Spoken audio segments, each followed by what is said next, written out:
Oh, just as I hit start. Yeah? Okay, come here. Come here.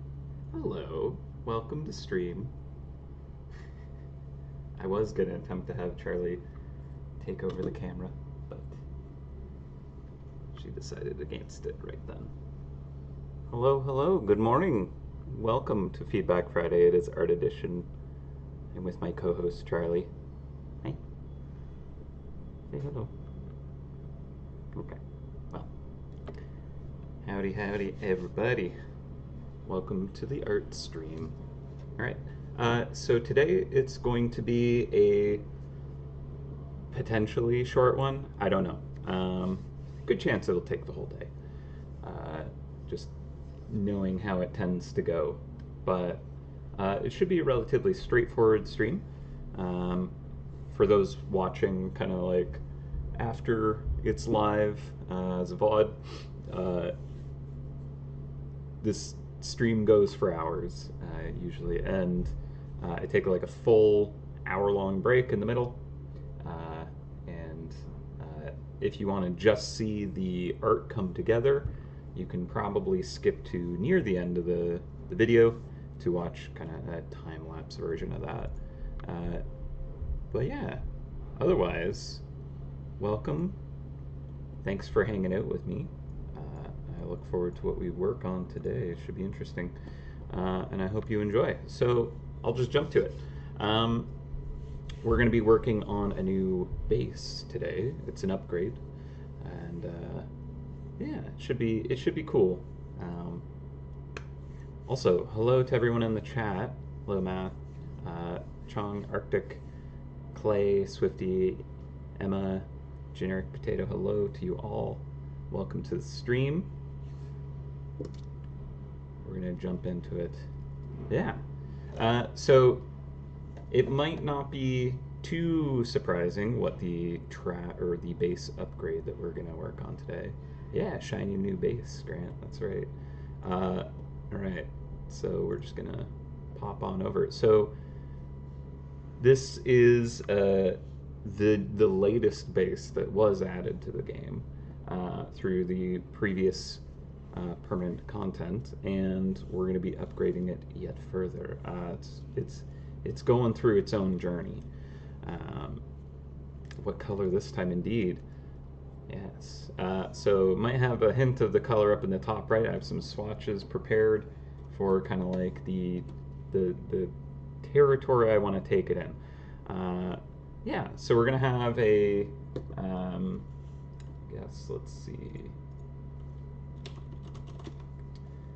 Yeah, like a sapphire kind of gem base. But this one, I want to, instead of just having like the gold band down here, I want to actually have gold and silver kind of like mixing together in an ornate way.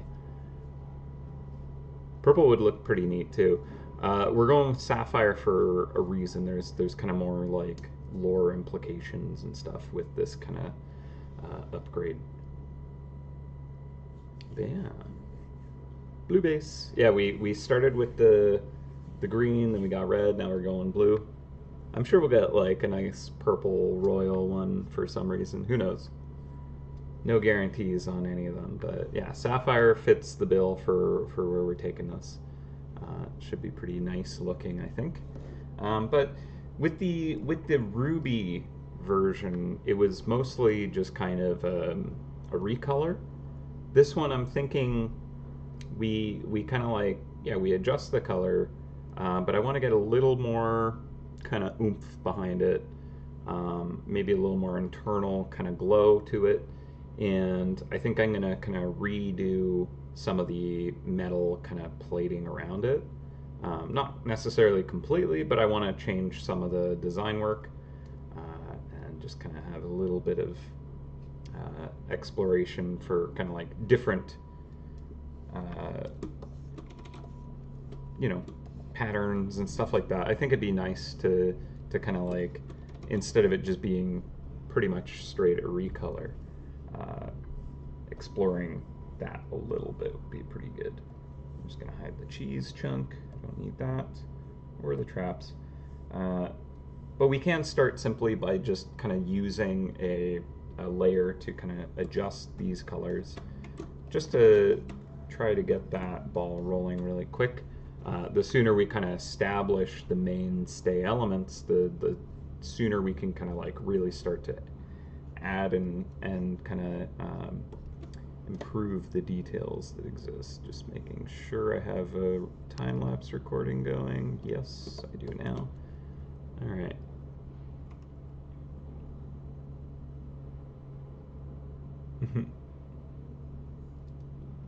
Make it drop the training weights of gold that are holding it back.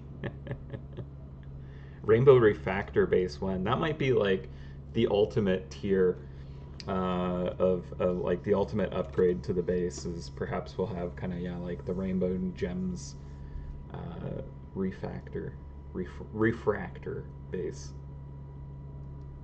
Hello, Tarako. You're not late. Welcome. Yeah, we're working on a sapphire refractor base. So okay, so I'm just gonna do a quick version of a kind of color shift. Let's try hue, see if that looks any better. It kind of like lets the washed out reflections work a little better there. Does this color, no, that's a little too cyan. That's got more of that saturation to it.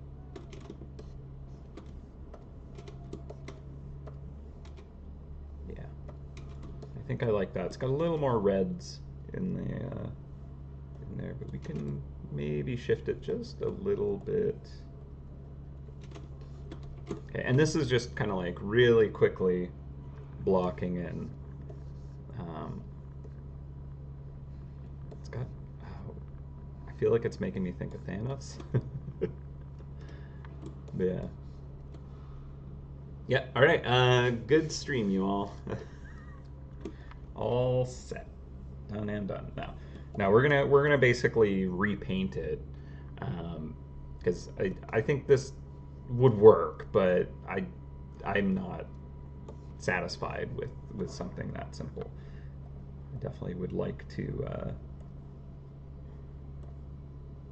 push that further. Okay, so I think I'm gonna change these smaller gems. I might adjust the designs, but for now, let's see. I do want to change their coloration. Okay, so that layer. Maybe I just throw another hue across the top of these.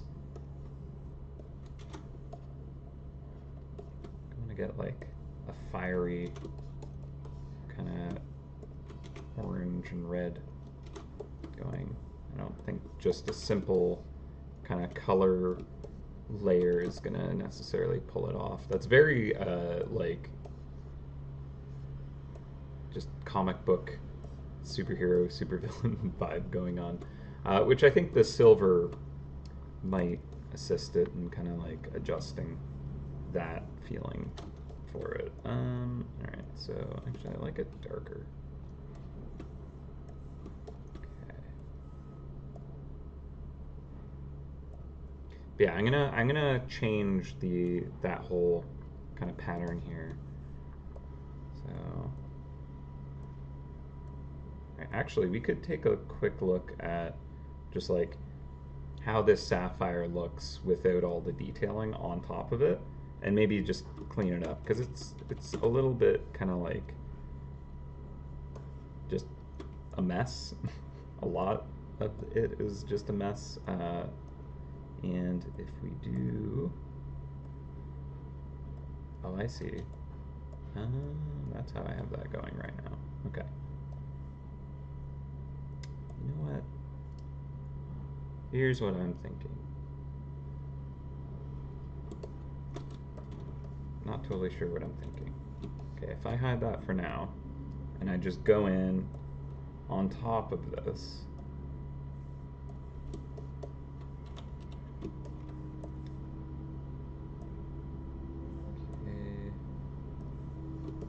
I can just kind of go in and just clean it up and make it look like the gemstone I always wanted it to. And then I'm gonna just kind of paint new metal banding on it. So it'll be inspired by the old base. In fact, I should actually just have a reference of that above it so they can kind of see where it came from and where it's going. And that way I can kind of make sure to give it a bit of a unique feel. So let me just grab that. Bountiful beanstalk, traps, and full res version. There we go. I'll just copy you, put you on a new layer up here, and move you up. All right, so I at least have that to kind of like reference where it came from. Actually, maybe I should bring the OG base in here as well. Let's see. Might take a second to dig that one up. So I might not have moved that. Yeah, it's not in the folder. Okay. I still have to do a lot of inventory management of moving files into different folders. Still a lot of it to get shifted. Where is that base? Content, traps, bases. There you are. Alright. Grab that. And plop that here as well. Alright. So now I have the trifecta of jewel bases just to reference. And I don't want to change the design like too dramatically, but I would like to kind of like mix it up. Like you can see that, you know, I did kind of enhance it. It wasn't just a straight color change. I did repaint the texture of the gold to kind of like give it a little more breadth and just kind of sheen. This is looking a little tarnished, right? And so for the sapphire, I want more of a silver base with etching in it. Etching and kind of like chasing on metal is something that I've become quite fascinated with in my kind of like personal hobbies, because I've been messing around with that on axe heads and stuff like that. So kind of bringing a little bit of that passion into this, I think would be really fun. So first of all, I want to just kind of like get this sapphire more established how I would like it to look. So I'm going to, let's see, not have that layer locked, that would help. But I'm just gonna kind of block in a bulkier kind of like unfaceted perhaps chunk of this.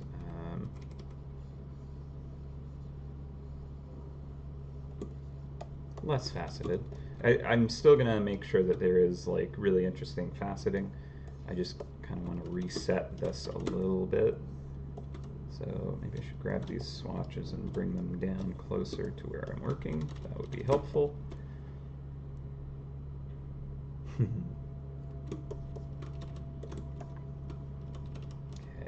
so, oh, wrong layer. Okay, so I want like a really deeply saturated dark gemstone here.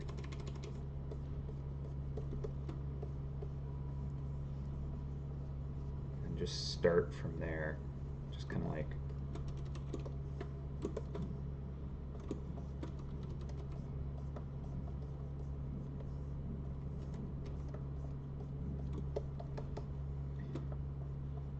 it's almost like a shadow, how deeply saturated it is.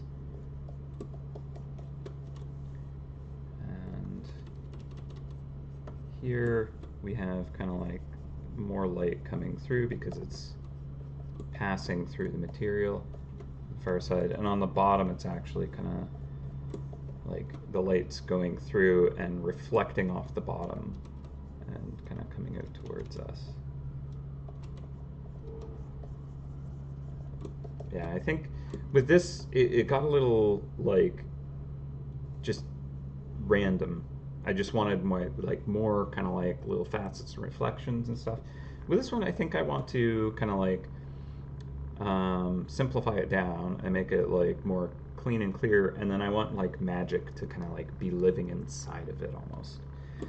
So if I simplify the kind of structure of it and surface, then I can kind of like add that complexity in a different way than just kind of like jeweled facets.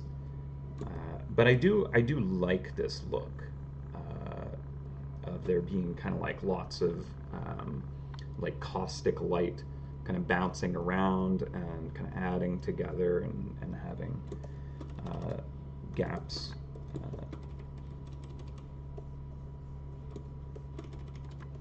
So I don't want to completely abandon that quality to it.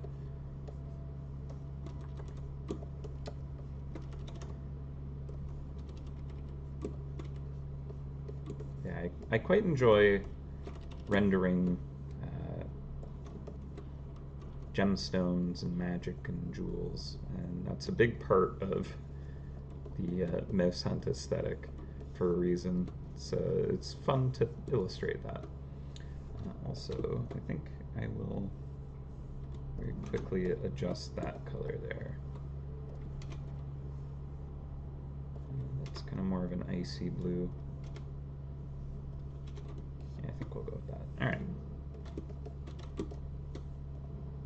So this is just the paint over here, and we'll have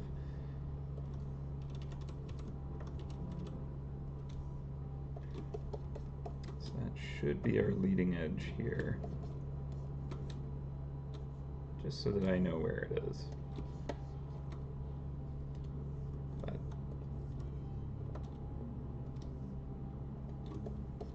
it'll definitely have a decent highlight specularity like on that edge. All right, so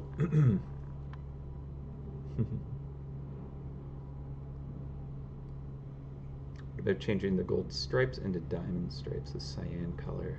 Yeah. Hello, Eileen.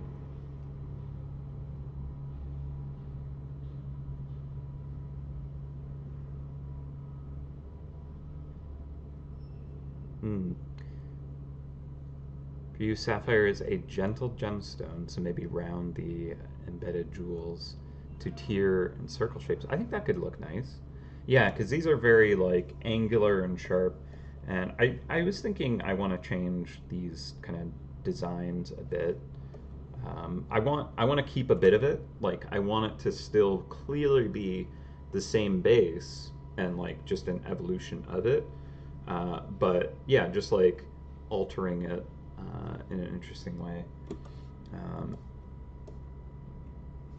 so yeah, I just want to make sure that like as I'm upgrading these, I do kind of like not just take the simple easy route, even though it's logical to do that. I personally, my personal philosophy behind it is I want to like actually see what can be pushed and redesigned in a sense, and just kind of like explore the possibilities. So the idea of kind of like infusing it internally with this like glowing magic, and then kind of like doing new stuff with that kind of like the plating around it, I think is really something I would love to just experiment with. So that should be fun.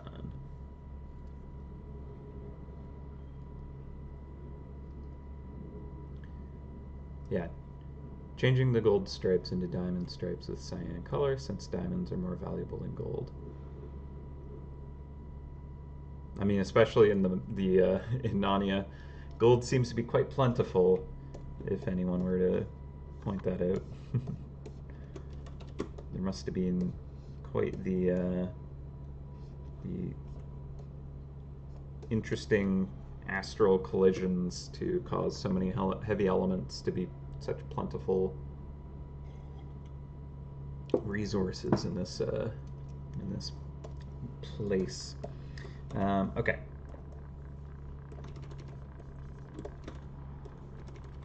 So, just kind of thinking of how I want this kind of infused glow to work. I kind of like the idea of it like, not lightning, but like having this kind of like flowing kind of beam-like magic to it. And because we're working with refraction, I want it to kind of like come out from certain angles and just kind of play off of the surfaces.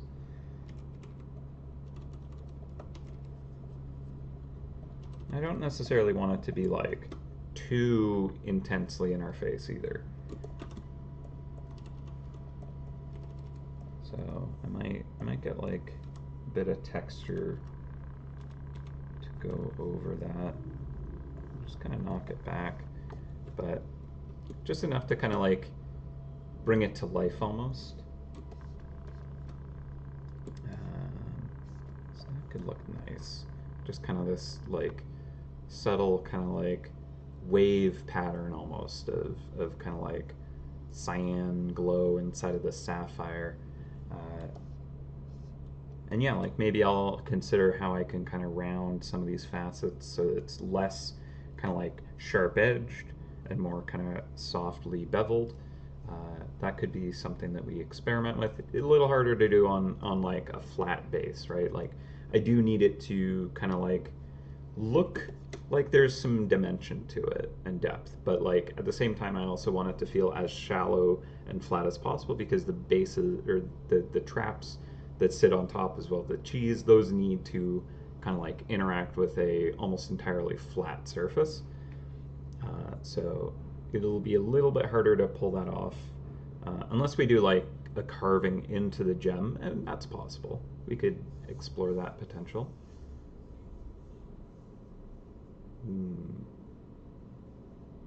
Yeah, it being similar to the Aurora base could work. Yeah. Yeah, no, it's true. I love the Aurora base. It's gorgeous. And yeah, I think maybe I want to kind of like bring a little bit of that element to this piece. I think that could look nice. So maybe that is the kind of inspiration we could use. Why not?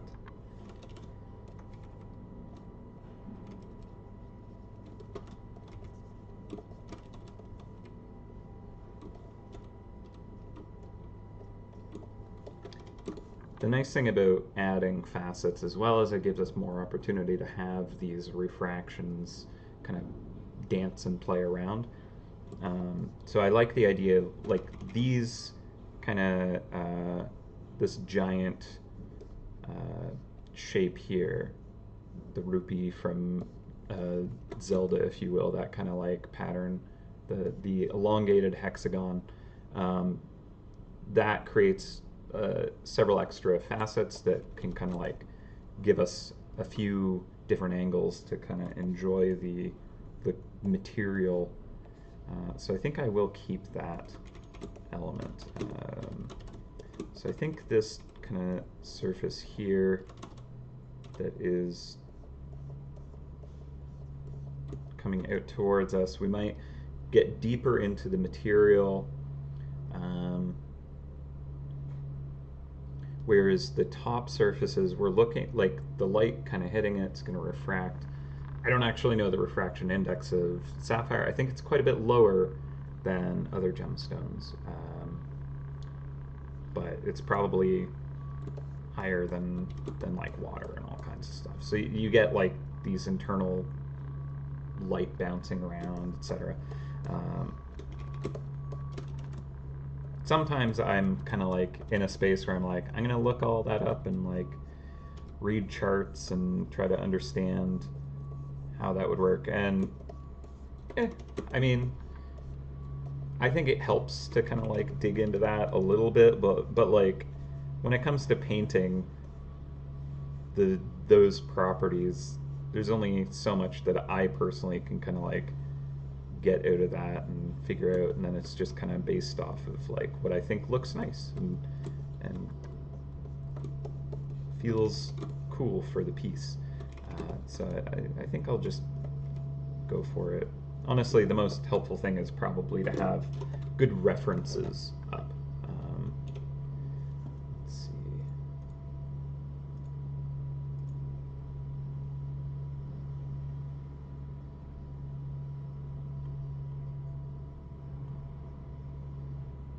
Yeah, it's got to have a decent. Well, I mean, it like there are different kind of qualities of sapphire as well, like grades of it that are very different, and even different colors. As I understand it, there can be a whole range. But I think the blue is kind of like the one that is the most kind of known.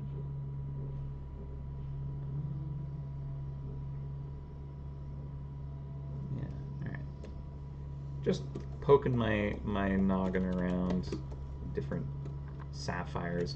A lot of them are very faceted because that creates these like beautiful, you know, visual structures. But again, like I want to not overly facet it and let the kind of like internal glow do a lot of that kind of just I don't know, beauty enhancing, bring it to life, whatever someone might say about gemstones. Make it dance with light. Okay. I think that's a little high there. I'm just trying to like replicate this shape without, you know, doing it properly, I guess. Ooh, come on, computer.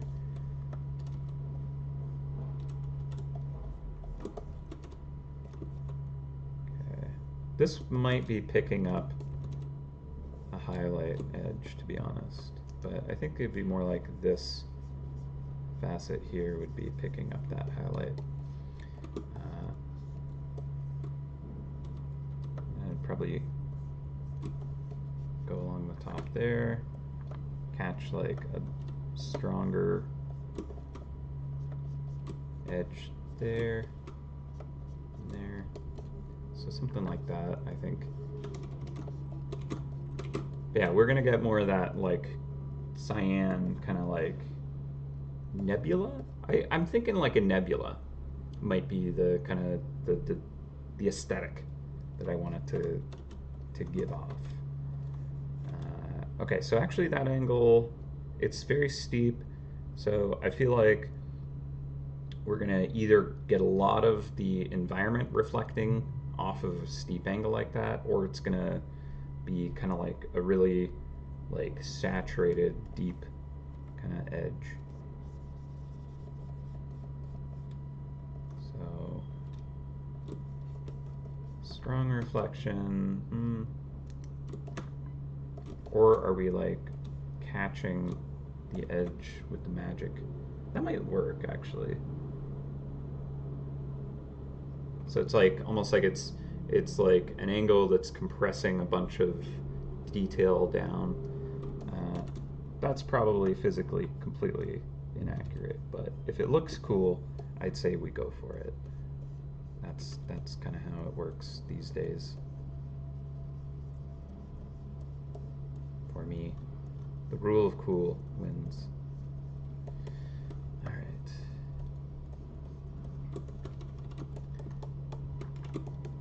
So this is a lot more pronounced than the previous bases, and that might not be necessary. I think maybe I'll tone that down. But it feels a little more structured and controlled, which I think will be nice.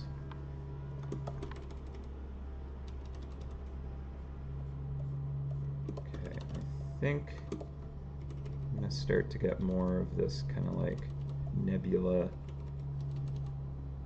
magic kind of dancing around in it. And let me pull up the Aurora base just so I have that as reference. I don't want it to be exactly the same, but I do like what's going on with that, and just kind of like capturing that feeling of this thing inside of the base. Like it's almost like it could be like resin with like some kind of like glowing compound trapped in an eternal swirl or something like that. Uh,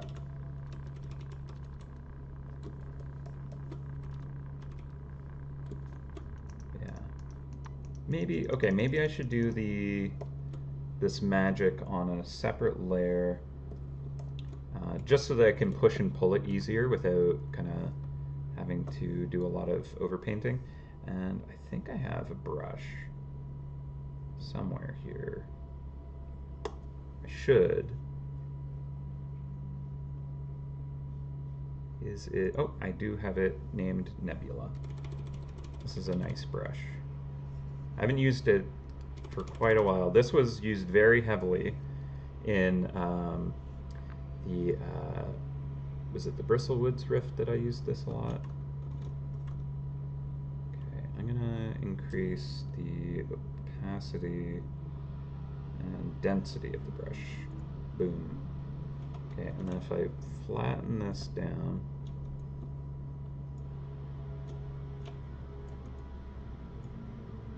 so this kind of gives me a little bit more of a kind of like idea for what that patterning could look like potentially.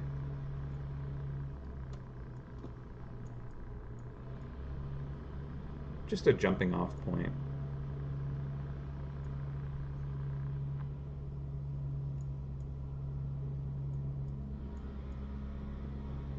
That might work.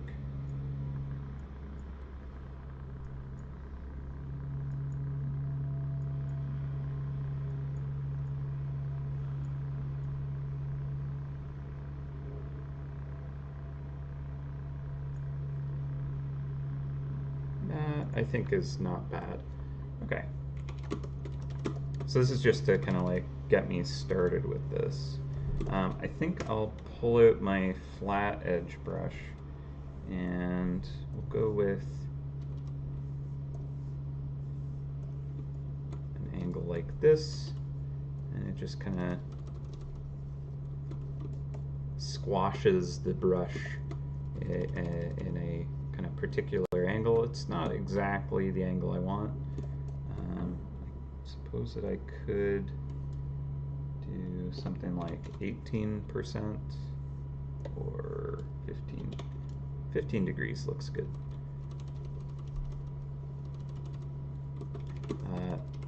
And essentially using like the rules of kind of like acoustic lighting in water, where you kind of actually have several kind of waves passing over, and where they kind of like overlap, they get stronger, and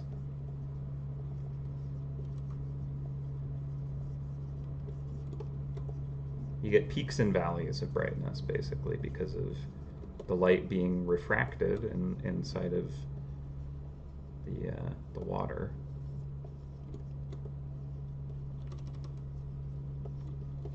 I don't know if I want that, but it might make for a good just kind of like base. And I know I just like worked up a nebula texture as my base, and now I'm completely throwing that out. But yeah, I think I want some more like pronounced kind of like threads of magic to kind of run through this, I guess.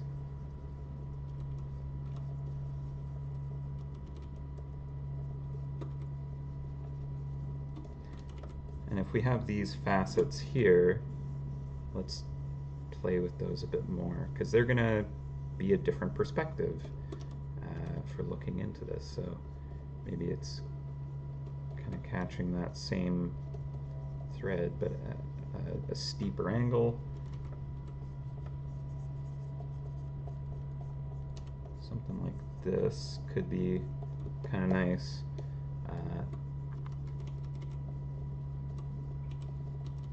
I think, okay, so today is going to be just like Jacob experiments with texture and material. So if you're into that kind of study and kind of just messing around in art, this should be interesting, maybe. Um, it may move very quickly suddenly, and for the most part, it might be very slow, and just kind of like, ooh, that looked kind of neat. Oh, he should have stayed there. No, he's going off, and now it looks horrible. What did he do? So that's probably what you might expect for the stream today. But yeah, I'm thinking that if I figure out this kind of material first, the base gemstone kind of vibe, then when I go to put the metal kind of plating over it, that'll kind of be able to pick out really nice regions and just enhance that. But at the same time, maybe it would be easier for me if I figured out the metal kind of like overlay to know where I should even bother wasting time putting in gemstone details. And so it's kind of like a, where should I put my focus? What would be the smartest path? And it's probably good to move on to the metal to figure out that soon.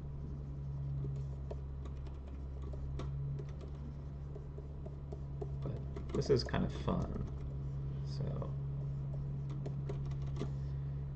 okay, it's not quite the look, not quite right yet. Yeah, it doesn't have it yet. I'll get there though. I'm sure of. I just need more kind of glow going on internally.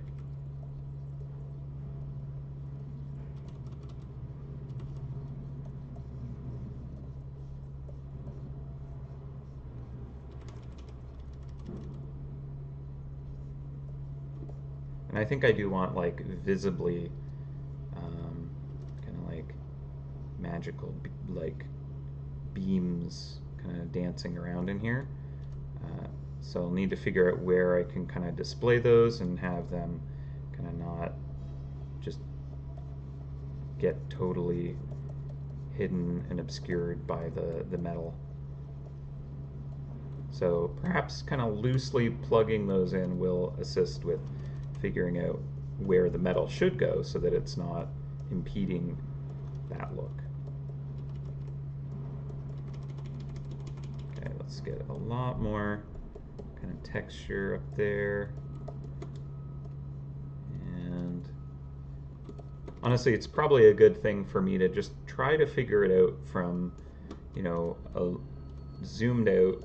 We're not too deep into the details of the texture.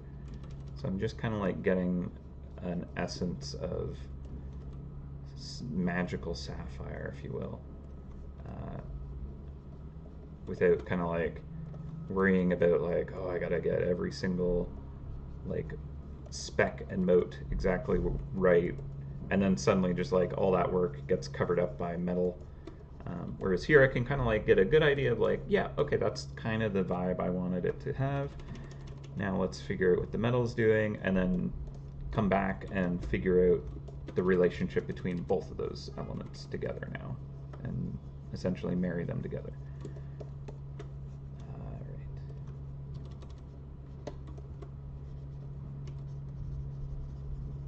So just blocking it in.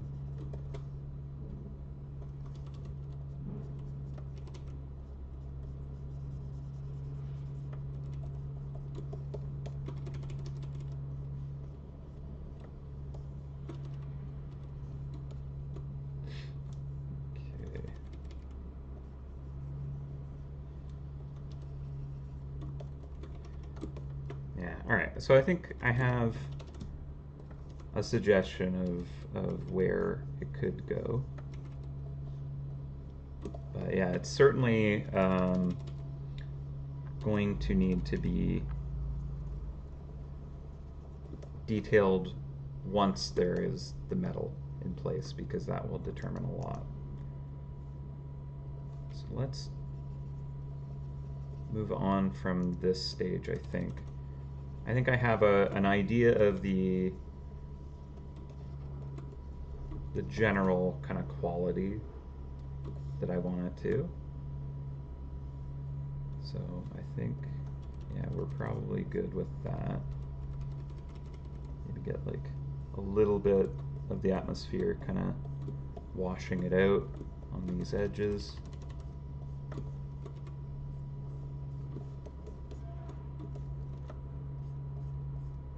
Right? So we're kind of like in a scene with light, atmosphere kind of reflecting off of it. That's probably good. Okay, good enough. Let's move on. We're going to go to the gold layer. So here, this is what we had set up before, and we could either scrap it all and just like begin anew, or just keep certain elements and like just kind of redo others. So what do we think? I draw with a stylus here on a monitor. It's a special kind of computer screen that I can actually draw directly on. And I do mostly digitally art. For MouseHunt, it's entirely digital. Yeah, okay, that's Swifty. I want it to have that like night sky feeling to it. I think is exactly right. Like I almost want to put stars in it, to be honest. But maybe not that full on. But like giving it that feeling that when you look at it, it's almost like you're looking into the most beautiful night sky that has like, you know, a cosmic glow or something really pretty like that. Yeah. So yeah, the nebulas. Yeah.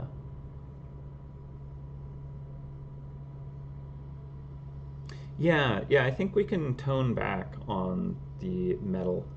Um, I definitely want there to be this kind of metallic banding on it still, and a mixture of the silver and gold. I think is where I want it to end up. Um, and actually, I want to get a few motifs into it potentially. It's not necessary, but it's something that could look neat. Having kind of like moon and sun kind of motif would look nice.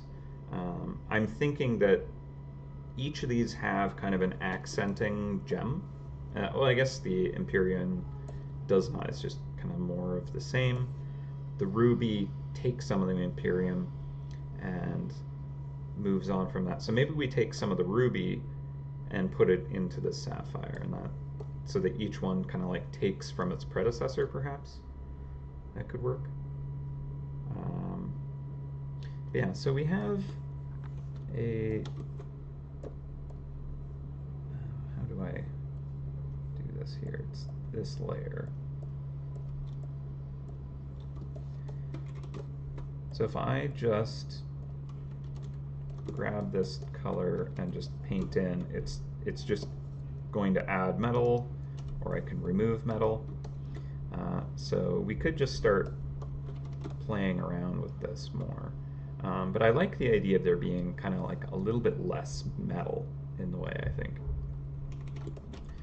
So what we could potentially do, and I think I want it to have a symmetry.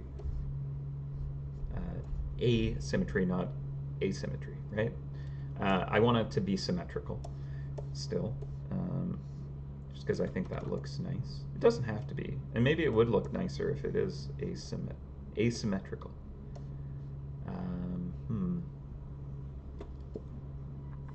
I just fill this in. Okay. Yeah, should we just like make it silver right now off the get-go? Let's do that, just so that I have that working concept. So we could potentially pull this off just as simply as that.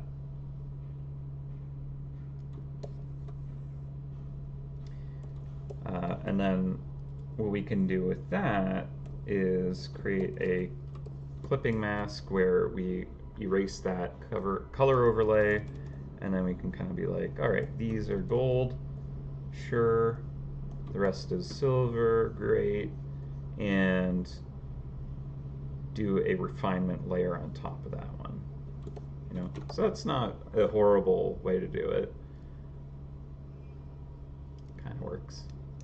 It's not perfect, but that's what the refinement layer above would work to kind of clean up and enhance. Yeah, exactly. Like I would make the silver brighter, shinier, more polished probably. But this is just kind of like a quick fix so I get the right kind of idea of the aesthetics that's going on. So, okay, one of the things is this kind of like diamond here. Maybe we adjust that so that it is a sphere instead, right? Like I do like this kind of heart shape here.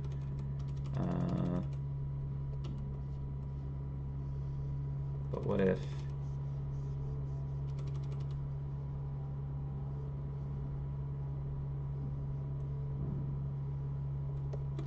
this becomes almost like a moon with a ruby sun in it or something like that. Like that could look kind of cool if we do it right.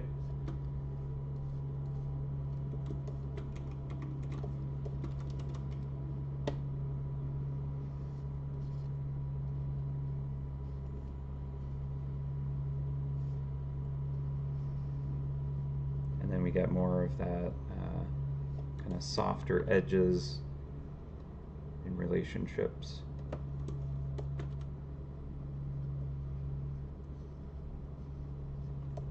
Now this has some kind of like shading and texturing and stuff like that that isn't matching what's going on the surfaces. So we'll have to come in and adjust some things. There's something wonky about this brush right now. It feels like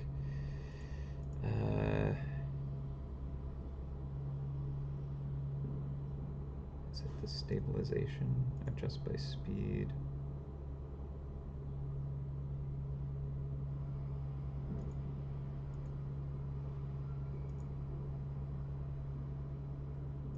Okay, snapping's fine. Taper, I don't want to automate.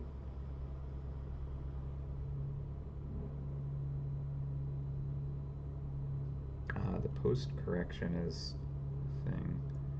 Let's try and just see what the stabilization does for this brush.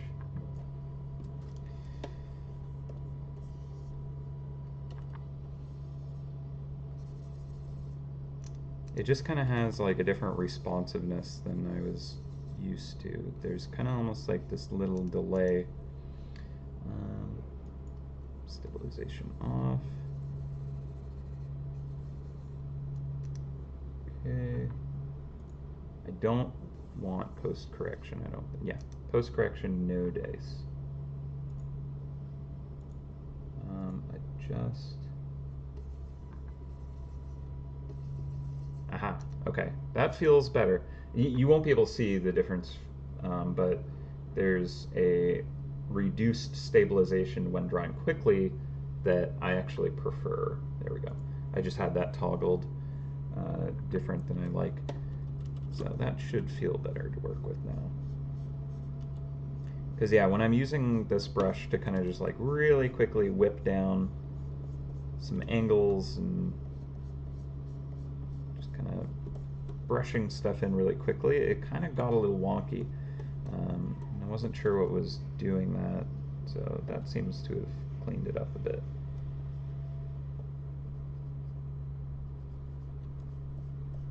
Hopefully that was what it was. All right, So we have this kind of potential uh, facet holder here. We still have this kind of like heart shape, which is kind of nice. The angles don't actually line up with the kind of faceting, so I'm not sure if I actually really want that to work the way it is currently. And also with the cheese chunk, that works well with the facet of the gem because it kind of has this ledge to sit on. Uh, and these ones, they kind of work. They're not lined up the same though. Like if you think about it, this has like a nice flat spot here, but it's like right up against the edge here. And like this edge is here, but not here. So the faceting is actually probably the thing that's off for the most part. But technically this metal would want to step up on top of it if it's actually like this raised platform. So I am kind of tempted to just, like, what if we just don't have it here and just like let that big kind of platform breathe a little bit.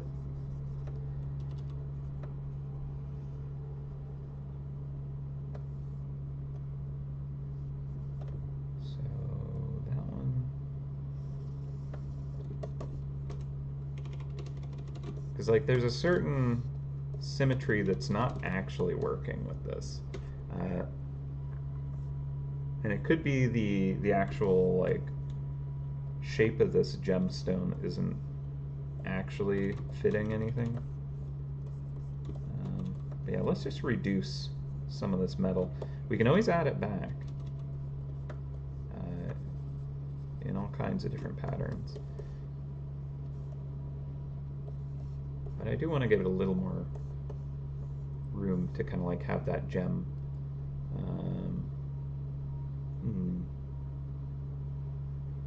Yeah, the more I'm looking at that, I'm thinking that it is the facet that's kind of not entirely correct.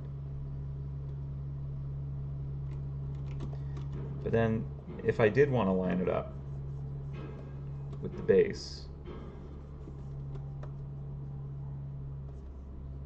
we could do some plotting off of these facets to kind of like let it go with the shape.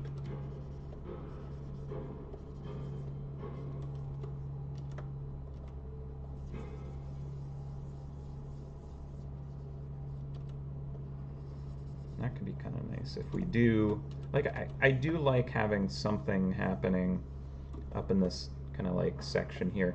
This is a good area where traps aren't overlaying and the cheese kind of just does a thing here. So like maybe, okay, I guess I'll bring the cheese back yet again. Hello, Charlie. So yeah, the cheese is like right on that ledge. Not all of them will be, but some of them. And that's kind of the general area that the cheese shows up.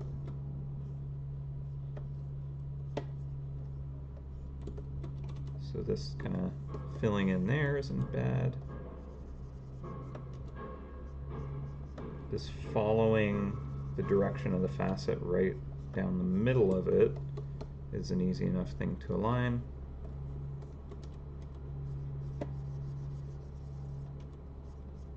Yeah, I think I want to move it over the whole facet itself. Just kind of shifting to the left might work. So we have like the middle to the middle here, and then that right there is kind of like where that tip of the facet should be, which is not far off from that. But then this edge to this edge, like this should be kind of a similar angle here, right? Let's just pop a new layer here real quick. Oh, no.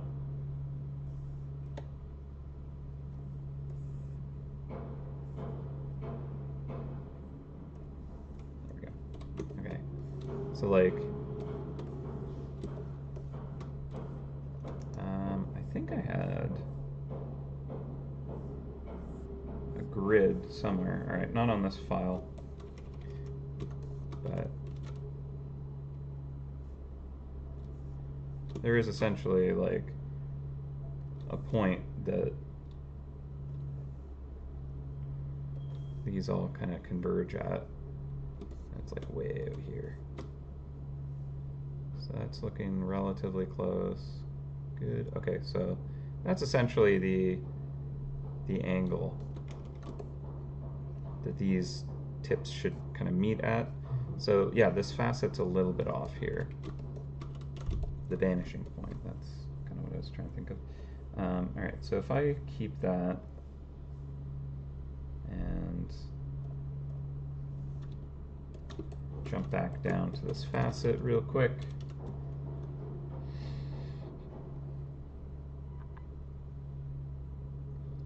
Yeah, I think having the kind of like gem inlaid on the top might look nice. And then having kind of the silver kind of like banding locking it in, I guess. I am no kind of jewel smith or jeweler or anything like that, so I'm probably doing all kinds of things that are not good design for that medium. So apologies to those who are. And I'm just kind of like doing all the faux pas.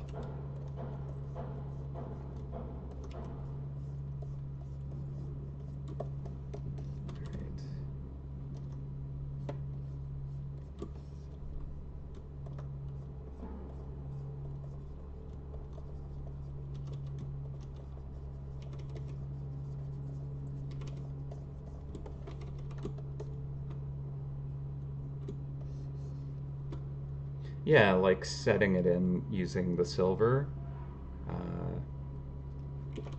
could be how that's treated. Okay, so then this facet, if that's coming down here, this should probably be a little closer to this.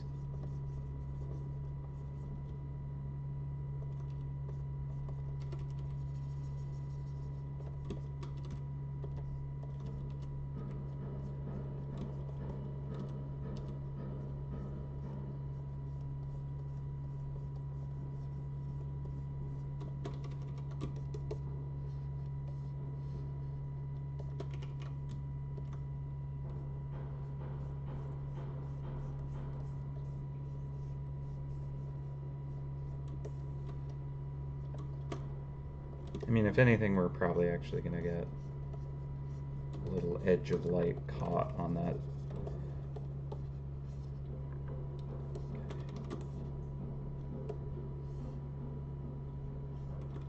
So as well with this back edge here, we're probably needing these angles to be quite different. So this is a steep. That's kind of the edge there. This is probably closer to here and here. That's probably more so that profile there. Ramble, ramble. None of my words are actually making much sense because I'm just kind of rambling at myself. Okay.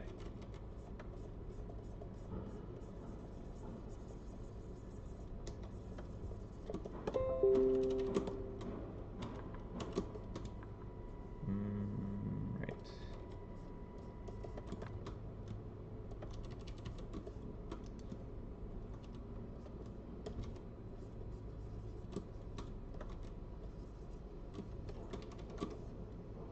It probably doesn't need to be quite as wide open.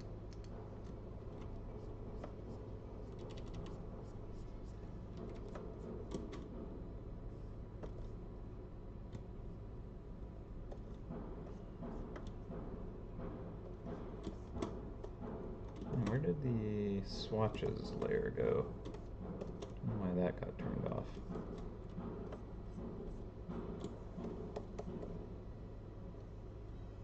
Yeah, this alignment doesn't look right.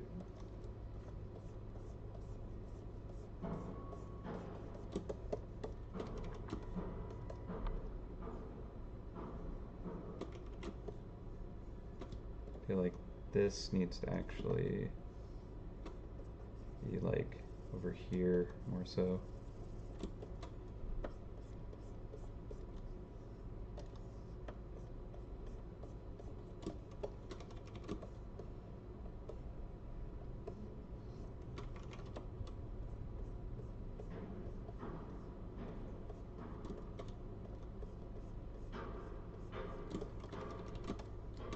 Okay, that's good enough, I think.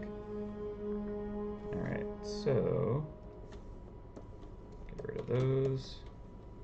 Oh, right, it's over on this side. I just have it flipped. I was looking for it on the right side. So the bases were built like they were one of the first things in MouseHunt, and the dimensions are not good. But because of how traps and such work, we just continue to use those same dimensions. So things can get a little wonky when you're trying to reference angles off of the existing structure. So to me, I'm like, this is not working. There's like angles that should not be that are happening, and that is basically because of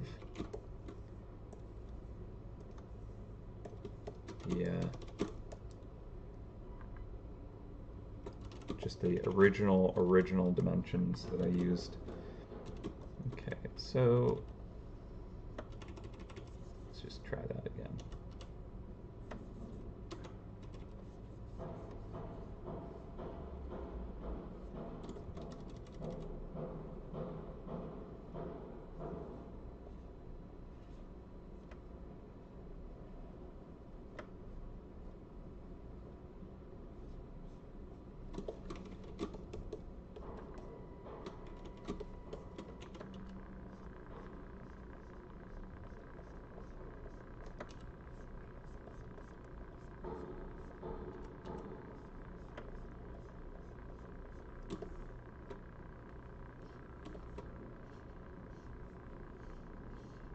I'm not totally sure how I want this to look.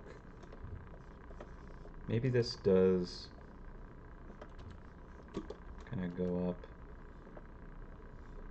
like that.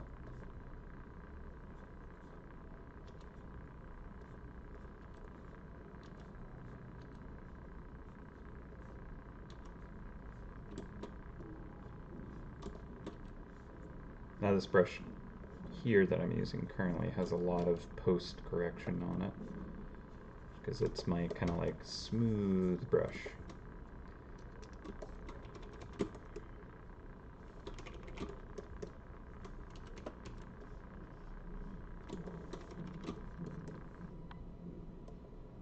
I don't know if I like that. It could just be like a floating element technically.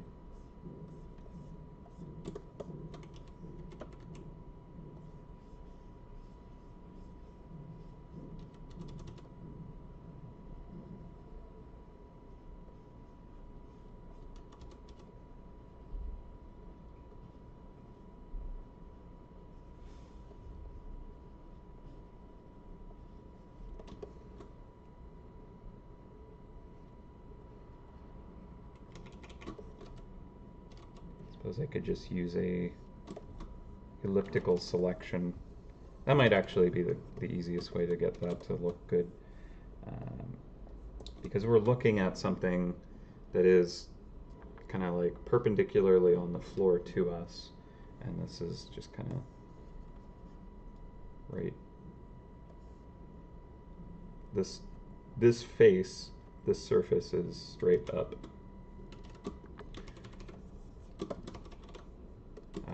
Our ellipse will be kind of squashed on the horizontal, or on the vertical rather.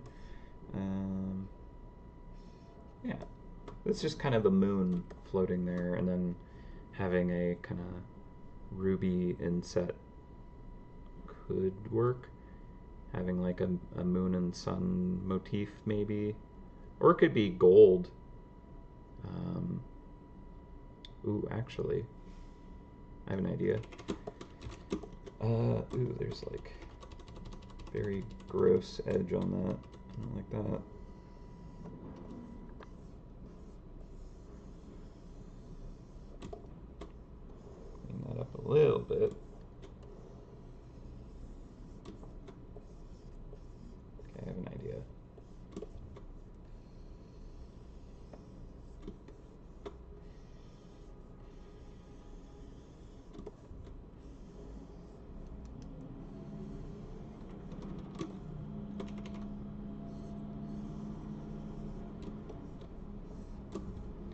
what if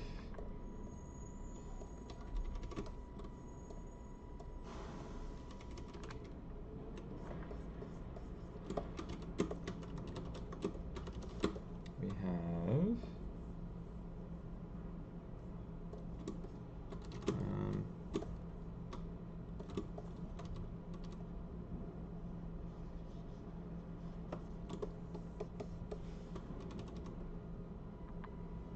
got like a crescent moon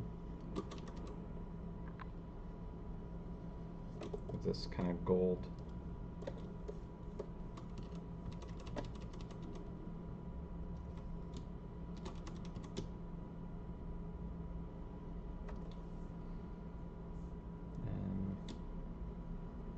We do this, could put it all the way behind.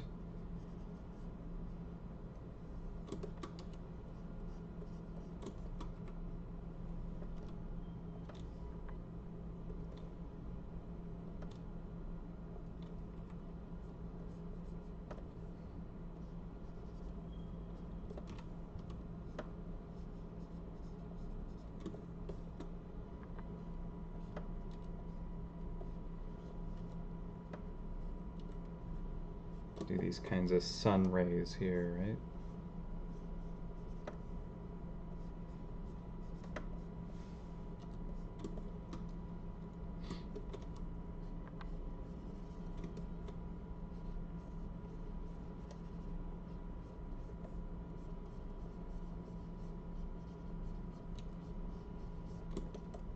Yeah, it's like touching that corner and way far off from here, so again, this is positioned poorly. Angles are bad.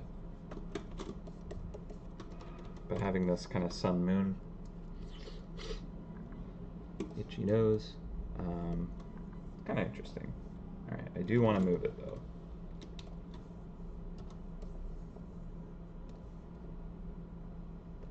Oh, I also want to include that.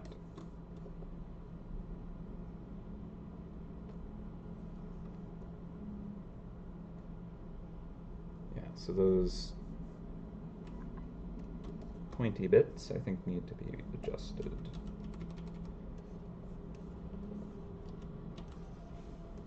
Let's try that again. Alright, so we have that point to that point, that point to that point. This should be straight up and straight down. And basically totally horizontal.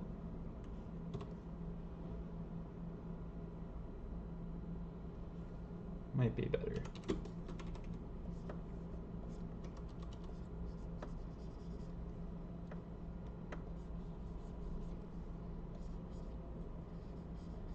Ish. Still feels like it's off, but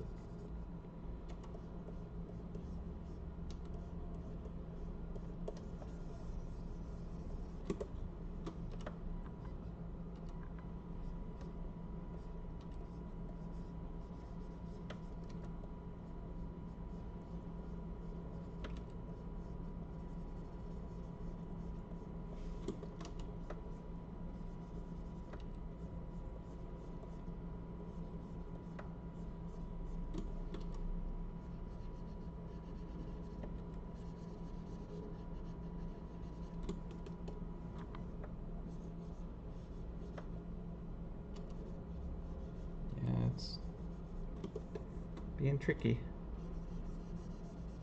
Again, not accurate.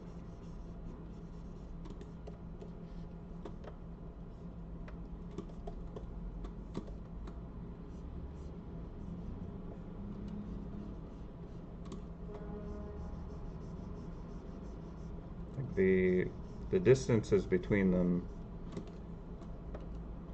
should not be this lined up like this. That does not seem to work.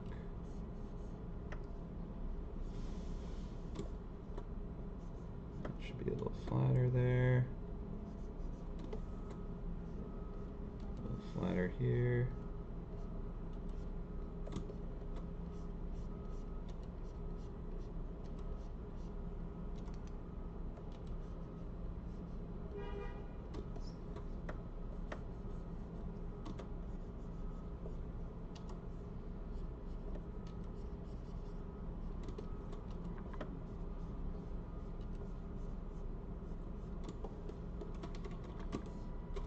Okay, that seems acceptable-ish.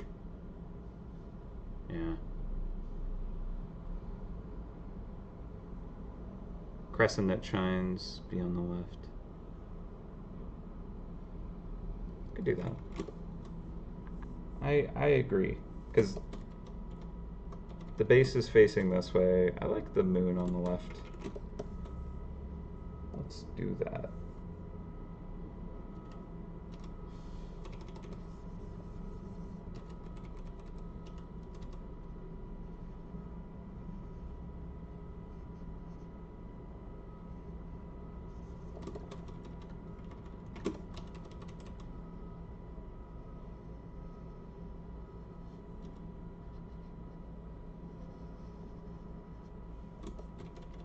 Like so.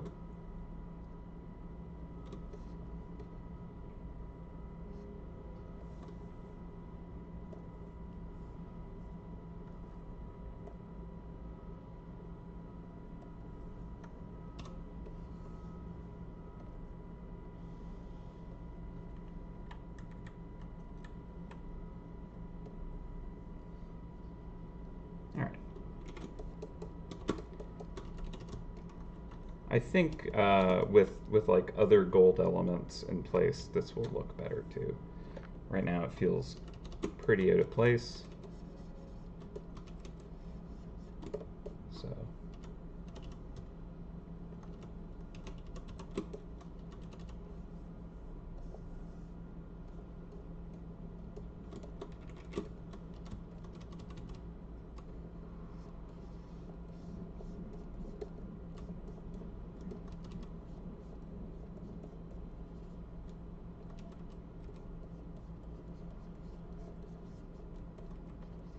when we get those details put in elsewhere, I think it'll look better.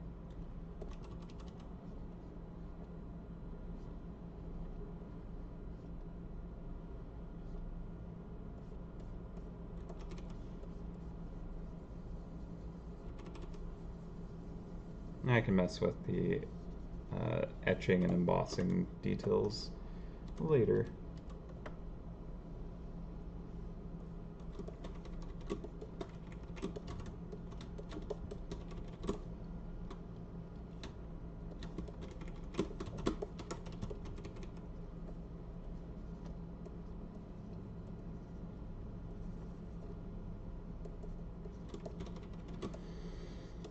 Okay, so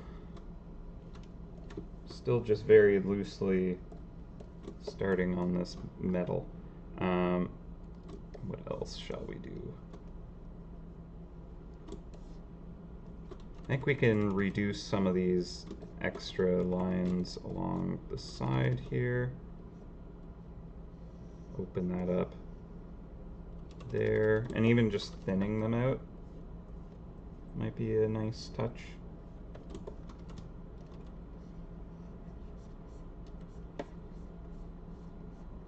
So we don't necessarily need to like remove as many kind of like pieces of it, but I think just like thinning out the details, so they're just more fine embellishments that might give us what we would want out of this, where we can see more of the gem, but it's still quite nicely ornate. And honestly, with it being more thin and fine wires and stuff like that, I think it feels even more ornate that way, for being honest. And I think we can get like lovely inlaid swirls, stuff like that could be quite a nice touch.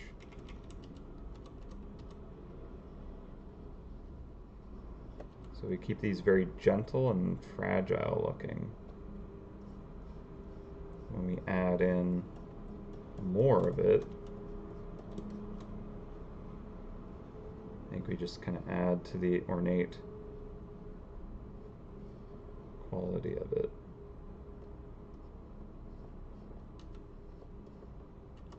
leave room for the gemstones to kind of impose and have a nice presence.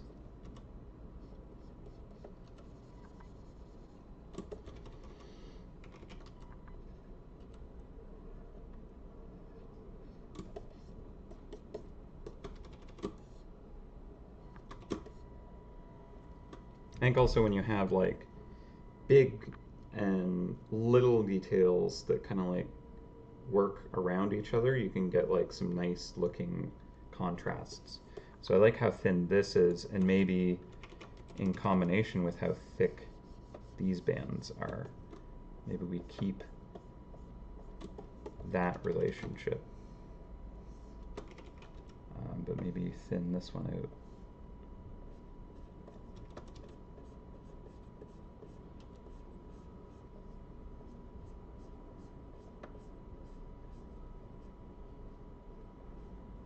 I think there's something to be said where when you have elements together and one is like 3 times as kind of like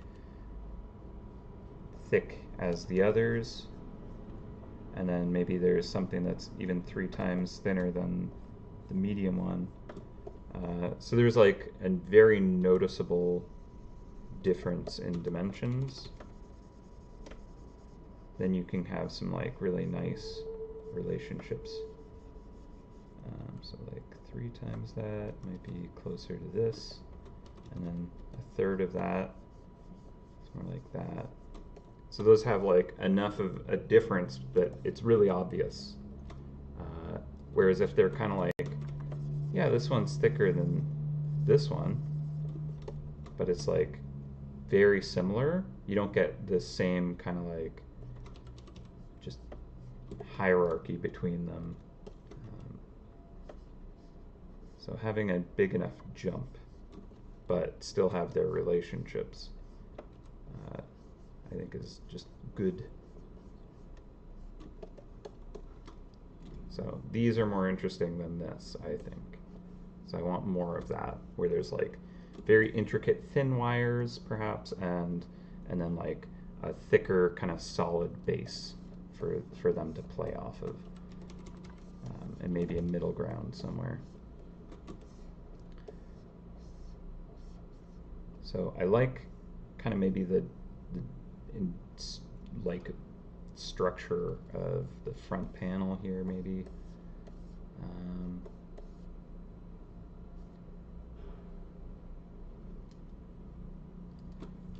I just wonder if maybe I do want to have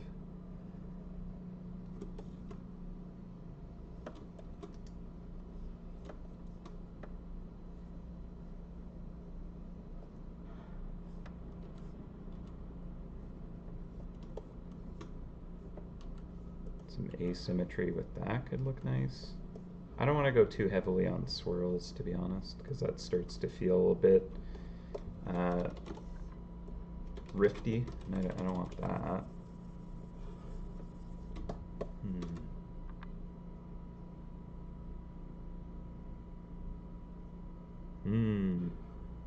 Yeah, having the sun area have some like heat aura coming off of it. I like that. Yeah, I think we could kind of punch up that magical feel where like maybe the outer edges feel like that night, and the kind of starry sky nebula feel, and then like as we go to the core, we get these warm glows coming from kind of like that sun in the center or something like that. Like that could be kind of a really nice play on that.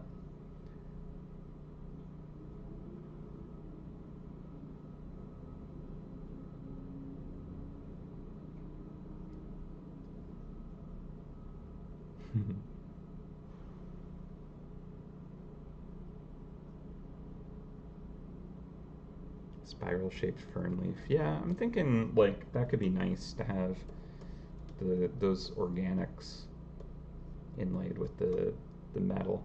One of the things, another thing about having these kinds of plates that are a bit thicker and kind of like give more, get rid of that.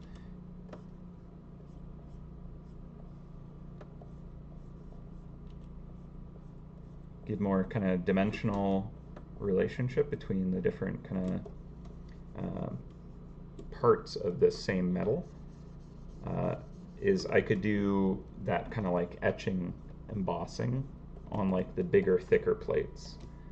And that's something that I want to play around with. So it gives me a little more ability to do that if I add stuff like that, or make sure there is enough surface area to kind of play around with.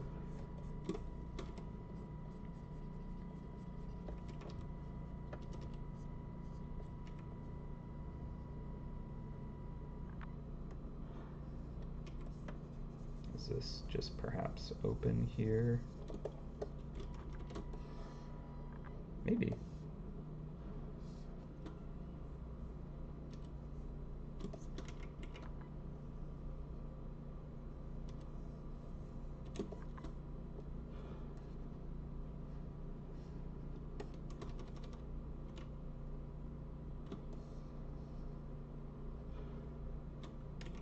Like maybe this here.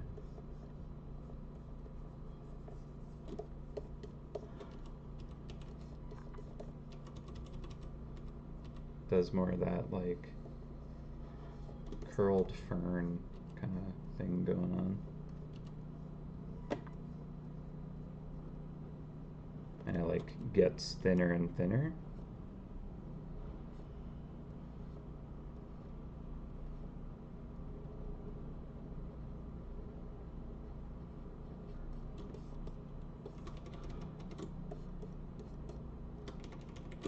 Kind of interesting.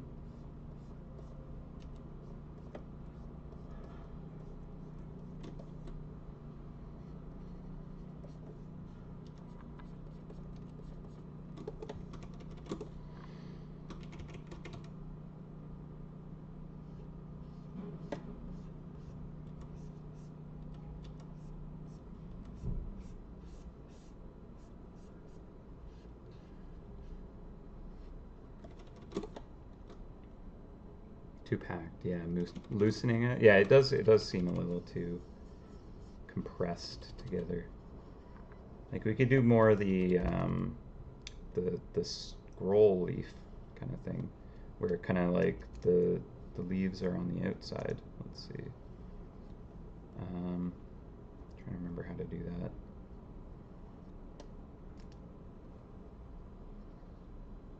I think I'm doing it wrong. So like they curl off.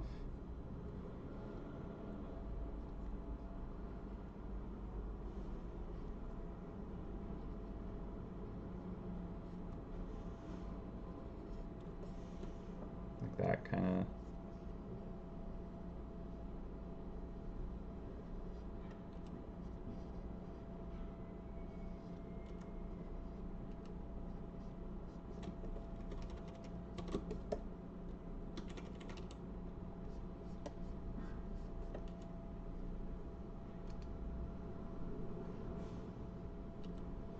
And also I do want to have like gold leaf areas. So it's nice with the silver, and the more silver it has, I think the nicer it might be. But I still want to have gold incorporated. Obviously the sun element there is a good spot for it, but I think if we have like big open plates like right here, I could see this perhaps being kind of like an area to have a gold leaf here. Just a nice big kind of like exposed part.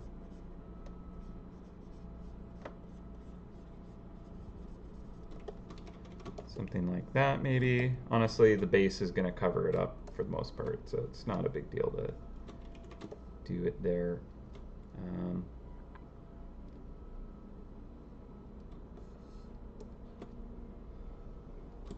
Yeah. I do want a little more subtlety in this one. I think the previous has a certain kind of like garish just punch to it.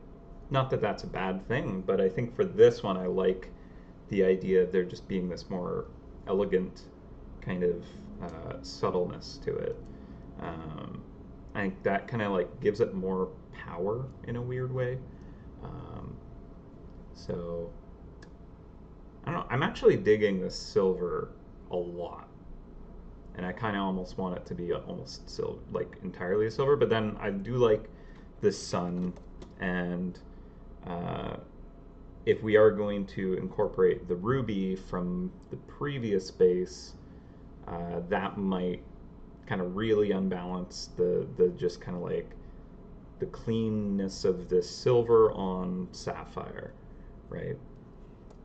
Uh, but right now we have a little bit more of an open canvas for the jewel, which I think is nice to have. Um,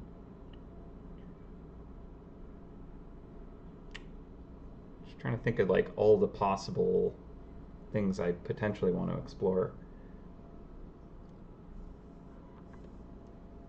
We could go all over the place is the thing. So, do we just get rid of this? Where is this going?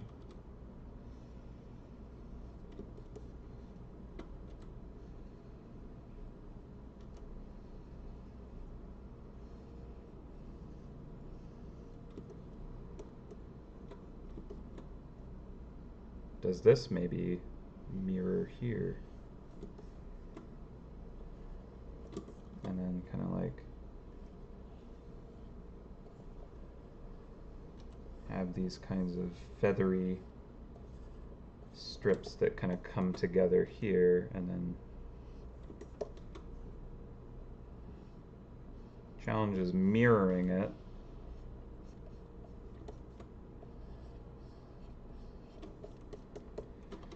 Doesn't quite work as well as I want it to.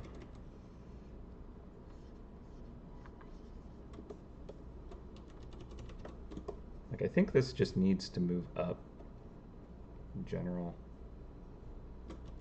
Maybe. Yeah. Maybe it even needs to just rotate. Like, that's the bottom here, that's the top. No, that's the bottom. Okay, it might not be that bad. Still, it's kind of wonky. There's some weirdness going on. Let's see what happens. I'm just gonna merge this all. Oops, I just pulled my control key off my keyboard. Gotta replace that, methinks. Okay. Let us duplicate that and tweak that. Whoop. Okay, so that on the base lining up there.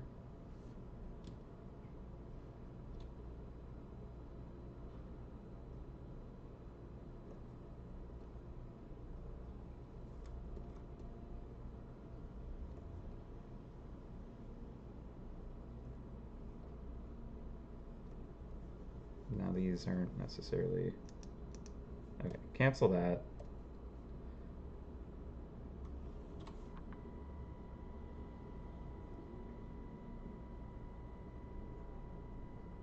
I just move that up.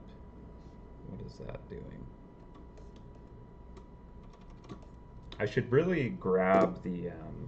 I have like a grid on the base on a file. I should really grab that. That would probably be a useful thing. So let me see if I can dig that up. Shouldn't be too hard to find, actually.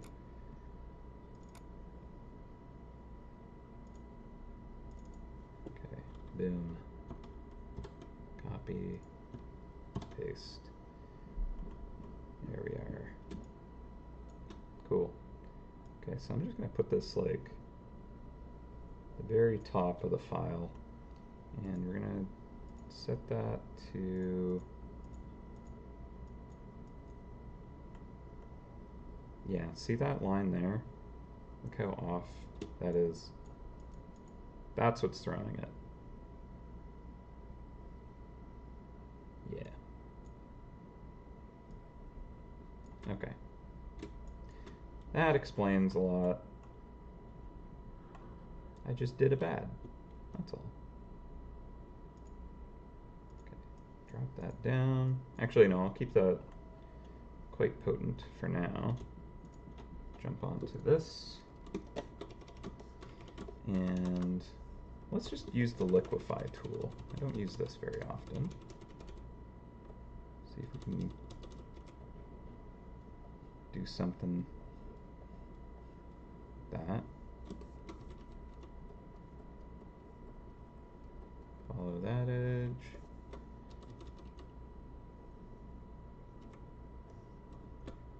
This goes down to that line. Cool, cool, cool.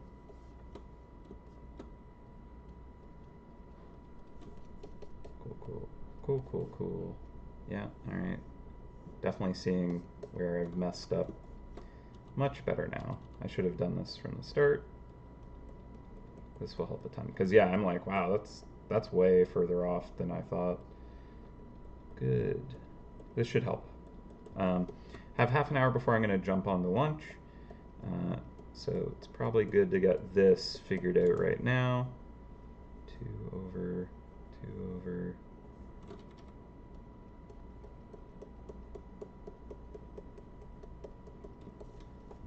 Because I could have come back and been like, it's off. It's going to bug me. How do I change it now? Now I can. Alright, so this should be up here. It's going to look really sloppy when I come out of the grid version, because the liquefying is like really wobbly.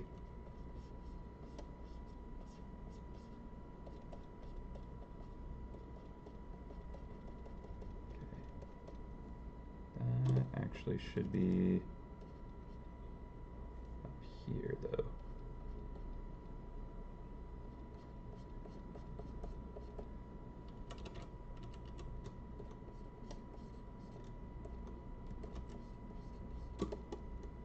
Let's go with that.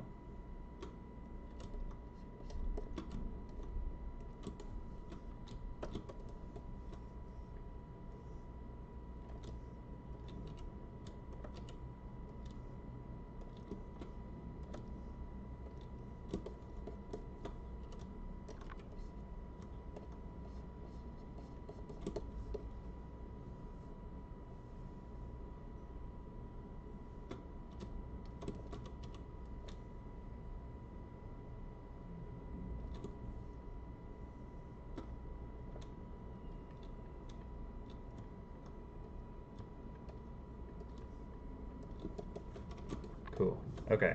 So, yeah, I think that feels more structural now. Good.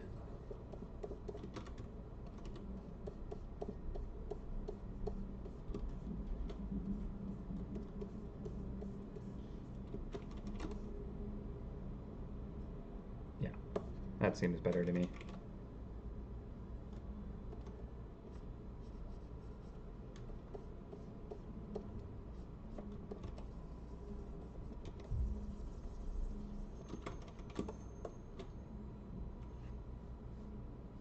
But it also pointed out an issue with the stems here, which I did have an idea of. I just didn't really kind of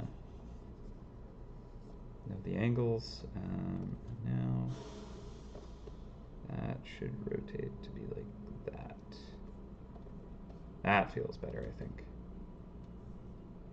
That's not quite horizontal. This.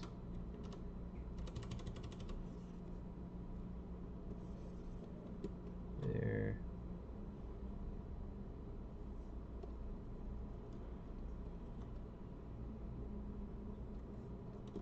Okay, and then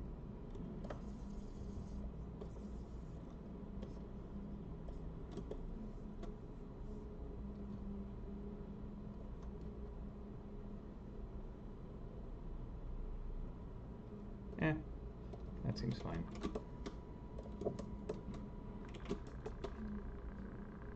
Not looking for perfect just yet. Yeah, that feels like it needs to come down.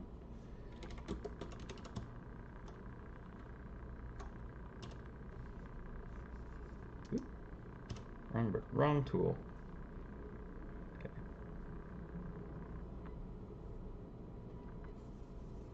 Again.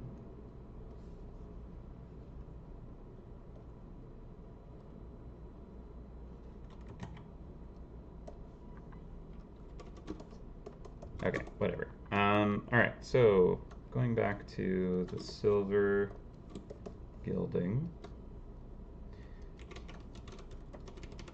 maybe I think I'll just put the gemstones on a layer on top. Before I just like literally cut a hole through everything and had the original base below it. But I think I'll just paint jewels on the top of these layers. It'll be simpler to control. And yeah. So I like these kinds of potentially coming off as like wings.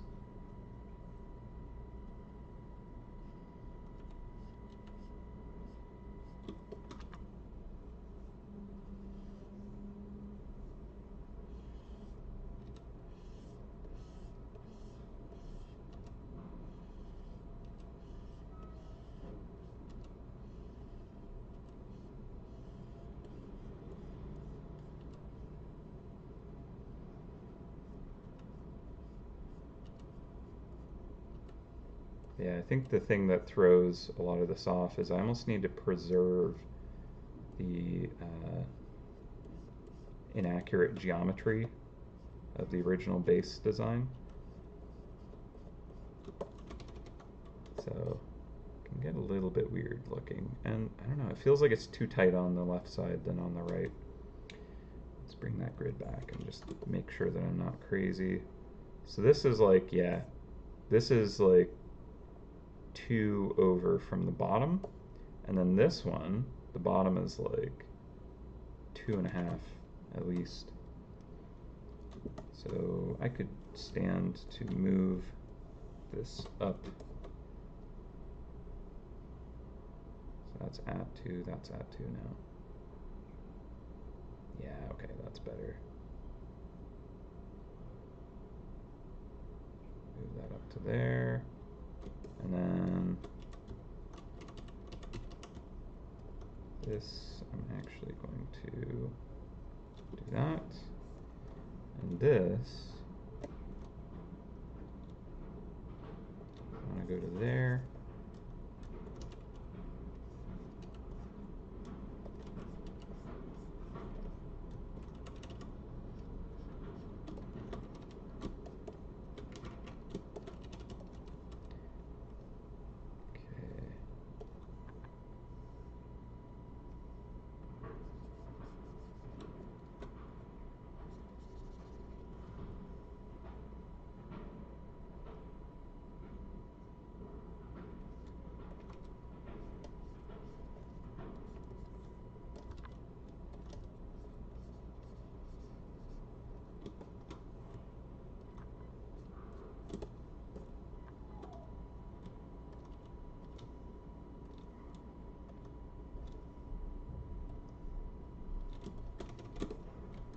All right. Whoop.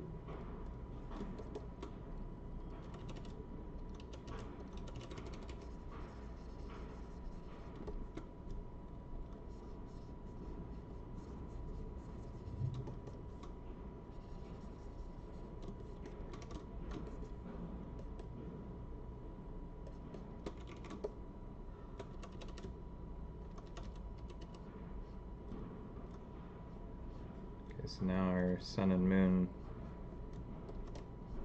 might need to move over. It feels like it's really sitting on a very high platform. And it is no longer centered. So with it being lifted as much as it is, that's actually going to become a problem for the cheese chunk. So actually, what I think I want it to do instead of moving it like I did, I want it to kind of like almost be like a relief cut around it. So this is still like flush with the surface, but there's just this kind of like relief cut around the perimeter of it maybe. So let's see how possible that would be. So if I look at this and I'm like, okay, so this is like 1, 2, 3 in, 1, 2, 3. That would change this side quite a bit. But let's just see what we can do with this idea. Might be totally crazy. I'm just going to duplicate this, and it might look nice. It might look horrible. We'll do, okay, so this outer edge here, the top edge is 3 in.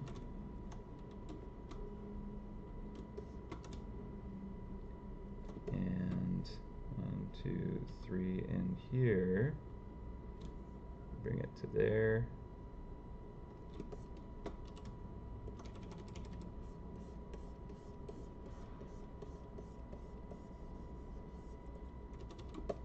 And then if that's the same height across, that'll actually bring the middle to here, which is kind of interesting. Boom, and boom.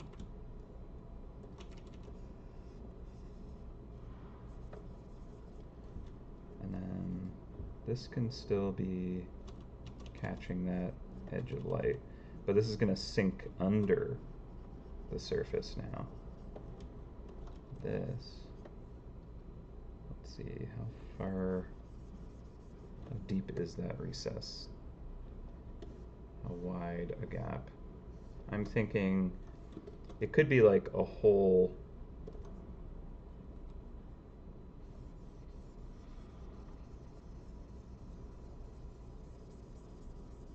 cube over. No, maybe.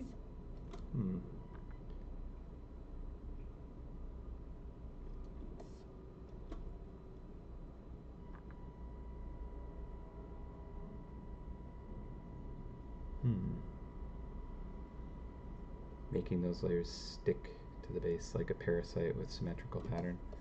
Yeah, like it's just like a thin layer coating. Could work. Could work. Okay. So that's relief cut down into the base here. That's coming up.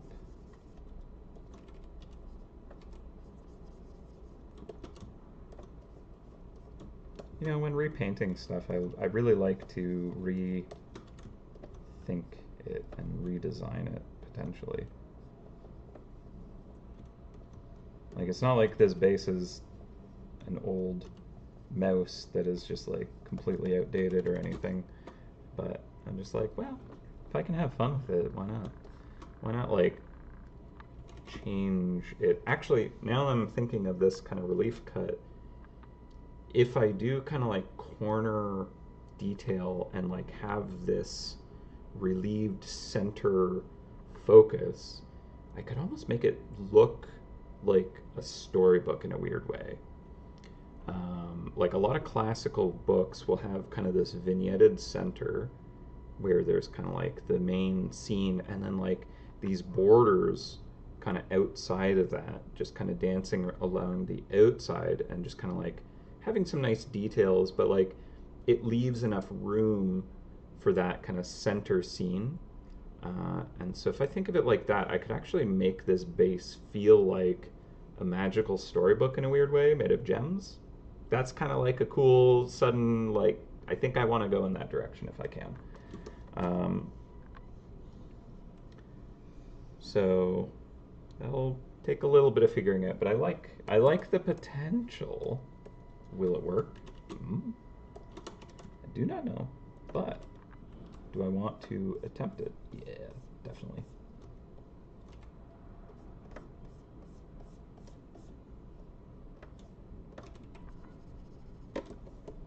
So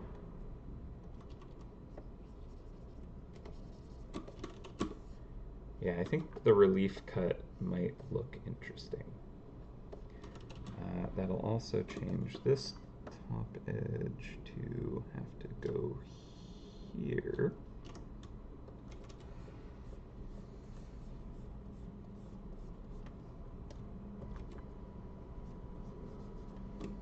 That will sink in. This will catch our light, and we're coming out to here with it approximately.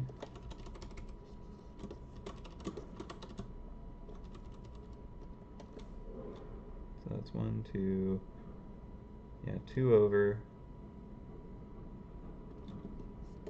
Mm-hmm. 2 over. Boom. And boom.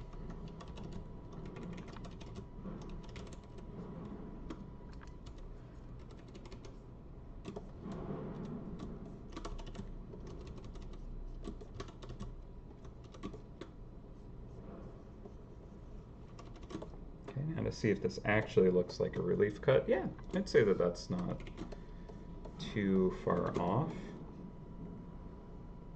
So make some adjustments to it. It's not perfect. Didn't expect it to be though.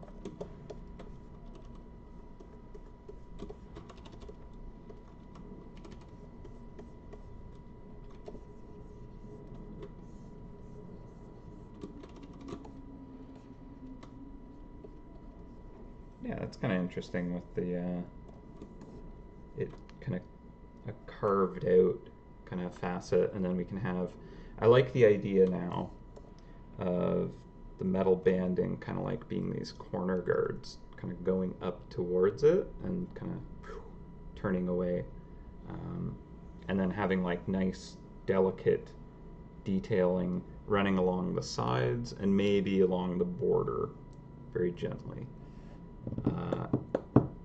and then yeah, I think that's not a bad place to go from. Catch that, move this down, turn that on for a second. Hello, there we go.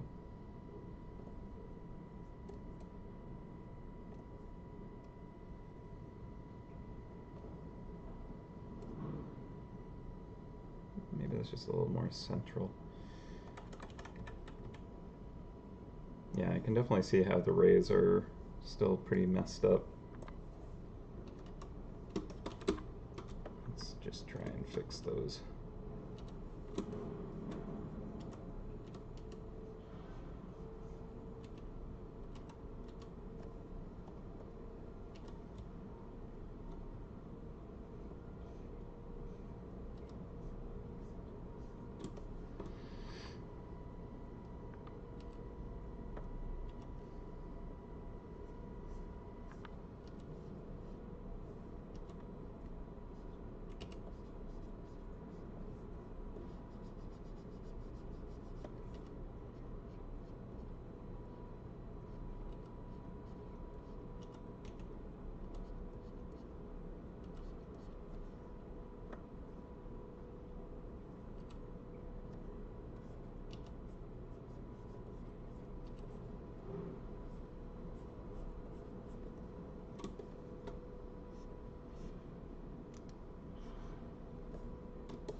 Alright, well, I'm not too worried about that being perfect at the moment.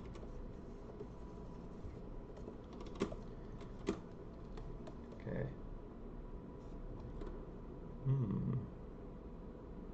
Yeah, magic mirror frame, mirror on the wall. Yeah, totally that kind of like, I think there's a storybook motif that can kind of like be built into that kind of like just shape language, and so I'd like to captivate that. So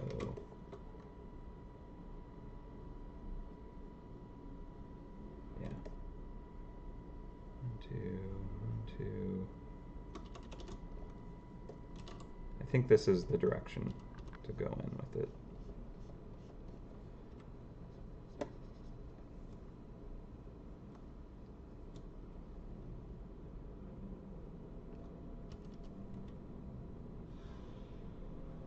not lining up where I need it.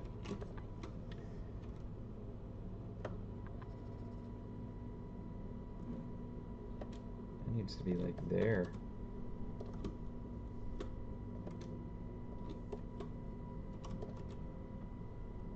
Oh, interesting. There's so much negative space up there. I don't like that. I know, Charlie, I know.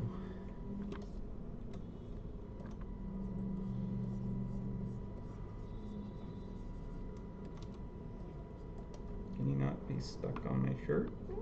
I know, your claw was stuck. I had to move it.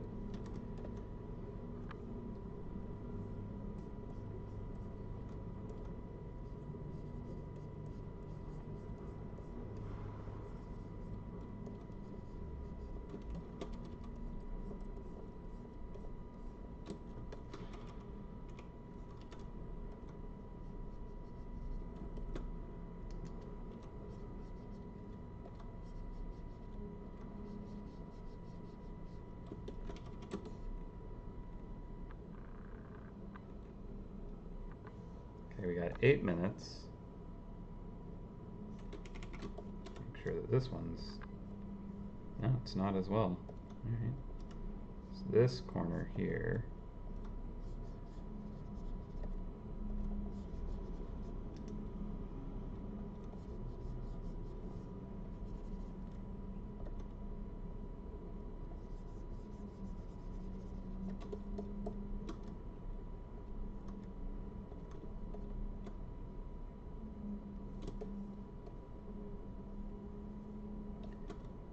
I should really try and line stuff up like cleanly with the grid if I really want it to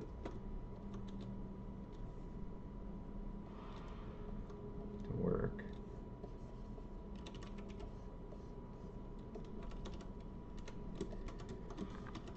Okay. So that's the top corner.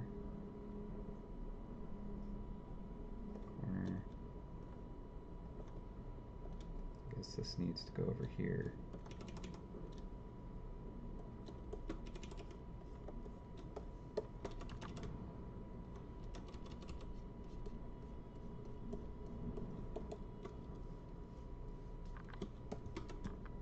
So this has at least a little more room now, which makes sense.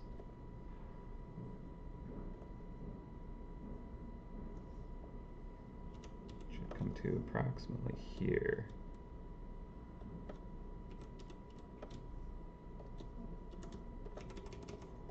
So that twist here is at least less crowded, which makes sense that it should have more room.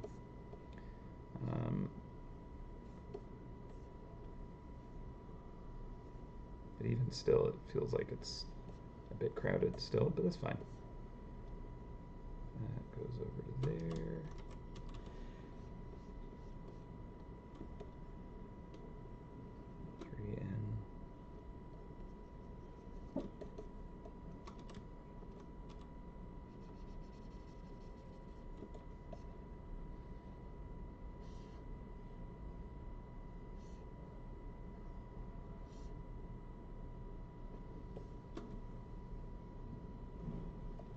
This should actually probably still come out to like here.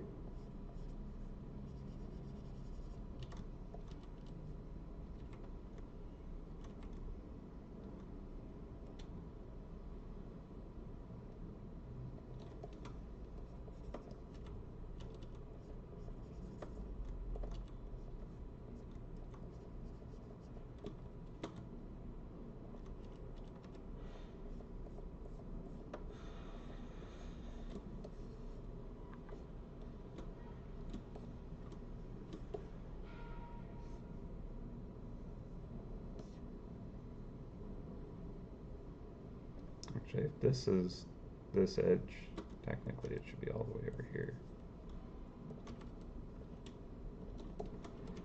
That might help, because I felt like there's too much empty space here before. So that goes there. This widens out, fills in that space a bit.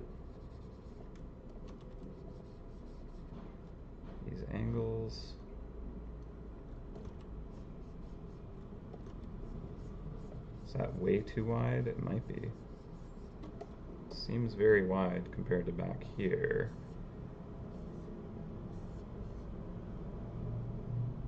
But that's just because I have a different angle.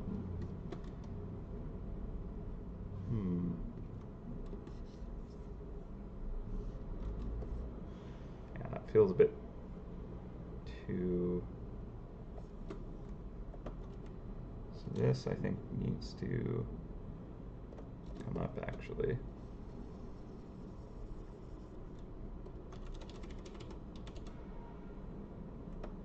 It's just too wide over there.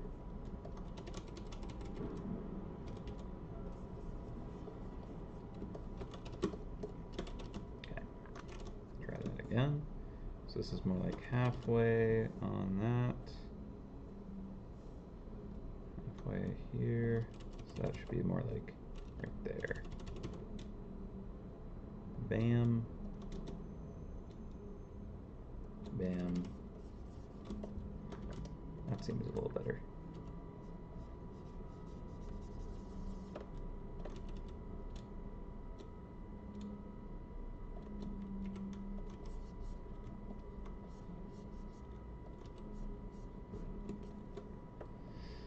All right. Let's turn the grid off.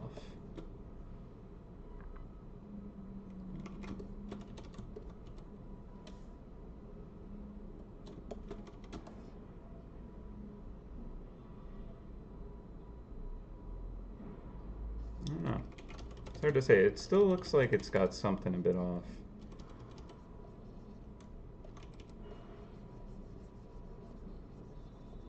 But that's something I can figure out when I'm back from lunch, or we can just ignore it and be okay with moving on because the other bases are in a worse state anyways.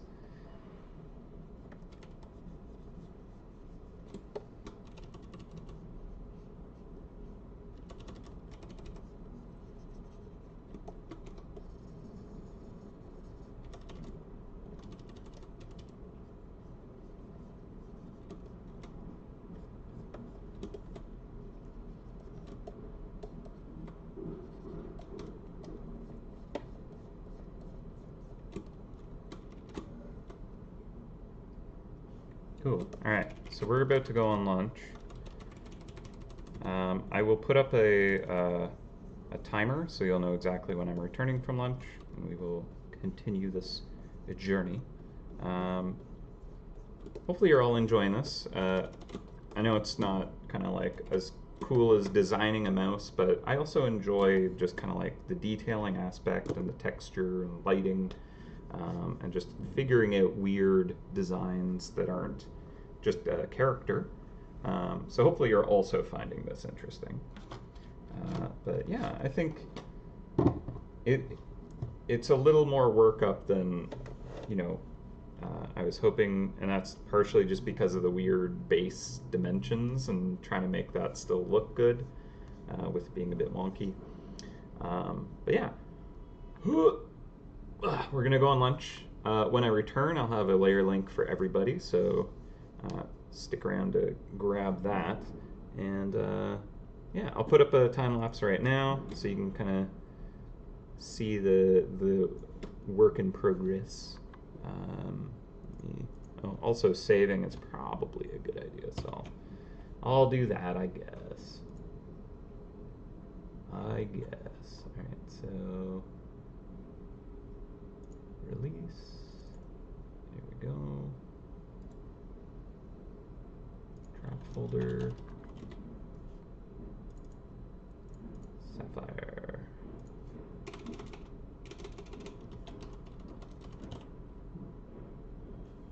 Sapphire. Yeah, 2 P's, okay. And save. Alright, now I will off to sleep. Alright, have a good rest. Ooh, small pearl at the edge. Or a magic squiggle. Yeah, I'm definitely going to get more magic kind of just like blasted in it. And I think it's going to look really nice. It's just, I want to establish certain things before I kind of like go ham on the magic. Um, but we'll see soon enough, I think. All right, so there's not necessarily a lot to look at in this time lapse, but it should be nice to just kind of like see where it has journeyed and if maybe I kind of like went in the wrong direction and should step back to a certain point. But yeah, I'll be back in less than an hour. All right, see you soon.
we're back. Lunch is done. Hello, hello, hello. All right.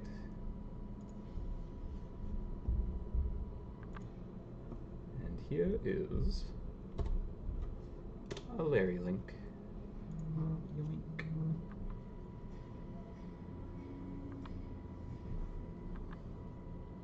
Got some of that Leaping Lavish Beanster.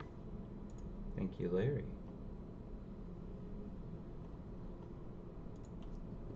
Okay, so where we had last left off our adventure, we had kind of decided to recess this kind of carving of the sapphire into the base rather than it have it being this elevated element, which just kind of wasn't interacting as well as I'd liked. So I think I like that more, this defined, like, just cut out. So we'll go with that. I think I can still clean up a few of the edges to just really kind of make sure that that feels like it is kind of aligned in certain ways. There's a very Borky dog out there.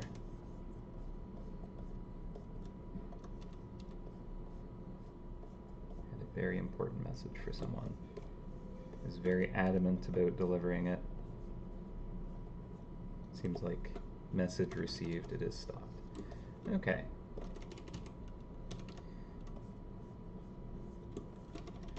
So I'm content with the crystal for now. I definitely have a lot I want to change on it, but for now, it's fine. So we can jump back and see kind of where it was before.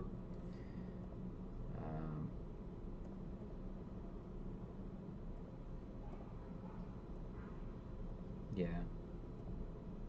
It is a bit of a shift, but I think it'll kind of like balance out better in the end. So I'm going to commit to that.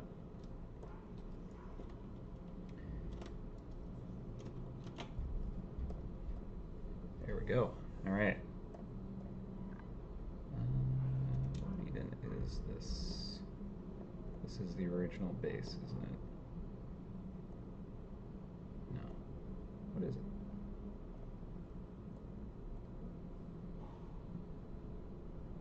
Oh, I think it might be. Ah, yes. I see what's happening. All right, cool. Honestly, I'm just going to merge that down as well.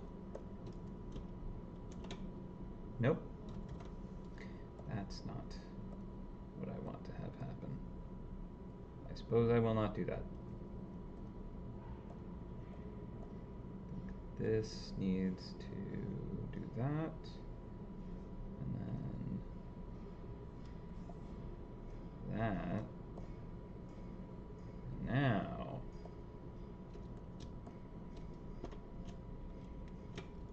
Now they're merged. Okay, cool.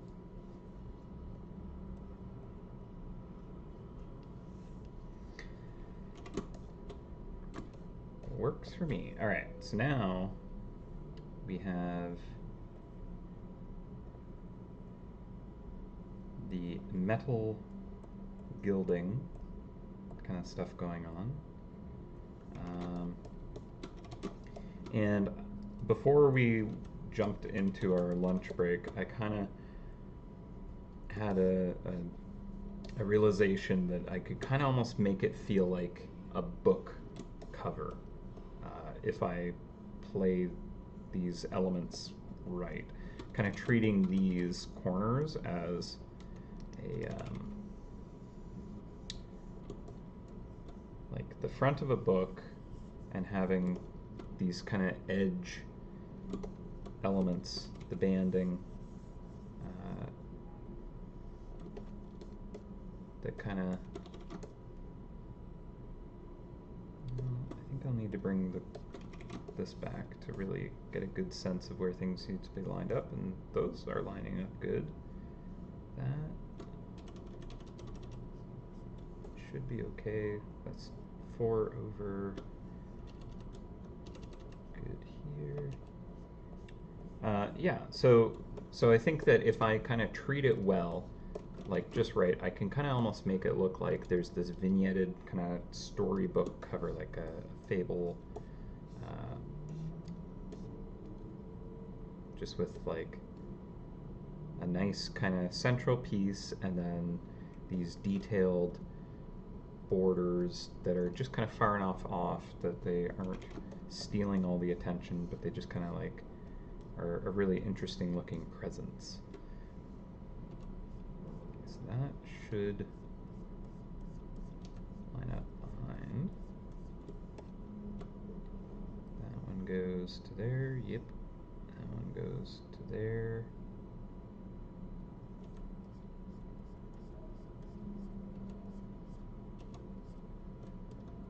Approximately.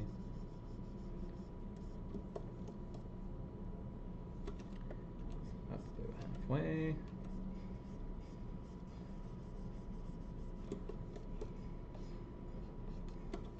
So potentially a nice way to do that is to have this kind of like curling element. But to get that to lay correctly is going to be somewhat of an interesting challenge. I think perhaps the best way to do it would be to create like a new layer and just create whatever element I want, and then lay a transform down, like duplicate it, mirror it, and then do a transform to try and get those into whatever perspective they need to match.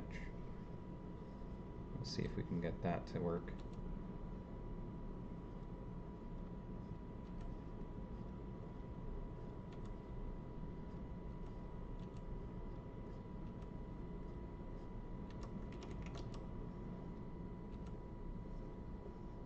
If I don't have too many cutouts of the metal, I'll actually have more room to do like engraving.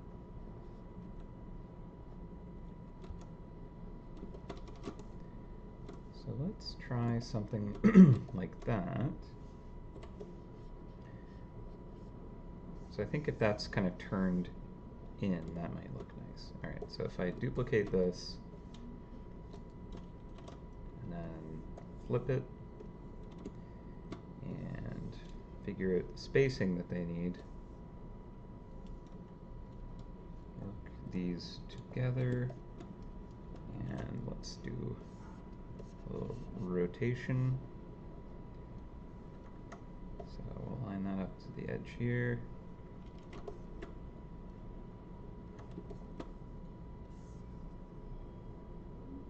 Do that.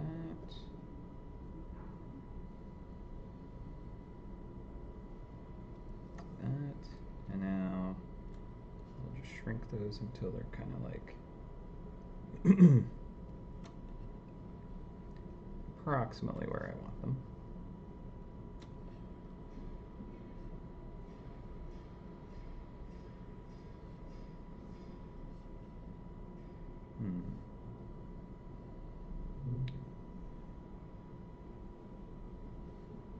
Yeah, it's not quite.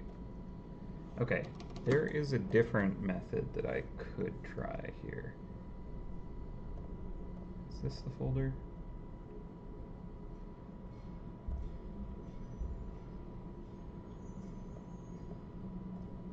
This is the folder here. Okay, so here I had a kind of way to lay it out and then transfer onto the actual piece. So this could be an interesting way to try this out. So if this is up above, and I have sort of my silver, or my cutout here, let's say it's approximately there. And maybe I want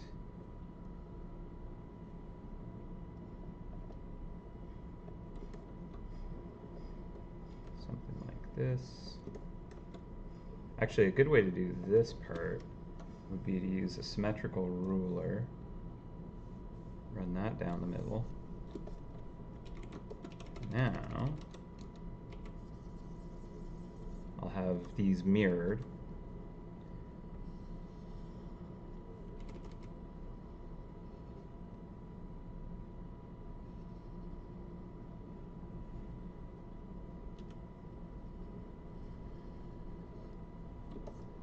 Do something like this.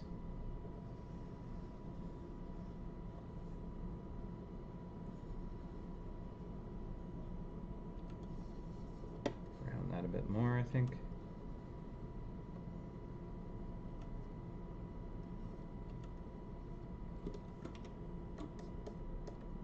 Oh, didn't realize I had the ruler set to being 2 kind of axes that it's mirroring. Oops. Okay. And there could even be like a little detail here, perhaps. Maybe even less than that. Maybe it's more like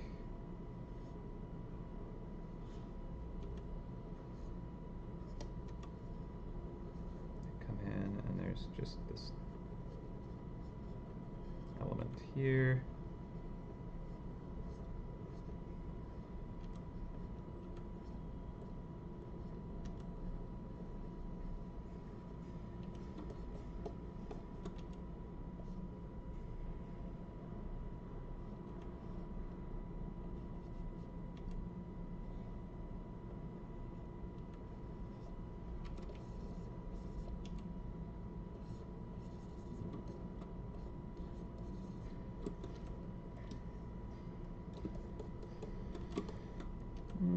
All right.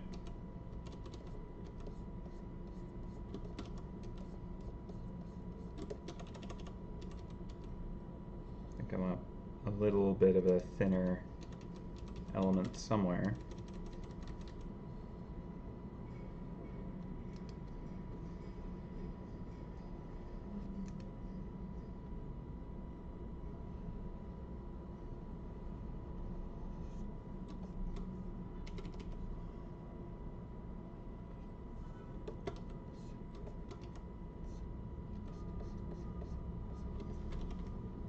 Alright, well, we can try this. So let's grab a... Okay, I don't want it mirrored anymore. So I'm going to copy that. And now I'll move that down. Down, down, down, down, down. Where am I?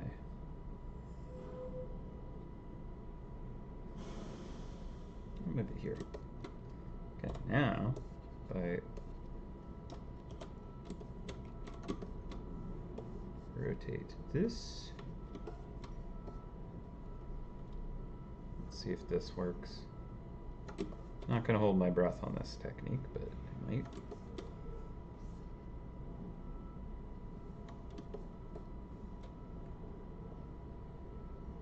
I suppose I should have trimmed first. Let me do that. Cancel. There we go. Okay. So I'm just gonna trim any excess here.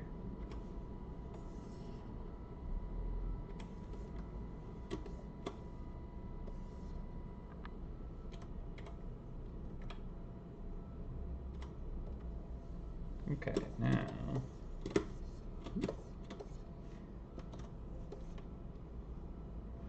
actually I didn't mean to. I wanted a copy of that somewhere. Okay. Alright. Let's do this. So now if I grab the corners, they should align with where it should. That piece up there.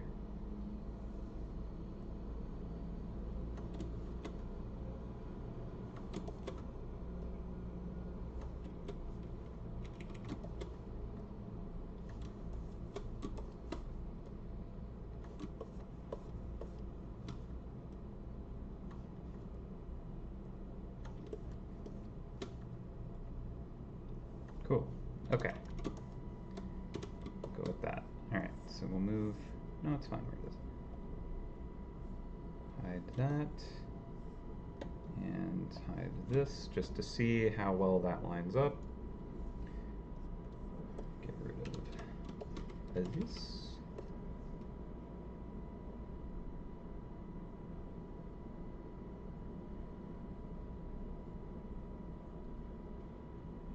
Come on, you can do it. There we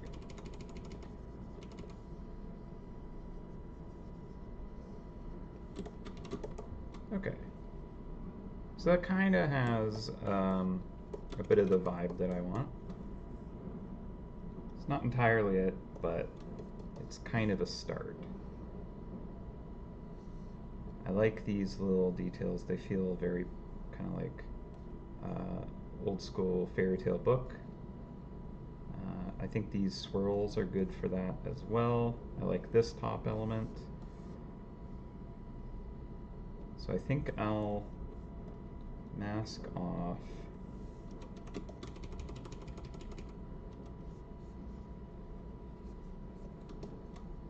this. And then I might fill that whole corner. I might not.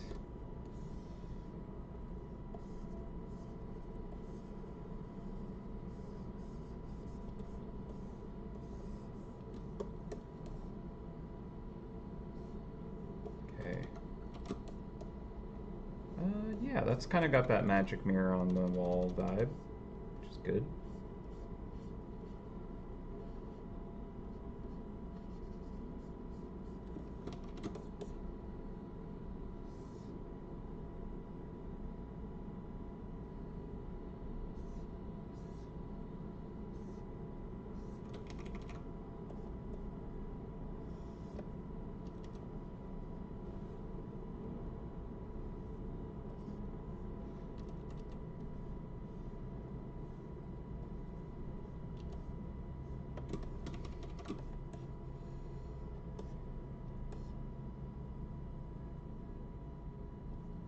Cool.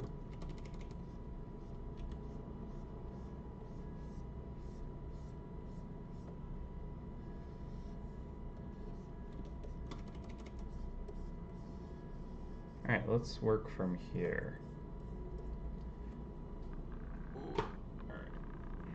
So I think that these lines here, I'm not necessarily digging that.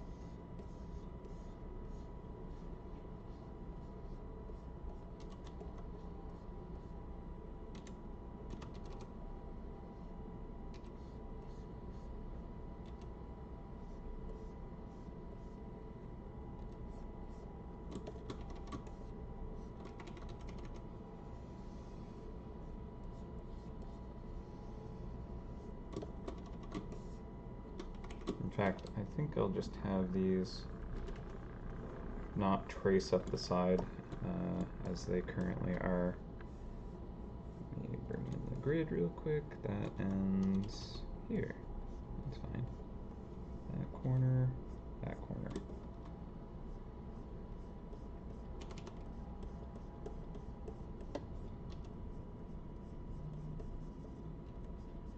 Okay, can work with that.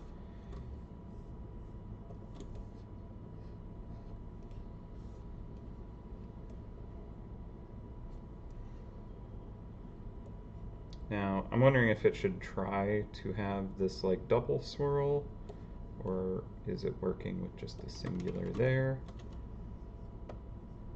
And then like, should there be some kind of element here at the base of the base to enhance the base?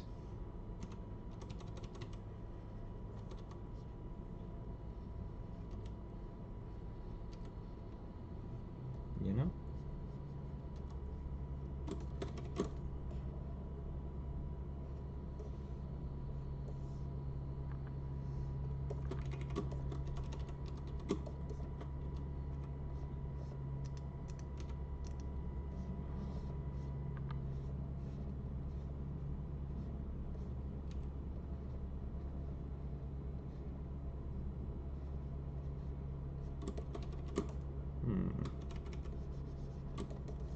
Hmm.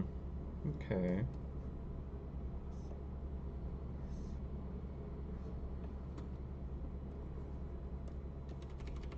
Let's get rid of that completely.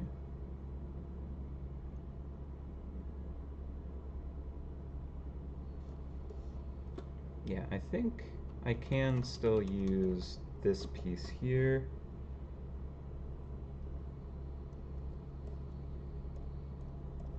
So let's just do that. Like so.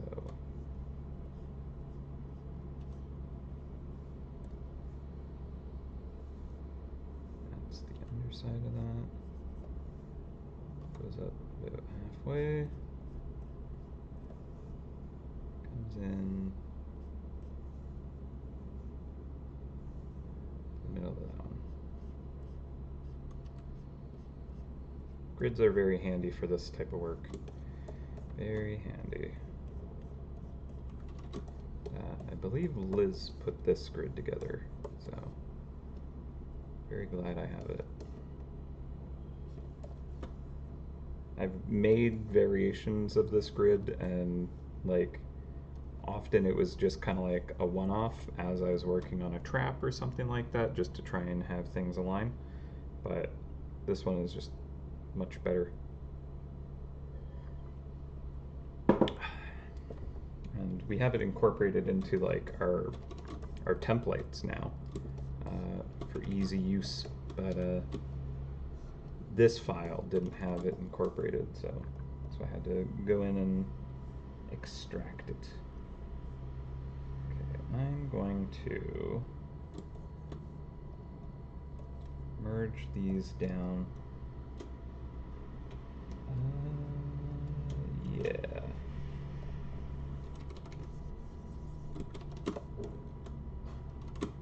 Cool. Cool. All right.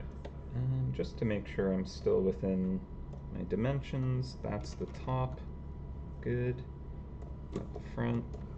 All right. So these elements seem like they're curving a little early. And that isn't centered well, right? So look at my grid again. Yeah, center line is a little more to the left, which is fine.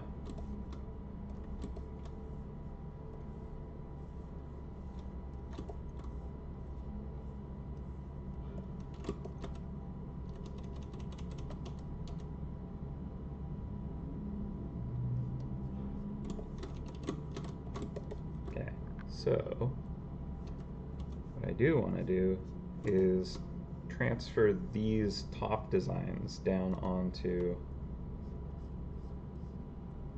the sides and make those really work. So that's coming up here. That should align more so right around there.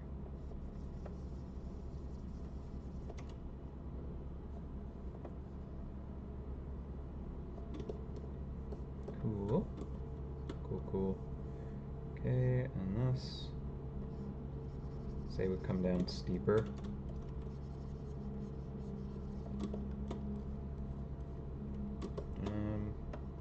We could have these kind of match up over there if we would want that.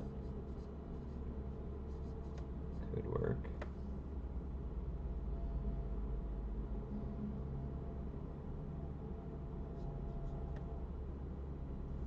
That goes to bottom middle of this one, I think. No, that's not right. All right, let me figure this out for a second. Okay, so we got 1, 2 over, 1, 2 over. That's right here. In fact, I'll just align it right at that corner. Right at that corner. And that is connecting to the inside of this. Boom. Just cut that straight across. And then that corner to this corner, straight across.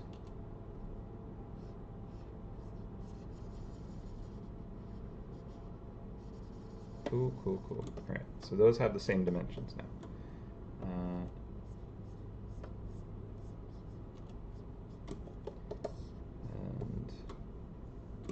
And then,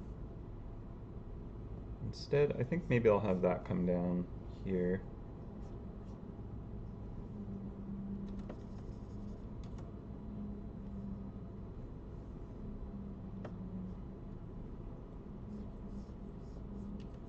There.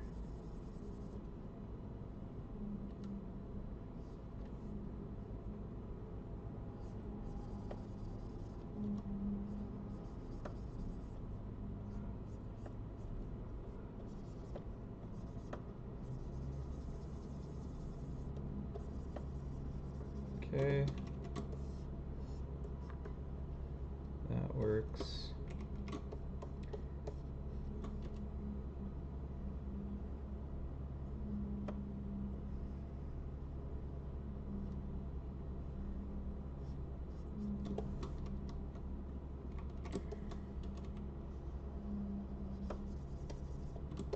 Okay, and then I still want there to be like jewel sockets, essentially, for these kind of rubies that come from the original or previous base to kind of slot in. So we could have that here. And just have some kind of socket here, something like that.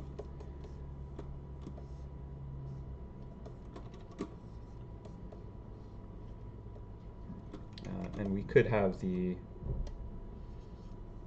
same thing that the previous bases had, with 3 of them in the front like that. And I think that'll be fine. Make that work. Then one off to the side even. Alright. I do like these like intricate details here, and I'm wondering if maybe that should be more the kind of weight that's up at the top.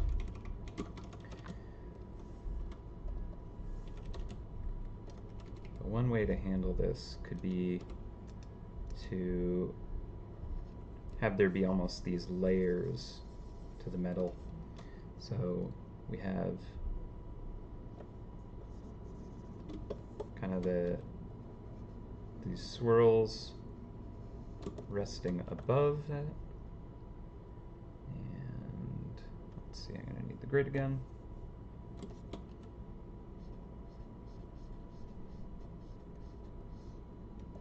Cut that down. That is, we'll say, the halfway point on that line. Go across to here. Come out from above and come down to...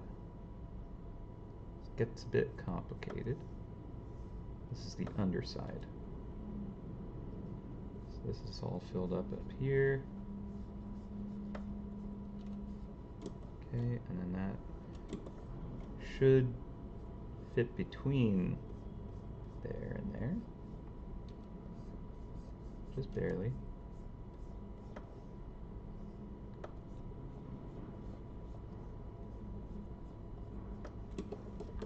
I think that works. I think so.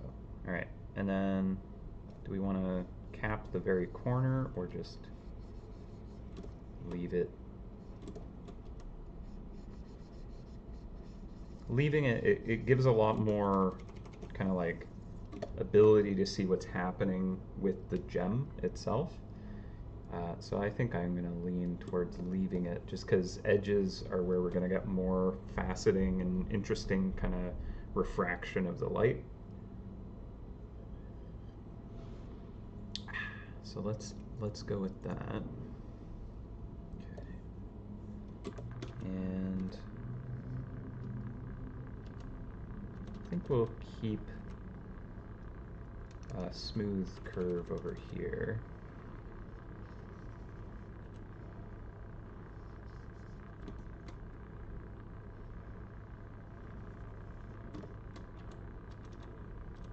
But just like change it, you know?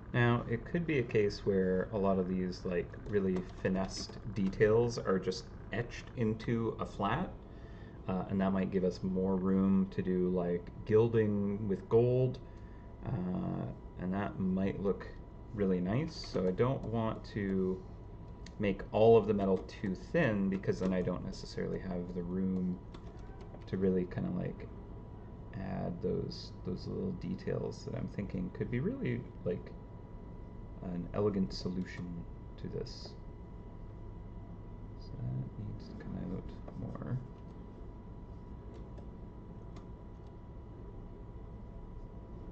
I think it needs to be up here. Something like that. These are cutouts.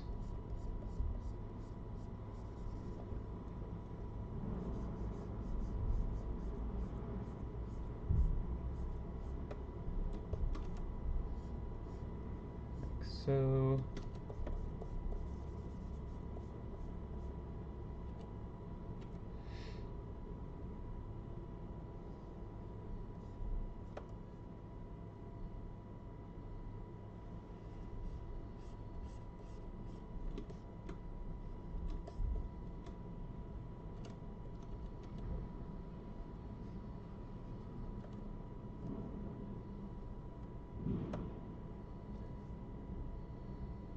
okay.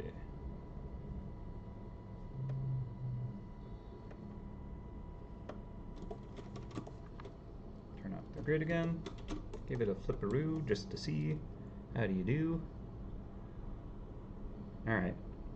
Yeah, I think that's getting close. I think so.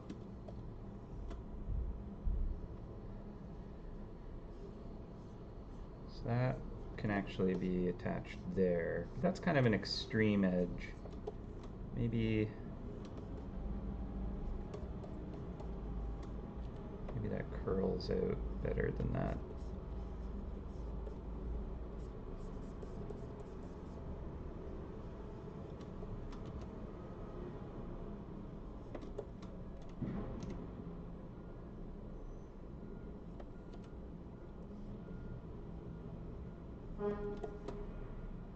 Maybe it's like that.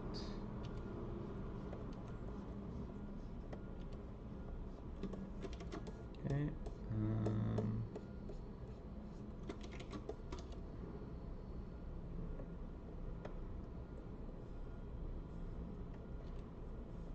Should these connect?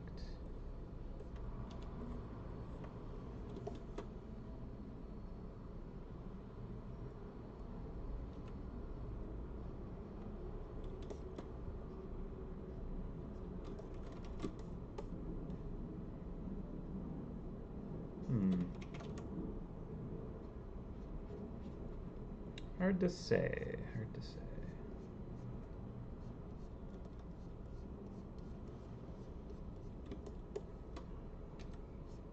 Thank you for the heart. Okay, so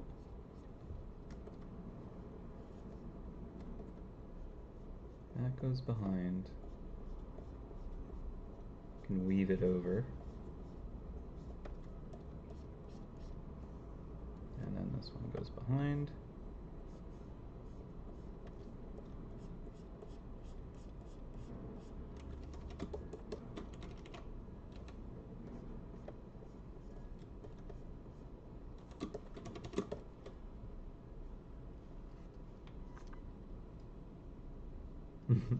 You can hear the horn sounds. No, it is not ships. It is construction horns.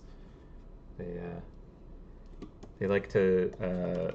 Well, it might be vehicles being frustrated that they're stuck on a one-way street with giant trucks that have to do like really laborious backup maneuvers, or it's just alerting fellow workers to safety hazards and making sure nobody gets squished.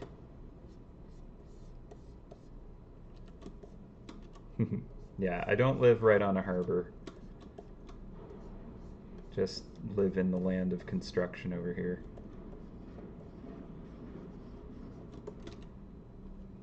My entire street is made of construction now. Okay, so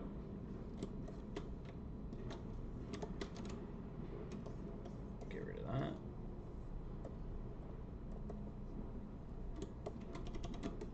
Yeah, I think that's kind of got the fairy tale vibe happening now. And what I would like to actually show with this potentially, if I give it enough space to do it, I could have like the back side of the crystal kind of have like a little bit of a shadow of the metal gilding, perhaps on the far side. So like in here, I can have these bands kind of like shading a bit of the light there, and like the back here, if I want, I can have kind of like a shadow swirl, and even this corner here. So I think that'll be a nice way to kind of just show some of that translucency of the material.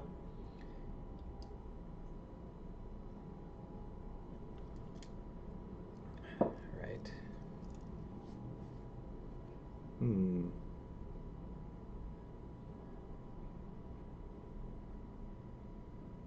Okay, I think that's not bad. I think there's enough tiny areas where I can just get a little gold filigree just kind of like tapped into those corners just to fill that.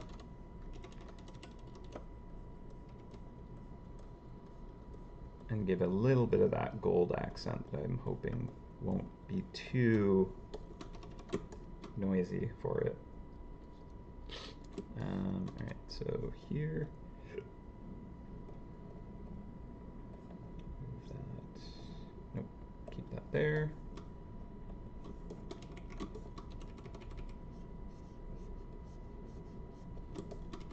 This needs to cut back like that. Just clean up some of the smushiness of this.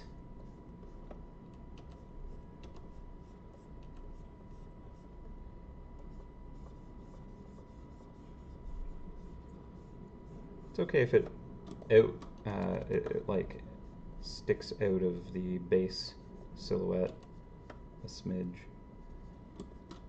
Better that it sticks out too far than cuts in, because a lot of newer traps, they'll overlay in ways where it kind of like obscures anything that's sticking off of the base. But if there's these gaps, then it becomes really obvious and an issue.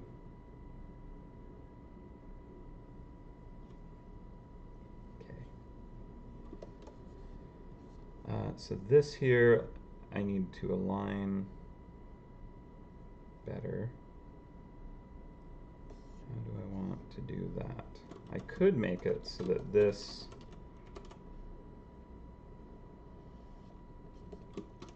kind of ends short.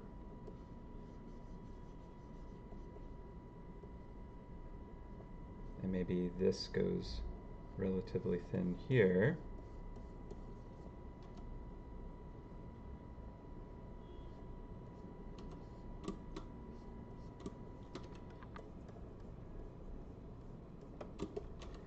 And this one picks up that bulk.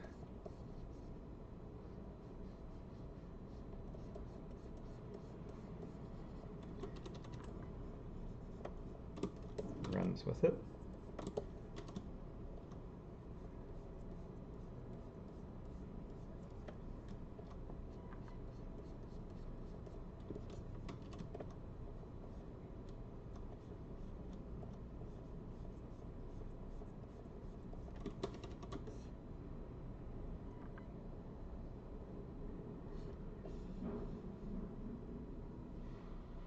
I want a little bit of rhythm in between them, though. So I almost want like something like that.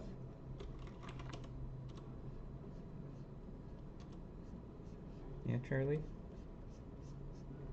She's just like asleep, but like adjusting herself by digging her heel into my gut. This could come out and like swirl on top of that.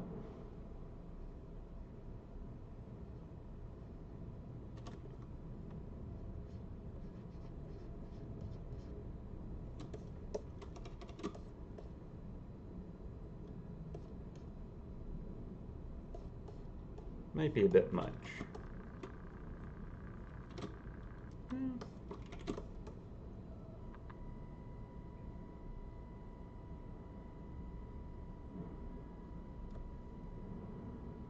I mean, maybe if that's filled a bit, and then I use the gold to create that separation there. So I do this maybe.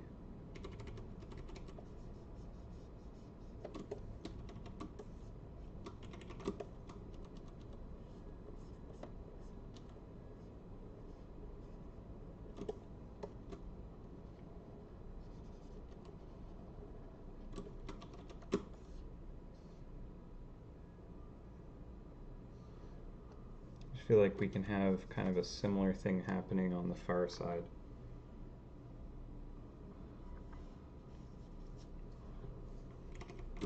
Actually, this makes me want to make that go all the way behind there.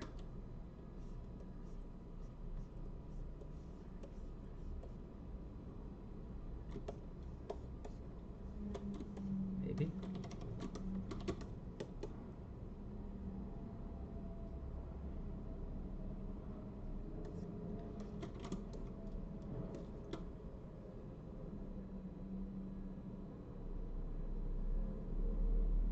Yeah.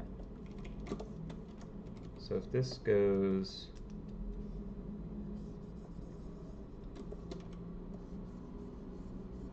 like so,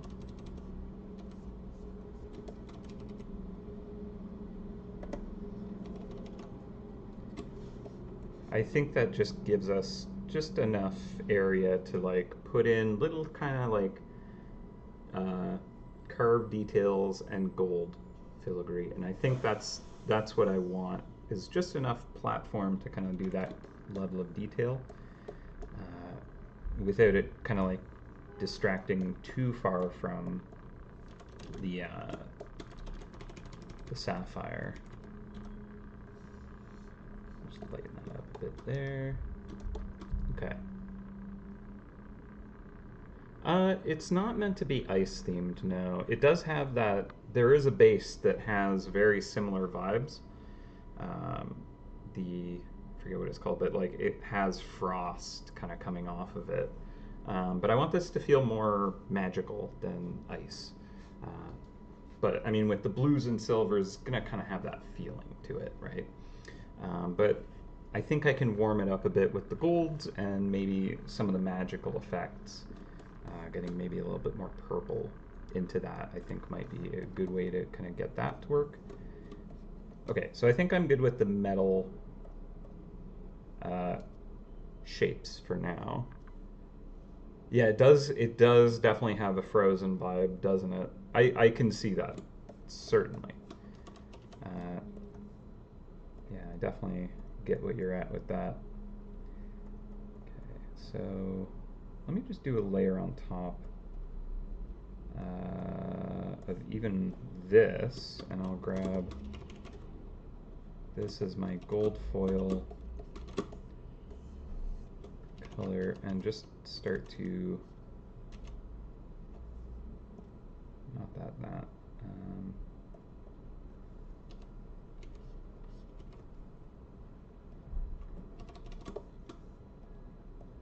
okay.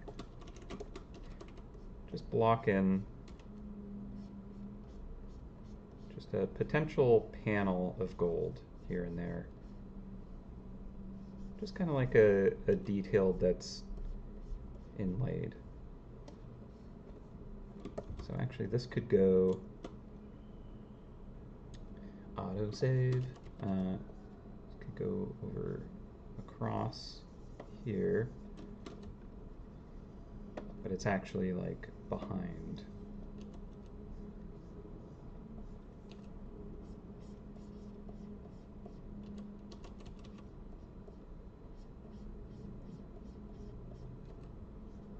Might be easier to do with a clipping mask layer, but oh well.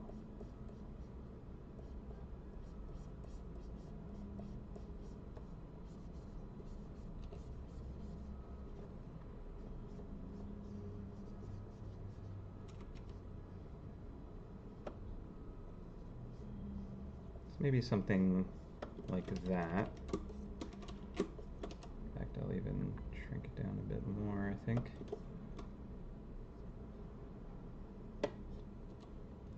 And then maybe it goes out on top.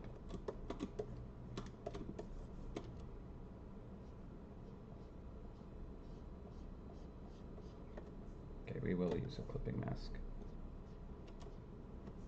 Wrong layer.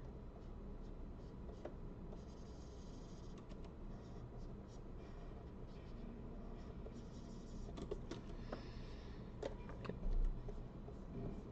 Erase away. Paint back in. Erase away. Paint back in.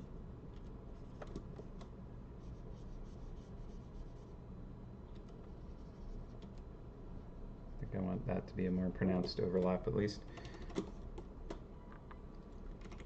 So it's like the gold is locked in with a silver kind of frame here.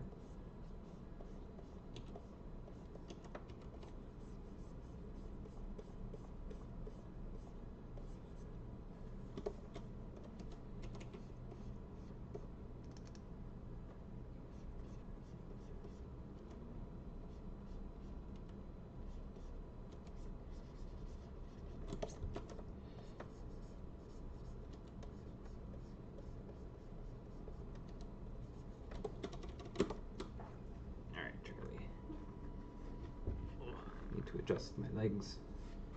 Okay.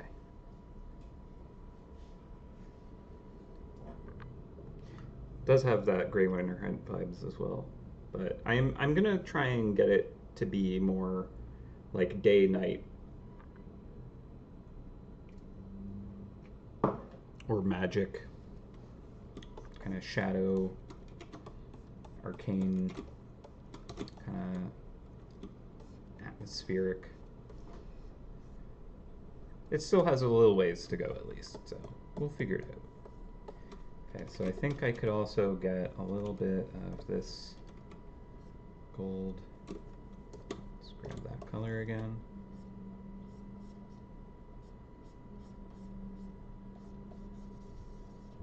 Just gonna blast it down.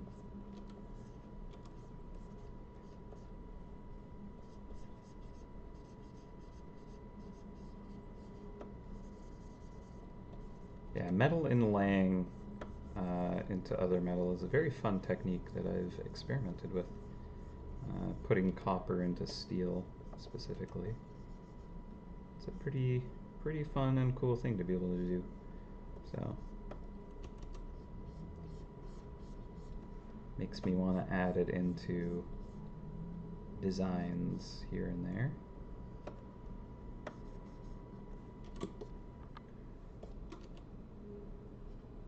Okay, we'll grab this.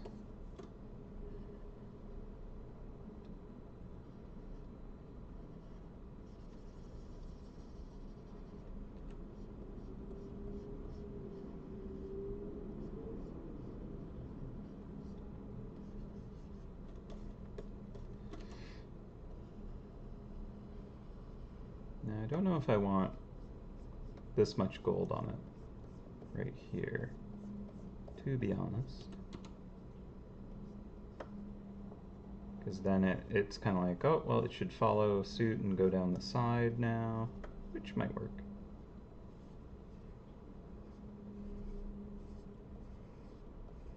It's just I want it to be more just an accent, right? So if I add much more, I think we're unbalancing it from being an accent and kind of like starting to make it a little too a focal thing. Like I want there to be more than 3 times as much silver as there is gold, which is probably the case, but the more I add, the more I kind of feel like it's standing to lose that potential balance. So where it exists, I might just thin it more.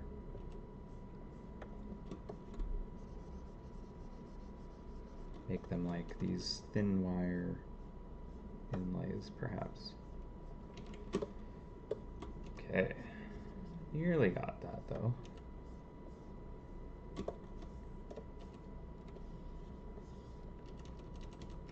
Paint you back in.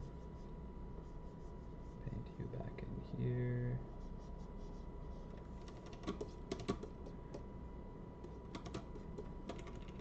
Yeah, I think here I want to pull it back.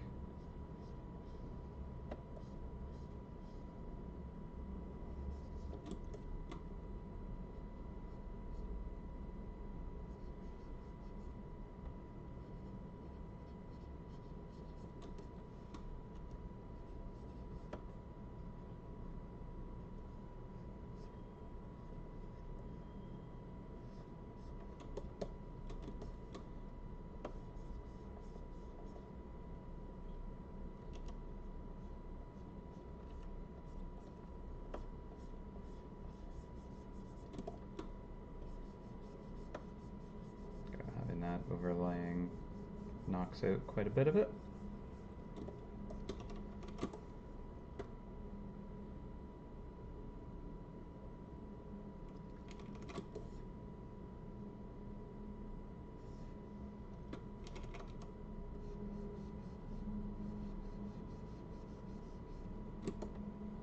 Yeah. Okay. That's maybe not a bad place for it.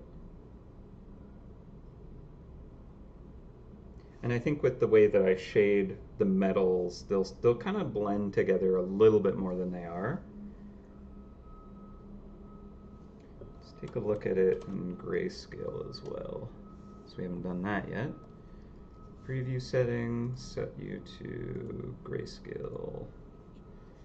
Okay, so we have some nice kind of contrasts here because we have that nice kind of like deep sapphire with bright silvers and gold on top. And I think with the gold and silver kind of like being these polished bright metals, they'll kind of like group nicely together and play off of the base. Now, of course, because we have the base, it's going to be combined with a trap, so I don't want to make it like super attention grabbing. The ruby base already kind of like does a lot of that, where it's like really pops against a lot of the traps just because of being like this bright red. So, oh, didn't have that active. Oops. Okay. So if we hit the metal with just kind of like a quick shading pass, we toss in the extra gems that are gonna kind of like pull in the ruby base, I think. Then we can go back to the sapphire, really kind of figure out that internal glow and magical kind of like pop, and then final polish pass, and I think that'll wrap it up. So, all right, it's been an hour since we came back from lunch. I'm figuring another 2 hours or so until we're kind of reaching that figured it all out, got it all detailed out. So yeah, pretty much the whole day, as I did kind of expect, to be honest. Like it's a little more of a straightforward project where it's like, okay, well, I know what the limitations are. It's just kind of like painting it in and getting those details set. It can be a little bit tedious to kind of lock that all in. Okay, so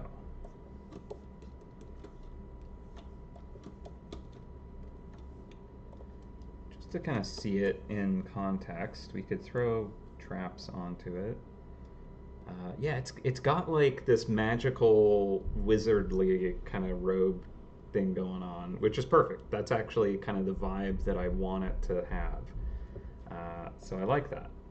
Yeah, I think that that does have the qualities that I was hoping it would. It does feel like it could be like some kind of like sorcerer's kind of like garment or something. Cool. Okay, great. Yeah, okay, so we'll pop some rubies on that. Uh, grab that base. And let's just bring that swatch back anyways.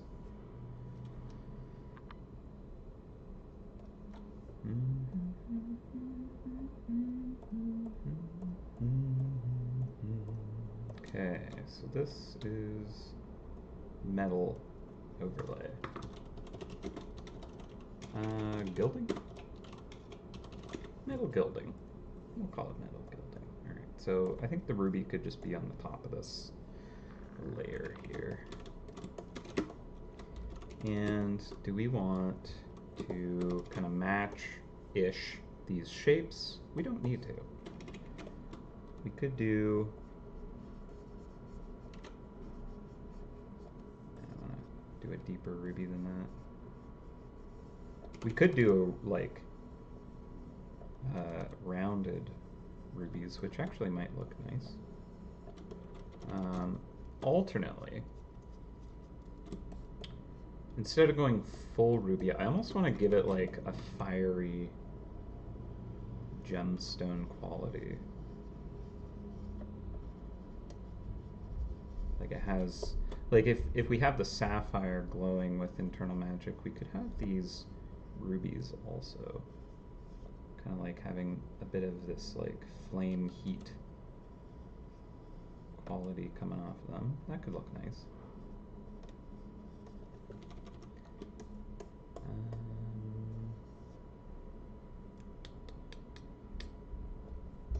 Do I want to get one over here? I don't know. Maybe.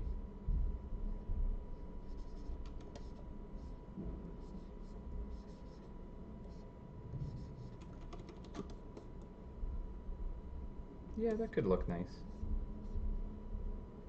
Okay, let's try seeing if like this orange flame kind of glow is a good idea or not.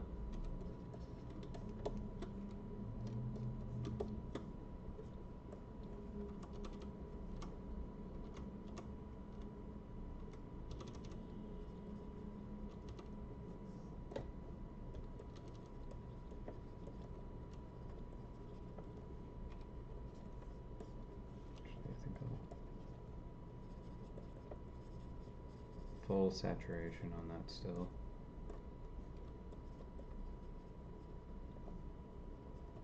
Yeah, I like the idea of like giving it this like burst of almost like fire in the sun. Not that that's like a critical element, but I just like the motif that could be happening with this kind of shadowy, starry kind of aurora contrasted with this flaming rock bursting with fire. fireball gem.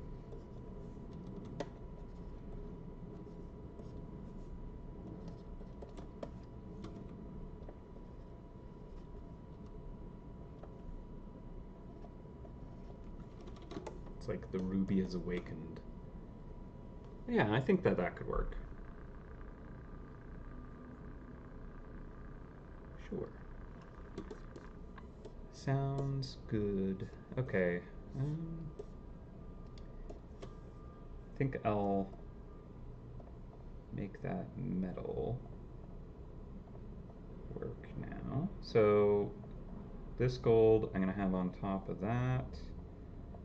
That can merge down here. So that's all one piece now. Make shading it easier. And I'll do that on, yep, zone layer here.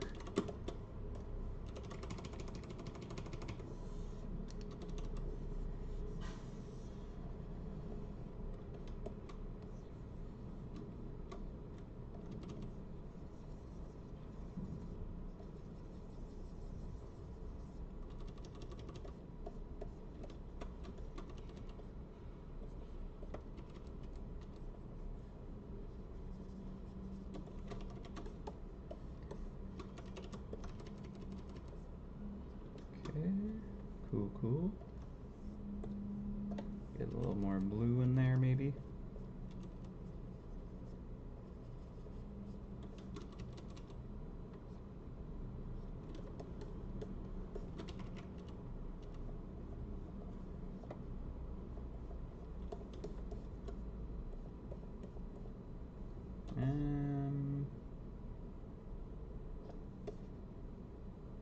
Actually, I want that to go behind.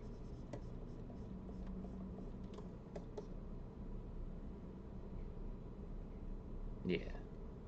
I think that works better.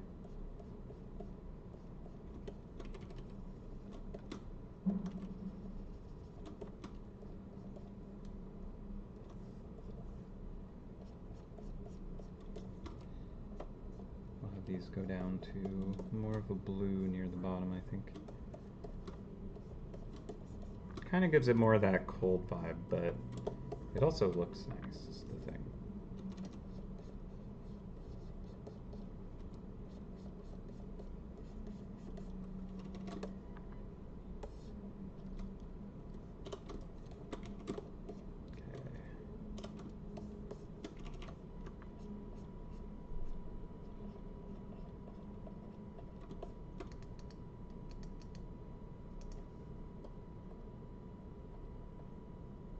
That could merge down as well now.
Just little kind of etched details here and there will be nice.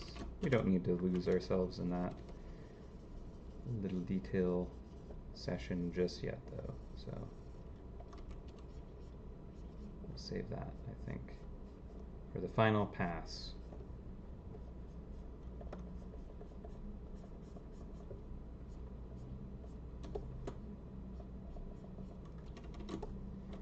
Okie dokie. Okay, so I just want to get like a general shading structure set up for these, just to get the values where I want them.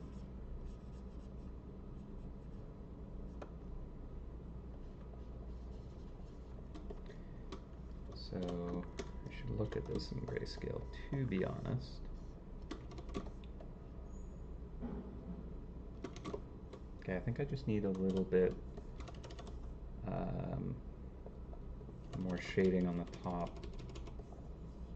just to bring that down a smidge.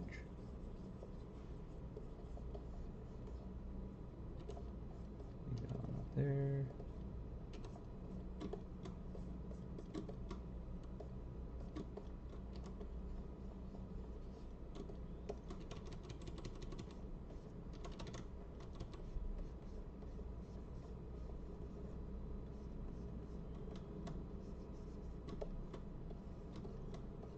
Okay.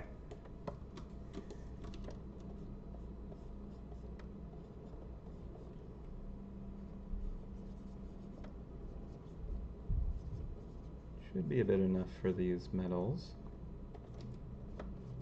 Now, rubies I think look pretty nice with that kind of like flaming internal glow. And now I think I really want to handle that sapphire. It's about time to come back to it. So, that glow is now blue. We're good there. I don't even know what this folder is supposed to be anymore. Get rid of you. Alright. Here is our sapphire base. So, let's get magical. So I want more clear separations with these edges. I'm thinking that could be darker on that top portion there.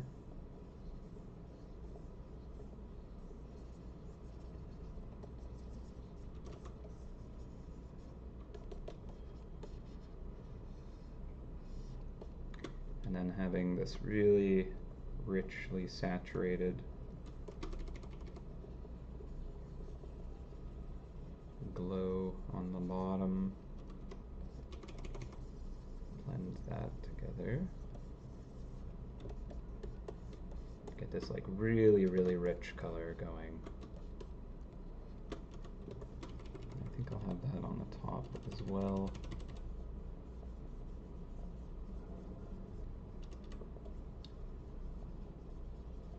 Here and here,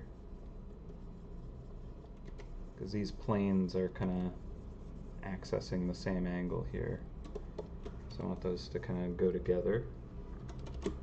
Maybe in a little bit here, although we're getting the back edge kind of coming through at that point, so we'll probably want to handle that far edge differently.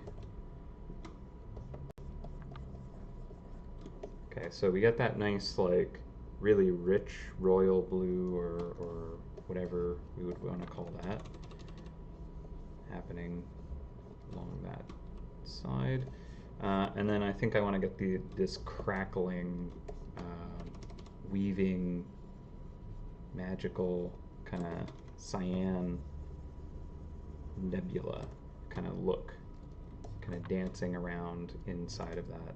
So I think I'm going to darken a few more spots just to give a little bit more room for it.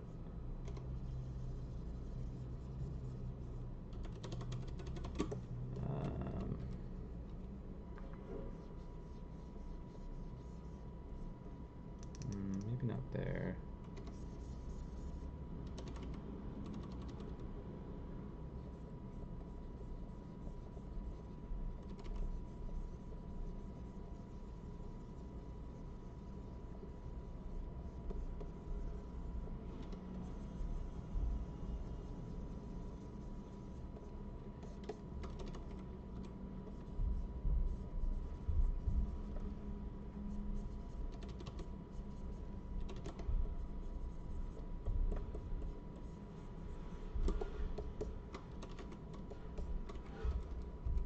Get a bit more here, I think.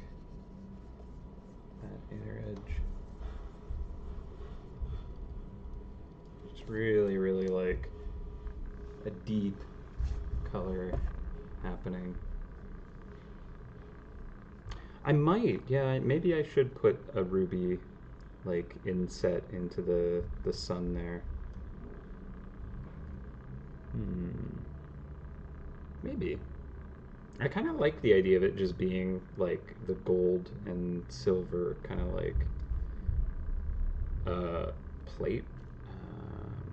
Maybe. I don't know. Yeah, I will definitely consider that. Because, yeah, the ruby, like, if we're looking at the other bases, you know, we have the jewel up here as well, and that's kind of the most pronounced one. So it not being there here maybe is a little bit strange. So, well, yeah, let's just add that. See if we like it.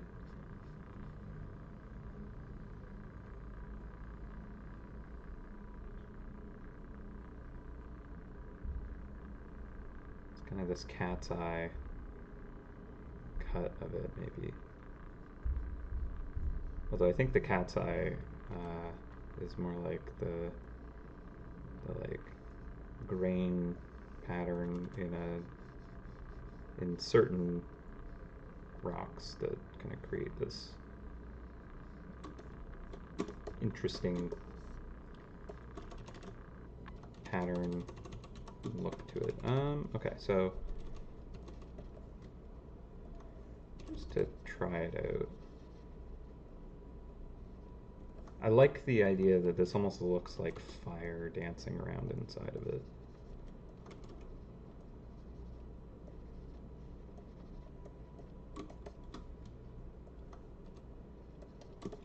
Now, if we really want to give this gemstone look, we'll give it like a nice kind of specular highlight.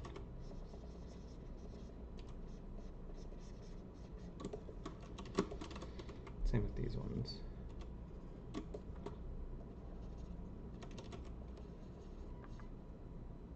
Yeah, Charlie?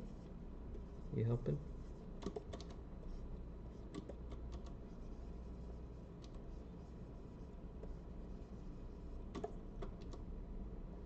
It's like, is it helpful if I put my butt in front of your drawing tablet? Co-host Charlie here. Huh.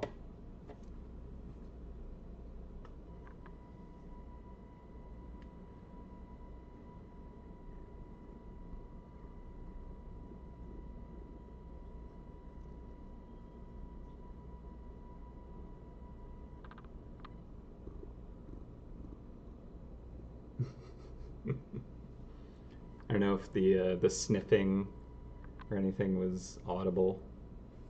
It'd be cute if it was. All right, yeah. So we could have that ruby locked in there. I think that could work. And maybe we'll have it closer to the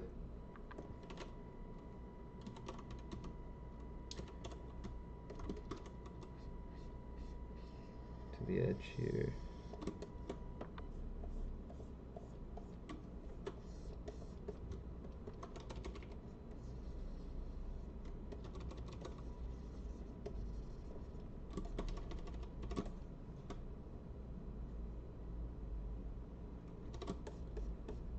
Yeah, okay, that might work.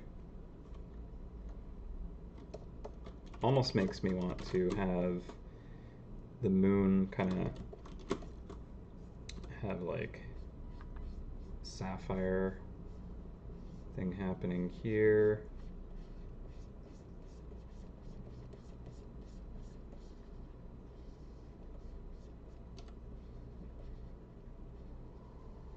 Not that there needs to be any more sapphire, right?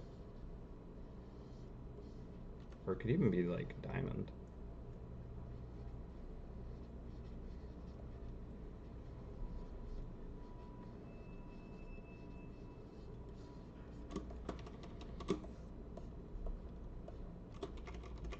If we do that, it's like, should we just have like little tiny ones?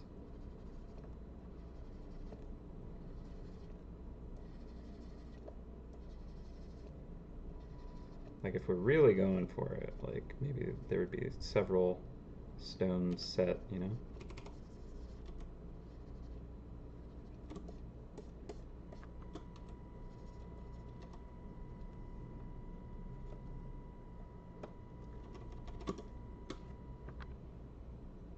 I just don't want it to get too noisy. So maybe not those.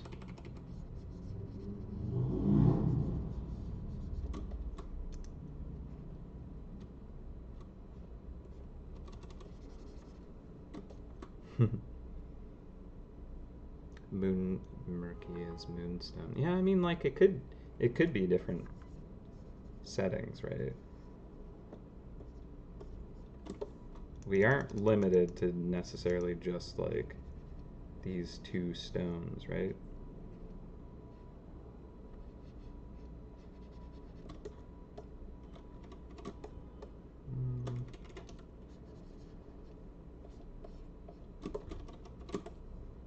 Yeah, I kind of like it with just the simple rays coming off of it, I think. I might be wrong. May not be as elegant and beautiful as if it had more and more and more stone set into it. Like, again, like this is a progressing base, and I think that maybe the ultimate version will be this rainbow like base, literally just imbued with just stones and metal gilding and just like the most ornately ridiculous looking thing. That could be fun. That could be fun. But yeah, for now, I still want to understate it just a little bit. Like, it's very, very, uh, like, fancy. No doubt about that. But I do still want it to kind of, like, have room to breathe and show different things without it just being, like, so many little stones set in and details and stuff like that. Like, I want the gemstone base to still be the primary kind of, like, whoa. Maybe. We'll see. Yeah. Okay, good. Blue's your color, alright. It's gonna be a good base. It's gonna be a good one. Awesome. Alright, so yeah, I think I like this with the stone set in there. That's quite nice, actually. Pull this back just a hair here.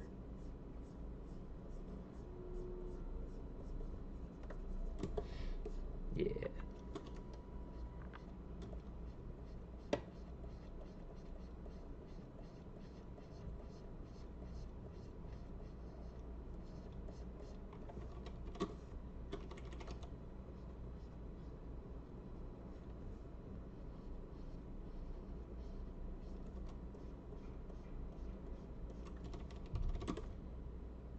Cool. Okay.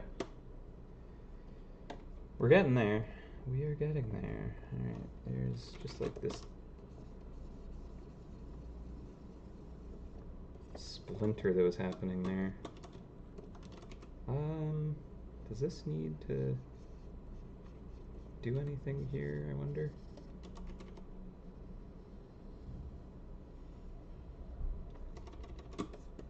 Hmm. Maybe.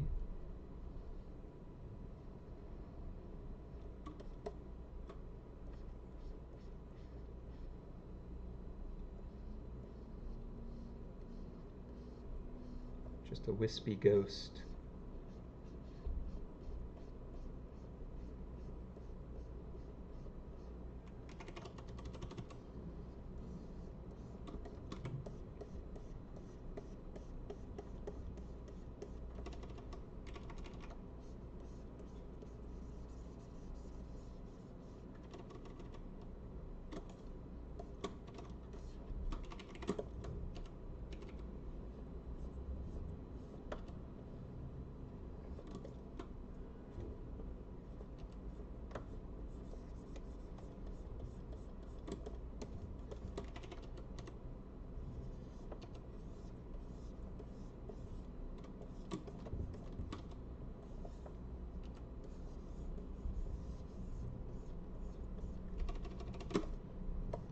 Cool. Alright. Why not? Womp, womp, womp. Womp, womp. Well, thank you very much. I'm glad you like it. Okay, so back to the stone. Ooh, not that brush. Let's use this one.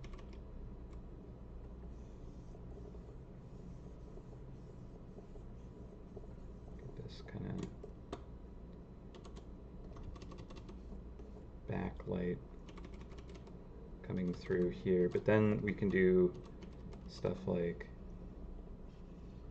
showing that there's other patterns.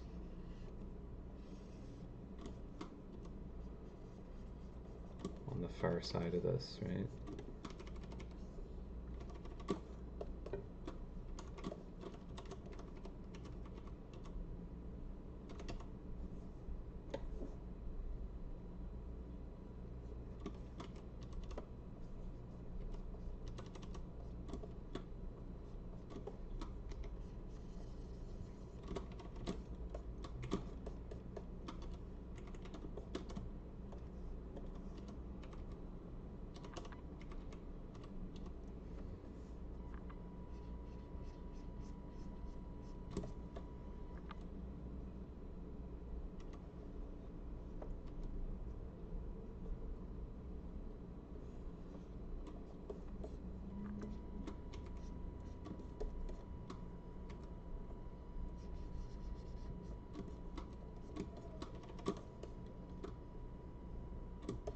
So I don't want it to be just like a block of resin or something like that.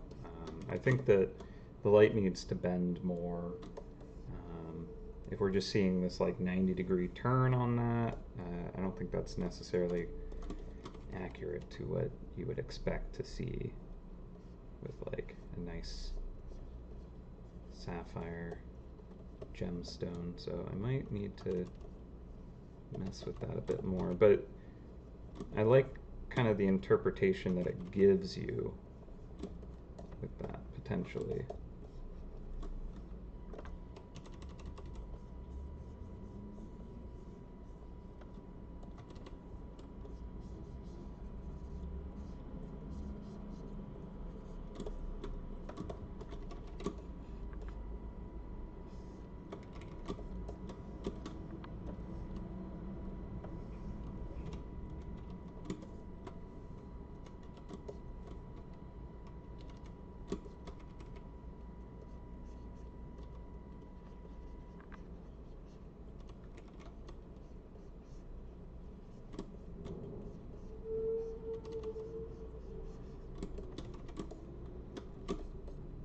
I also don't want to like make it look all wrinkly or get it too noisy before I get that kind of like magic glow flowing through it. So I think I'll just treat it like it's kind of squashing down.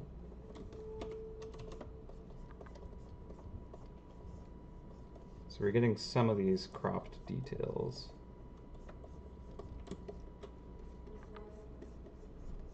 But leaving plenty of room for this magical beam madness. Which, let's just jump into that.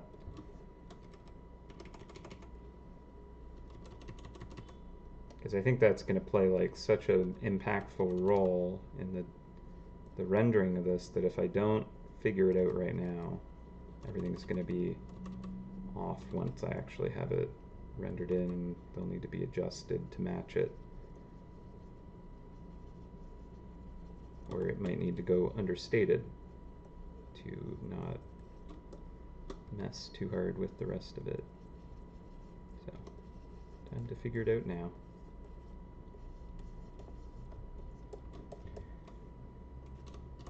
Yeah, so this kind of flowing, almost like, yeah, an aurora kind of beam.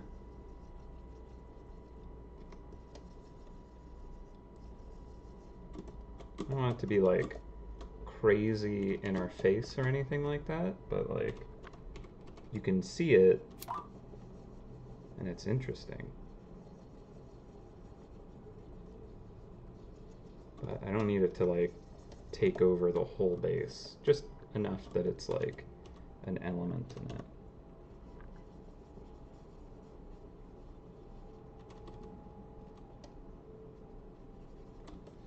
Like there could be edges that like really catch that and just punch it up, right? Because if these corners are like bending and kind of catching light in an edge, because an edge is basically, you know, your surface turning towards a different angle, but somewhere in there it's going through all of those angles, right? So if it's slightly rounded, you're going to get like all the light kind of refracting through each of those angles. So you're going to get like nice concentrations of light in those corners, because it's just more angles to catch photons essentially and reflect them. So we'll have it kind of like really just kind of picking up in a couple of these corners, just playing it up a little more because it'll look cool, mainly. It's my justification.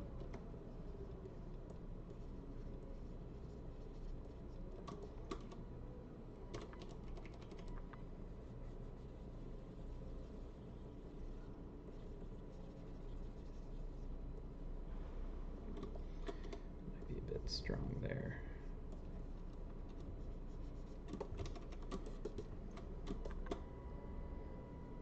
Yeah, you can hear the like vehicles outside. Yes, there are trucks making noises out there, definitely.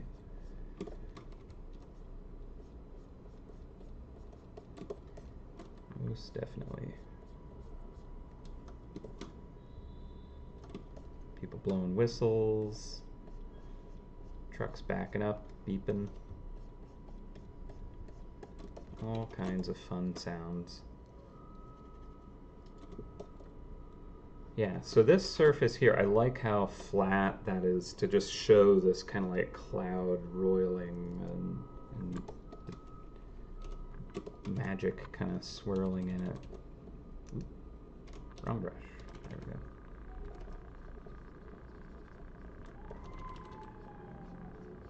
And then there's just teenagers making loud noises as well.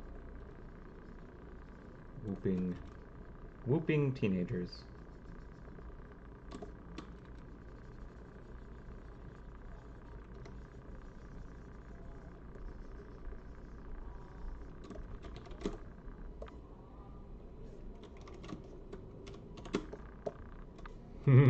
You can hear everything? Oh no. Well, enjoy all of the Foley that I get to experience every day. Yep, teenagers. I remember being obnoxiously loud when I was young. Slightly younger. Still obnoxiously loud sometimes. Yeah, they're excited for the new area, you're right. You got it. They know what's up.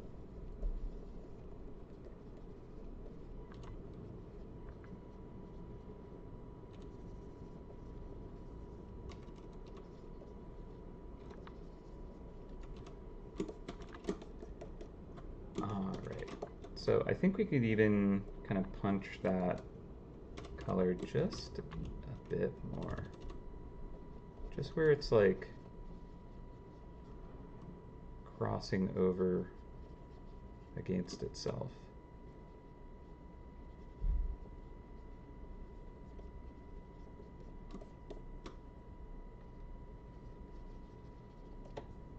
Even like going into almost like a green.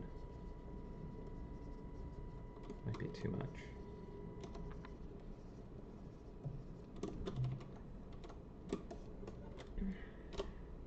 Yeah, that's pushing it. That's definitely reaching the the like upper limit of where I think it might want to get to. But it's kind of nice with like just that subtle green in there. But I think that's as far as I would take that.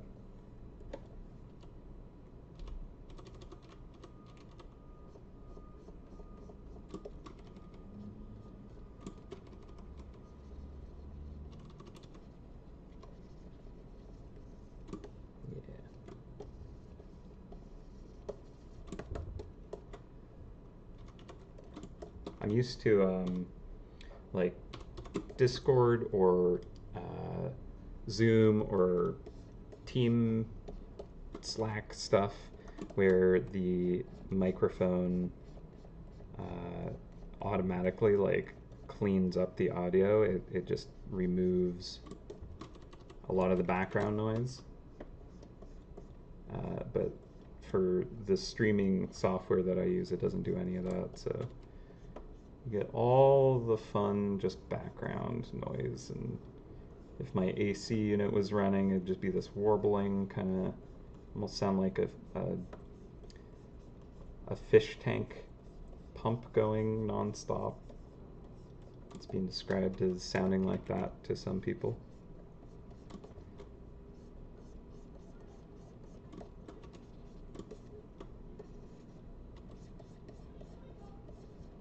Yeah, there's a high school like just down the block, so my area is one of the cool kid hangout zones where they like to like run off of the walls on the buildings and steal each other's lunch and exclaim things very loudly. Also a corner store right nearby, so they're like coming out with like sugar and things.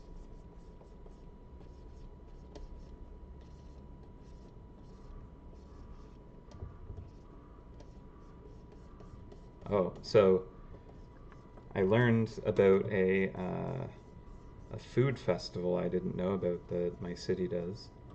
I'm gonna be checking it out this weekend probably. But at the exhibition, the Canadian National Exhibition in Toronto, there's kind of a section where they have like the food building, and it's like just a bunch of like, you know, vendors with a bunch of different street meat kind of whatever booths with all kinds of different food.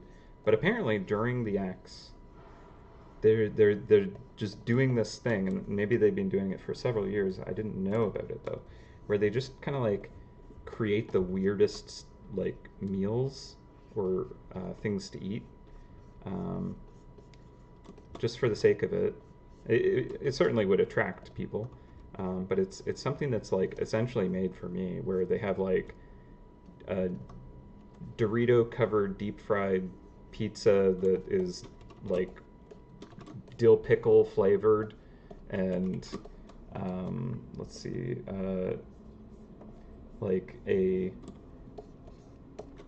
fried chicken sandwich with Krispy Kreme donuts as like the buns, and like a watermelon hamburger sandwich thing, and just like whatever weird stuff. Like there's dill pickle, um, cotton candy, and stuff like that. So it's just like weird fair food, like carnival kind of style stuff. But yeah, I'm very excited to try a lot of weird food because that's just who I am. I like to eat weird things. So I'm excited about that.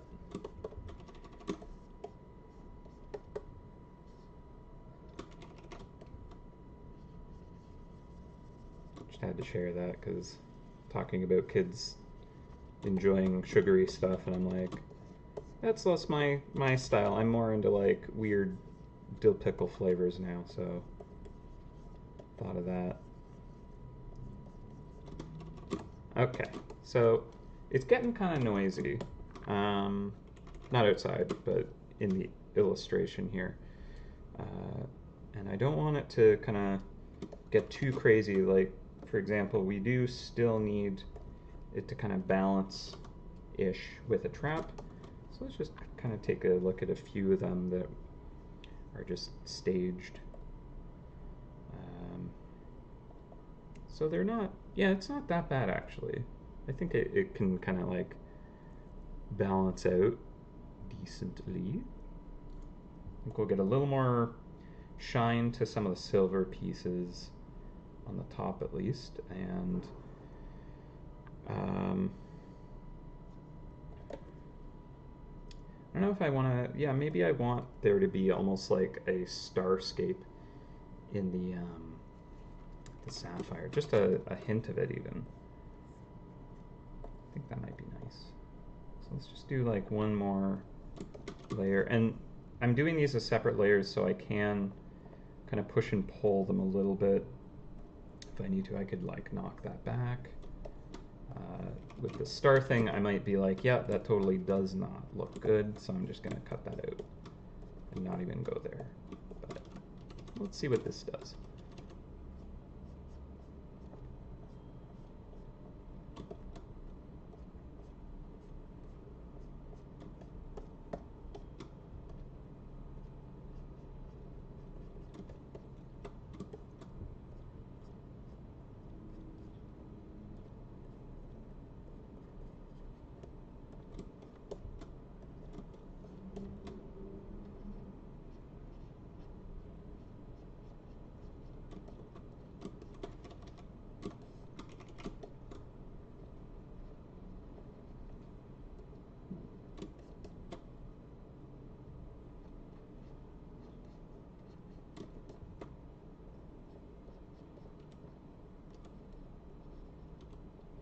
Kind of like that. And then if I do a layer behind it and just kind of give it a little bit of glow, it's kind of nice.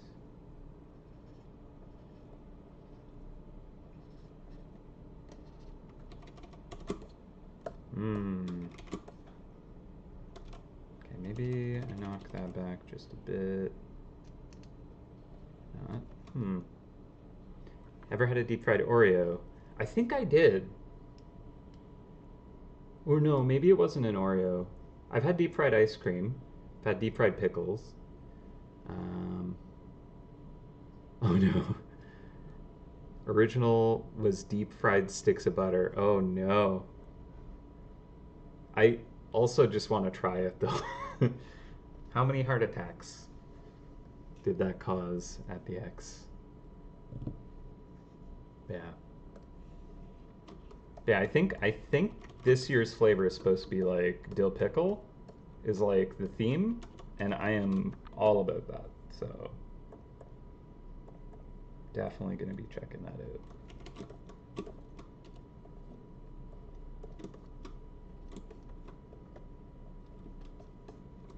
Should get a few more of these kind of stars kind of sprinkled in here. I don't think they all need to have a glow about them.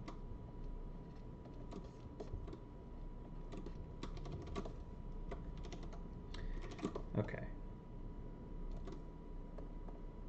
So I think I pull this back a little bit on the left side maybe.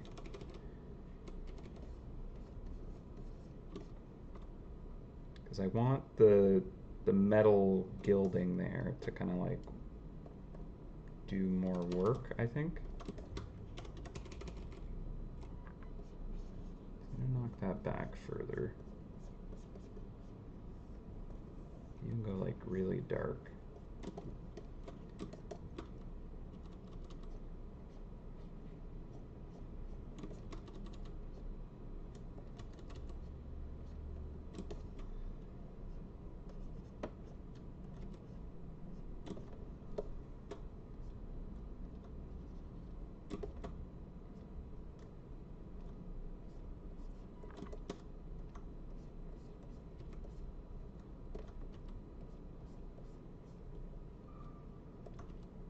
Okay, and because these edges are essentially kind of rolling the surface. I'm just going to get like a lot kind of captured in those corners. Right? It's almost going to pick up everything inside of it and just compress it all down. So everything between like the angle on the left and the angle to the top, it's just going to kind of take everything that's within that and just like squish it all down together to meet in the middle.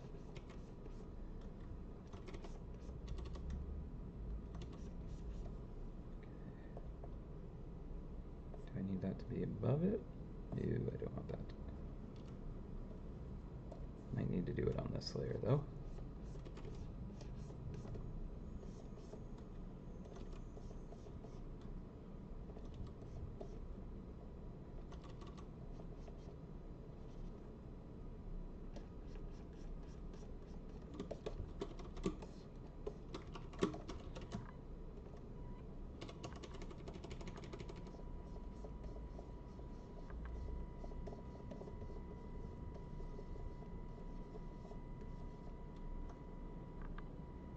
Okay, and then I'm gonna get a little more of this kind of, because we have this relief cut here.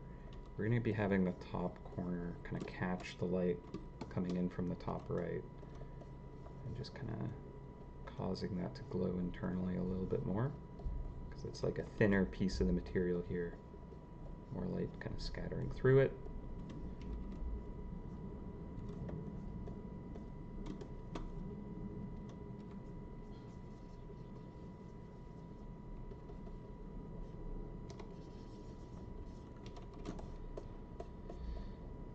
Okay. It's a lot. But it does feel like there is this kind of magic book. But like at the same time, the simplicity of this looks even nicer to me. I'm thinking this is getting too noisy. So I think I actually want to push that back even further again. Just kind of being able to compare where it was to where it's ended up, I think can reveal a little bit about how far is far enough and how far is too far. Okay, let's go back to this kind of blue here. Maybe that one.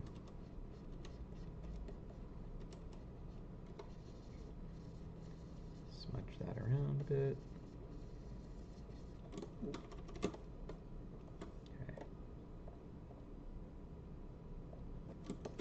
I think I liked the color that was happening under this, so I'm just going to pull that back, get more of the blue, the deep, rich blue that was there.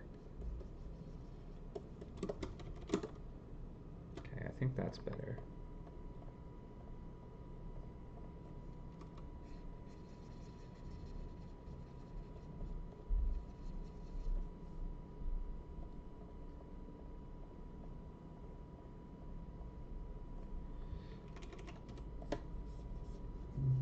Catch that lip there.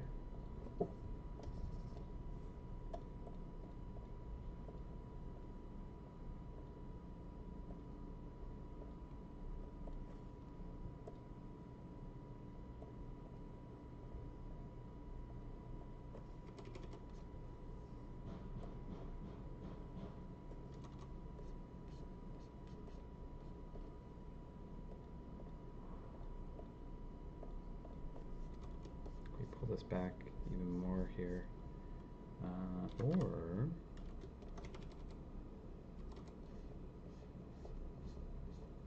darken that more.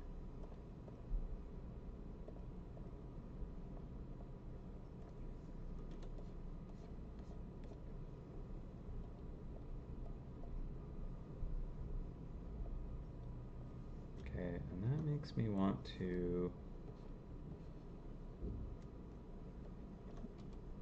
that edge quite a bit darker here, and then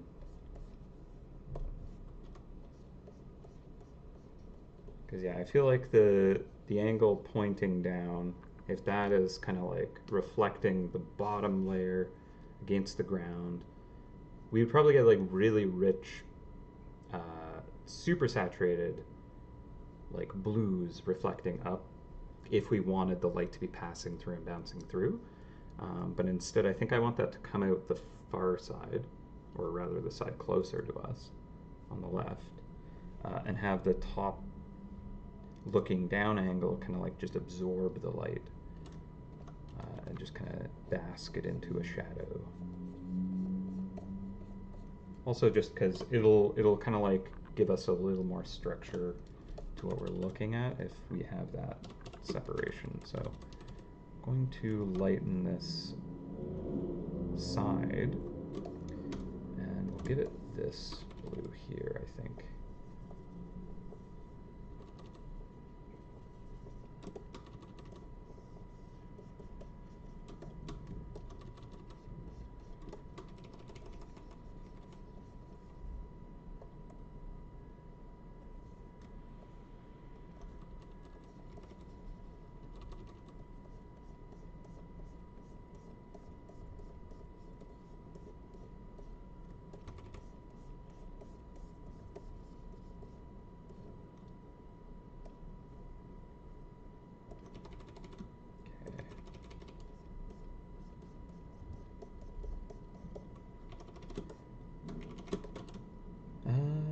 Let's see. Do I just need to lighten that all up?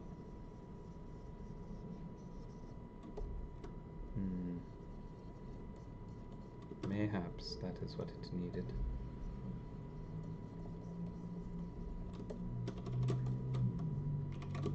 Again, I don't want it to feel like it's that icy, blooming kind of glow, but that's kind of the right aesthetic almost, so it's hard to not go into that territory, I guess.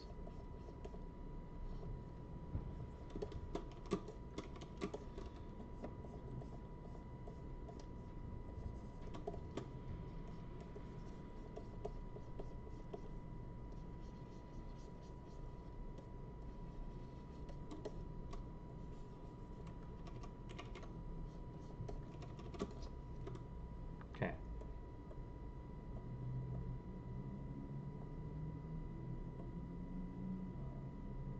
Could probably knock some of these stars out. Oop. Wrong brush.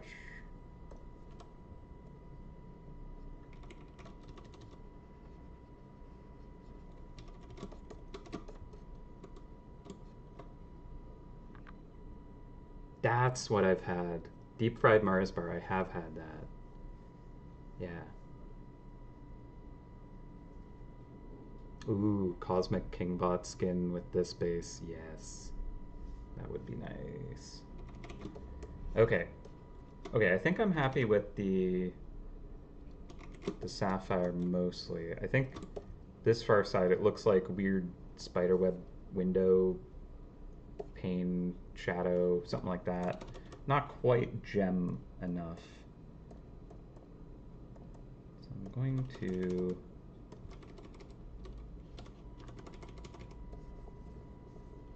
saturate that up.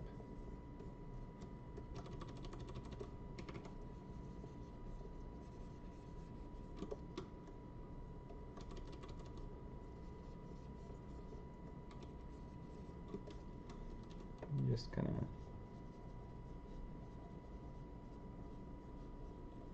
get some light refraction madness happening, hopefully.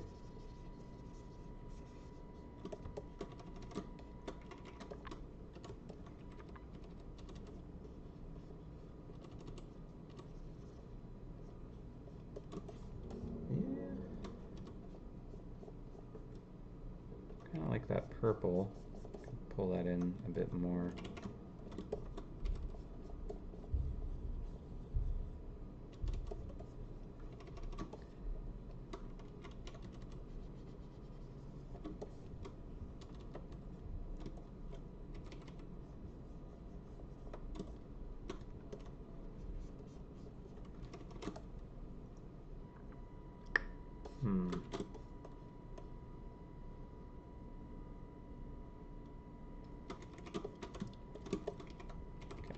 think it is getting that kind of like magical vestments kind of vibe, which I think is good.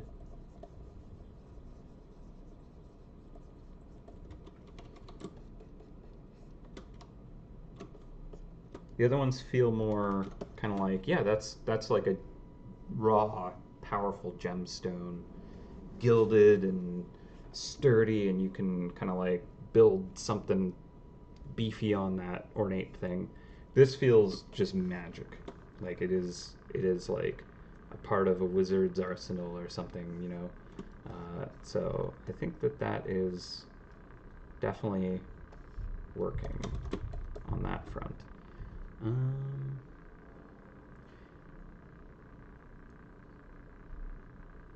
Deep fried Coke? Like Coca-Cola?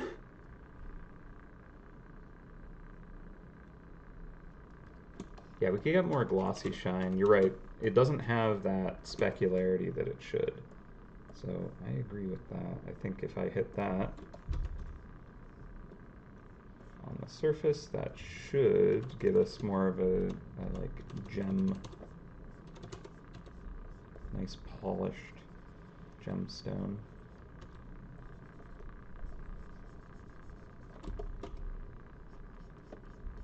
And also having it, some of it just kind of like washed out as well.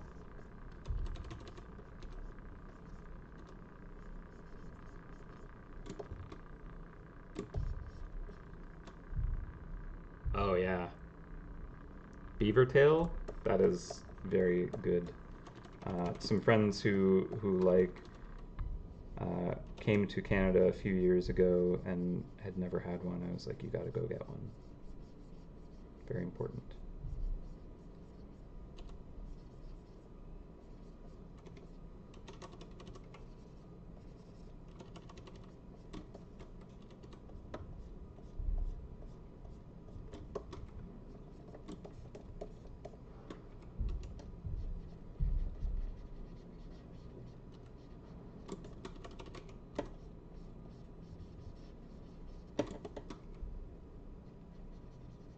Yeah, when I was talking to an American friend about the festival coming up, they're like, that sounds like what Americans would do, like with weird deep fried stuff and just like way too much sugar and like 4 pound tacos, stuff like that. Um, but then it's like, well, yeah, but we also do like have our own kind of heart stoppers. We got our beaver tails and like poutine, stuff like that. So we enjoy our ridiculous foods as well.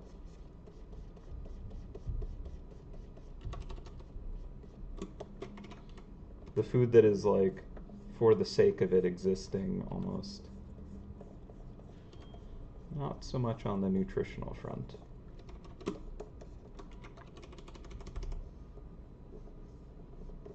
Okay.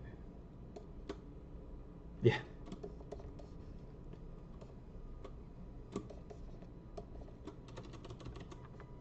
Gets cold. We gotta like bulk up. Store away for the winter. Fry it all. Batter it all.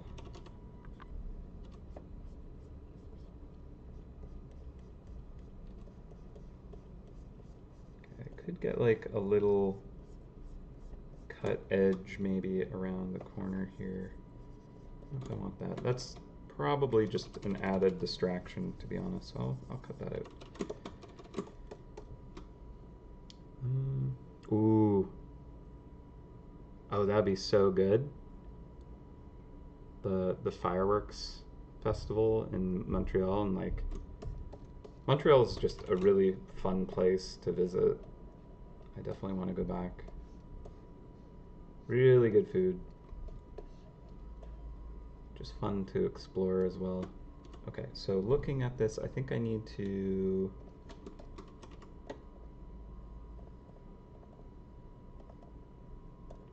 add a few more knocked back elements here. So I think I'll darken it here.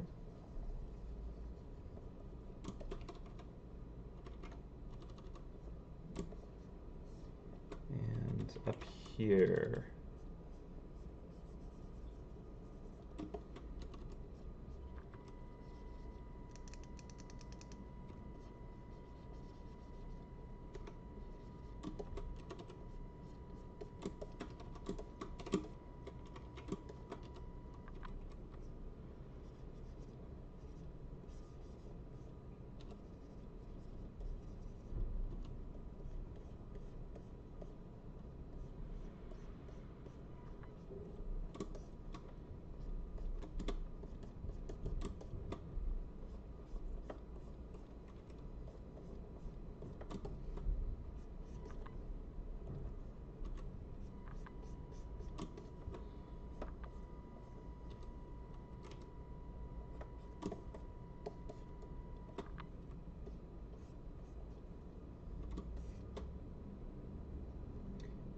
Thinking, there we go.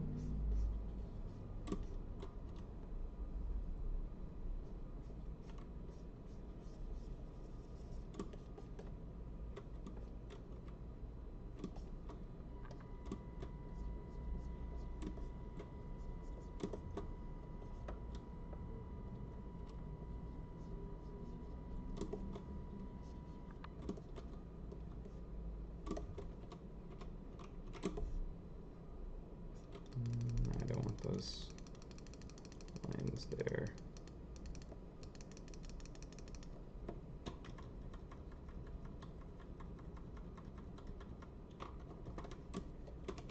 Okay, that's probably all right. Okay, so I think now I'm gonna go back to shading on the metal surfaces. So we got our silver. We want to polish it and have like some nice bright edges. So I'm thinking like right along this edge, we'll get it like just super reflective.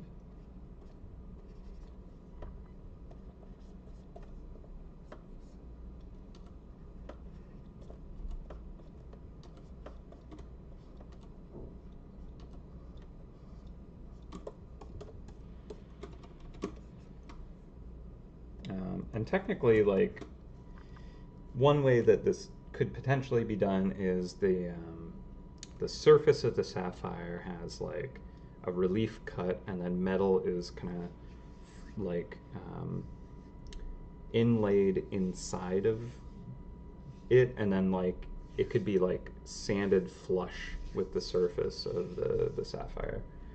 Don't know how hard it would be to do that. It's probably not an easy thing to do, but that's one way. Or it could be that this is like a layer kind of like on top and kind of wrapped around this kind of giant chunk of sapphire that's cut into the base shape.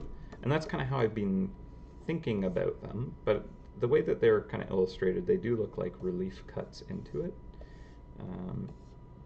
And that's also what I have been doing with kind of like other metals, so I kind of want it to be relief cut in, which is neat. Not that it'll change much about how I render it, but technically we would get less kind of shading around the surfaces. Like what I could do is I could have kind of like a nice shaded edge here, and it'd give it more dimension to work with. And I could have it kind of standing off of the surface, and that could be nice.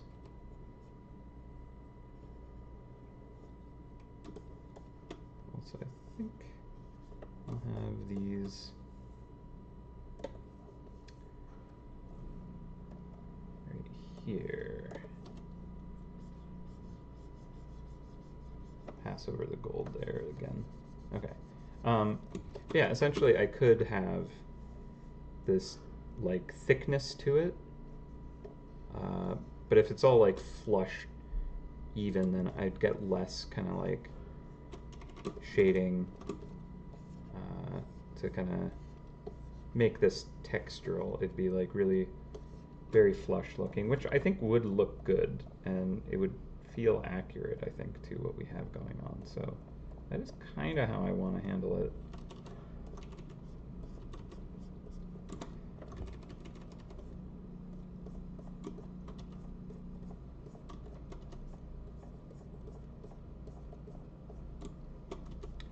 And honestly, I would probably want this to be like a very nicely polished surface. Actually, what I was remembering suddenly is even if it is like flush sanded, I could still like etch down into the surface and kind of like give it dimension. So yeah, all the more reason that I think it's going to be flushed with the stone. At least most of it.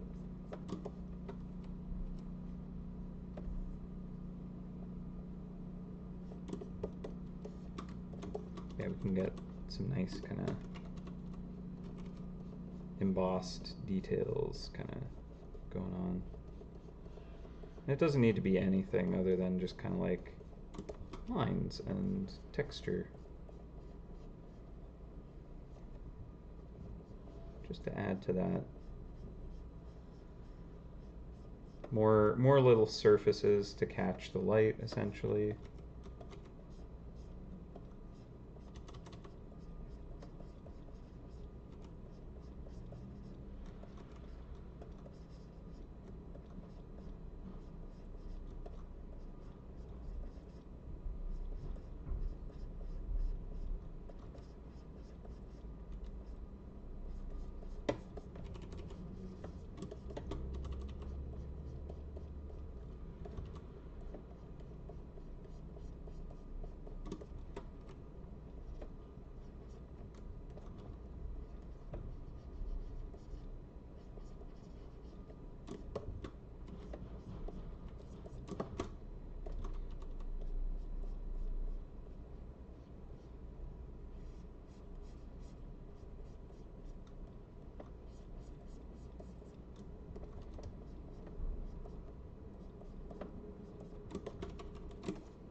And I'm probably putting in more highlights and edges and stuff than it should actually warrant, but I enjoy this. And it'll probably not show up anyways, but here we are. Okay, so we'll get perhaps this as our kind of highlight on the side panels.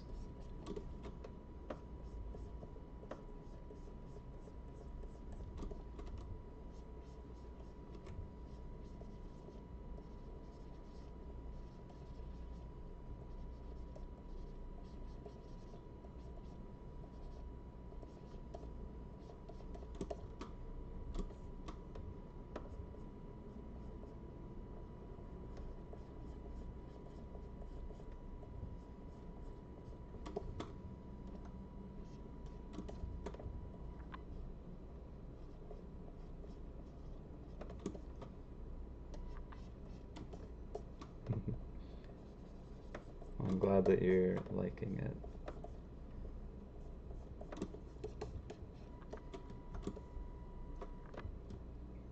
Yeah, it's legit fun to just etch into metal and just kind of chase patterns around.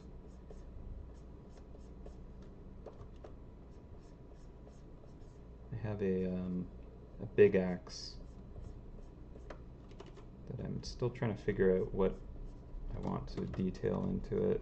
I was actually thinking of doing like a crackling lava pattern in the side and like embedding copper as kind of like the magma kind of elements. I think that would look really neat. I was also trying to figure out like doing a dragon head on it and like having it wrap around the handle, stuff like that.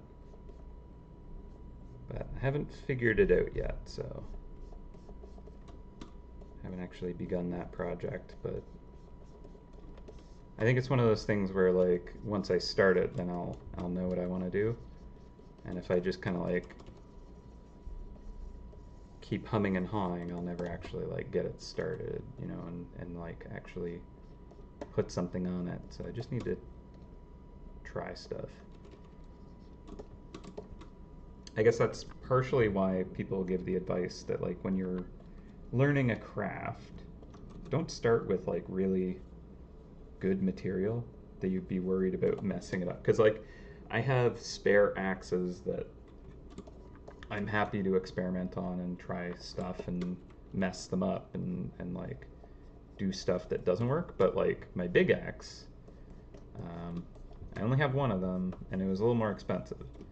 So I'm a little more cautious about like how I handle that. So yeah, that is a thing.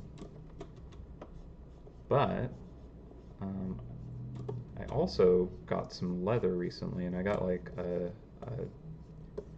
a shoulder of leather, so it's a good amount.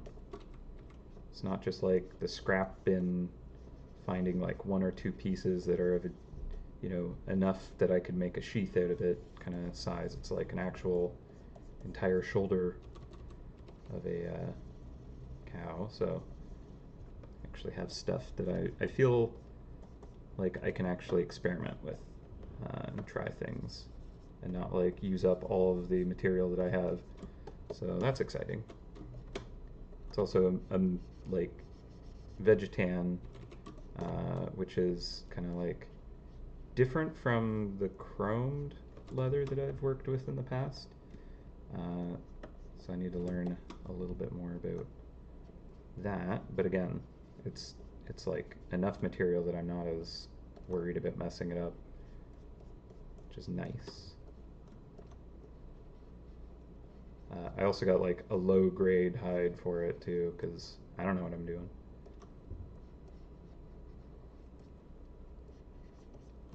But I want to learn.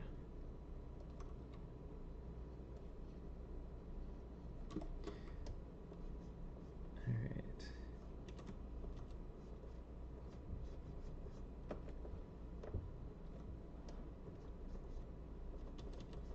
And I'm still waiting to hear back from, there's like a place in Toronto that has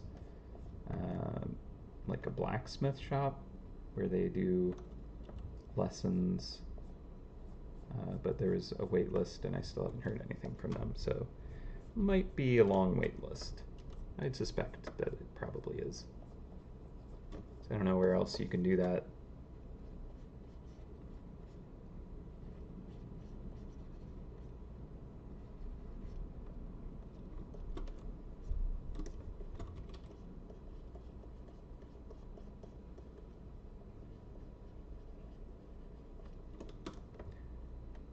Monday.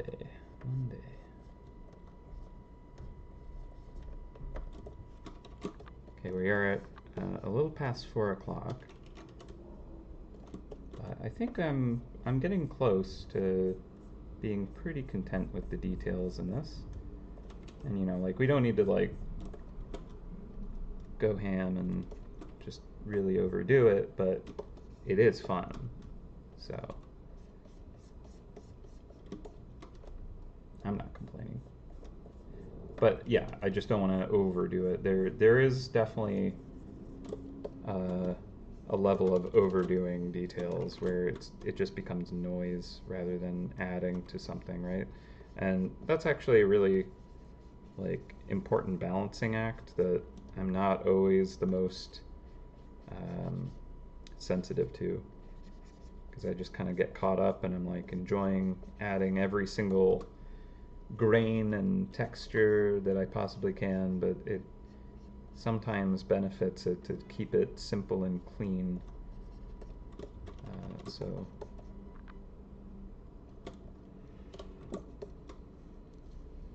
like I think it is more important to kind of have a value structure than it is to have all of the details reading.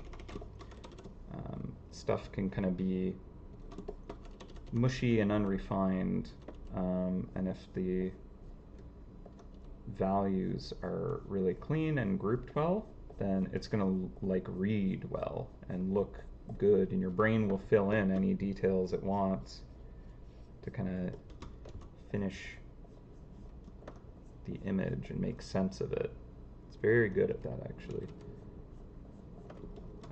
But if you're like putting in every detail, but it's like just noisy and almost hard to read, then you get the opposite effect. Like all the detail exists, but your brain has to like try and work it all out because it's not structured well enough that there is kind of like simple groupings of details. Our brains actually really want to just kind of compartmentalize stuff and like simplify in a way. So if you kind of work to make something more readable, technically we like to look at it more. We find it more pleasing in general.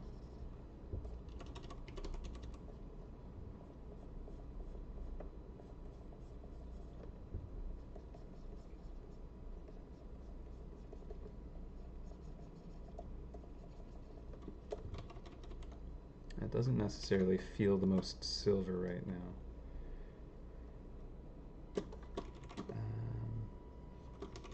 And it could be like one of the things about metals is it's less about just kind of like having highlights and shadows. It's more about having reflections of the environment that it's in. So like it might benefit this to like really kind of have, I'm just gonna toss another layer here just to see if this does what I need.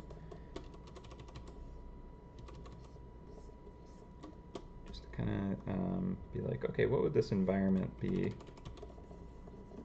if I were to try and reflect it?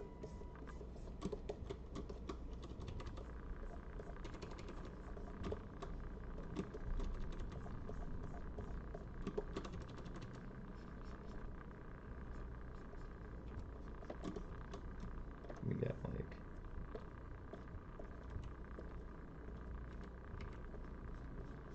some kind of deep reds and oranges, and I think having the gold worked in as well will help.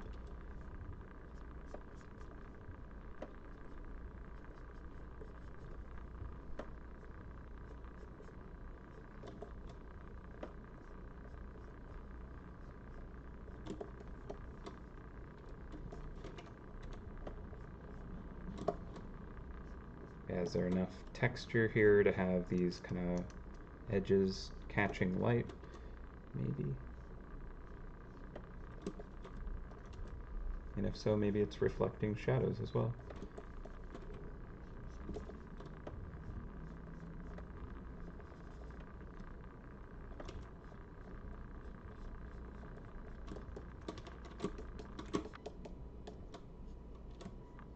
And like maybe it needs to be more of a blue in this silver.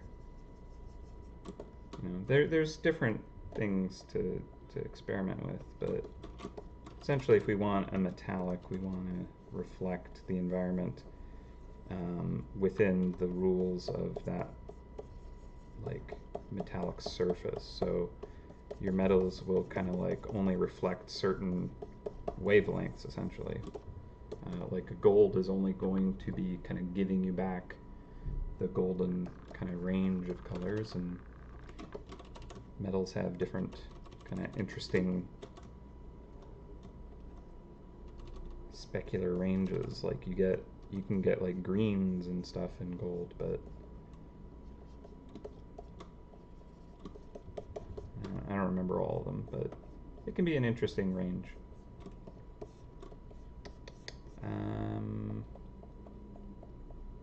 Kind of like the detail though. Let's see if that works better here though. Maybe. Maybe not. Okay, I think I'll leave that.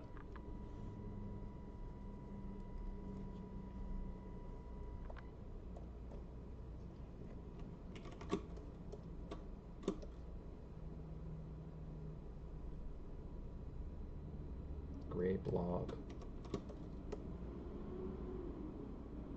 Did I make something that I shouldn't have?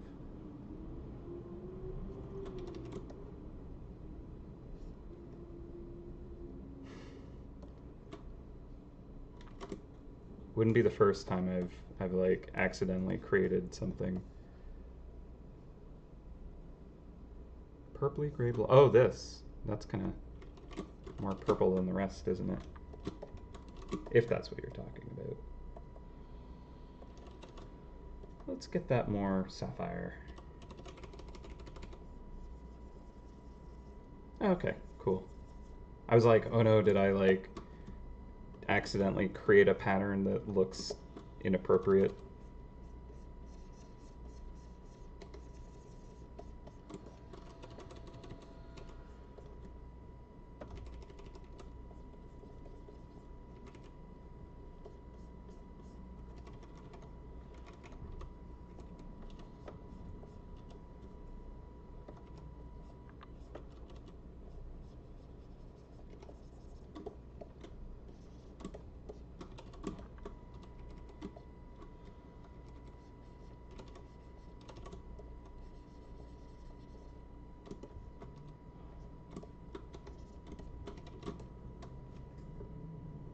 Okay, I think that's not the worst.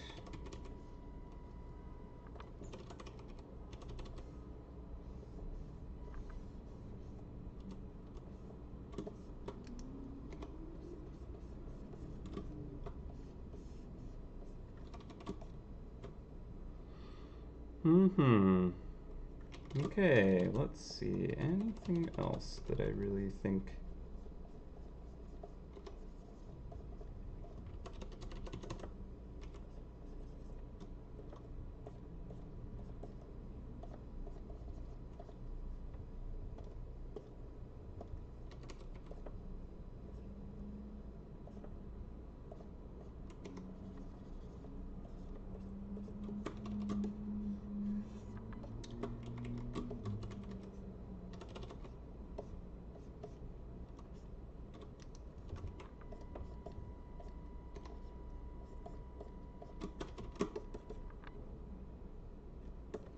Okay.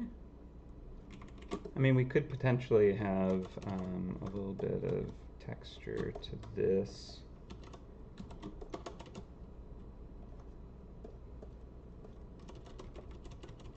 Get like...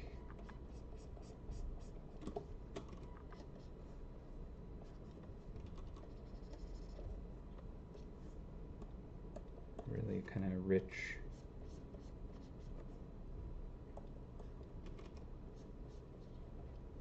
blue, and then hit it with that specularity.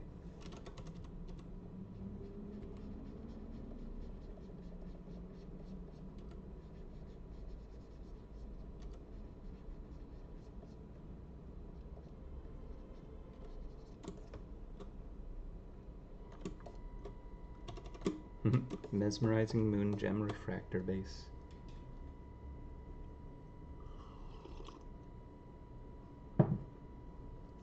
Okay, right.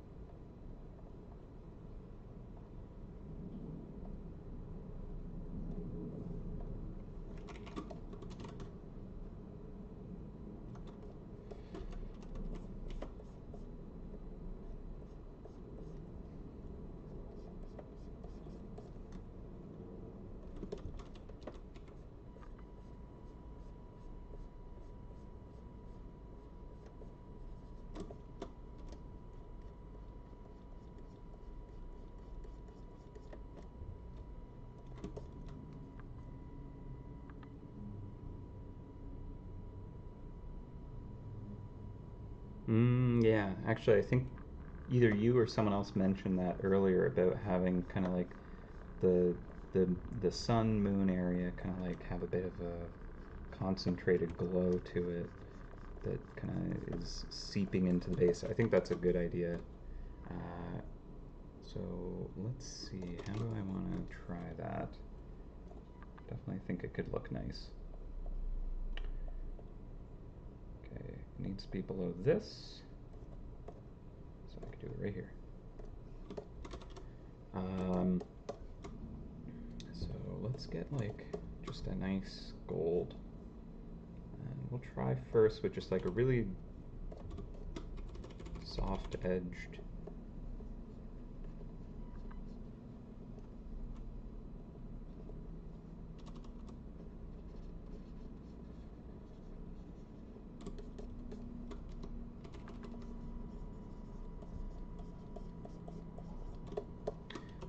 And I'm wondering if I want to maybe have it kind of like weaving as well.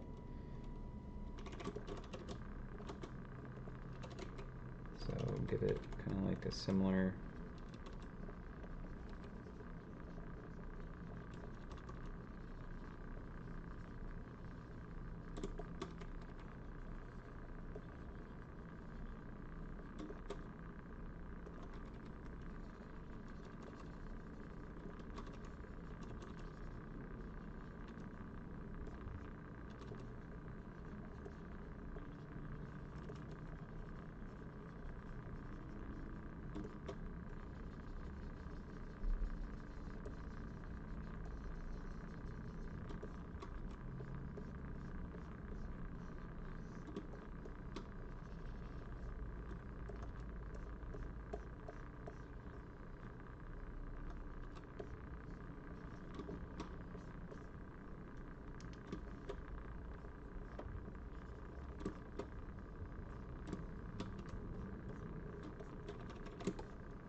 Something like that, maybe.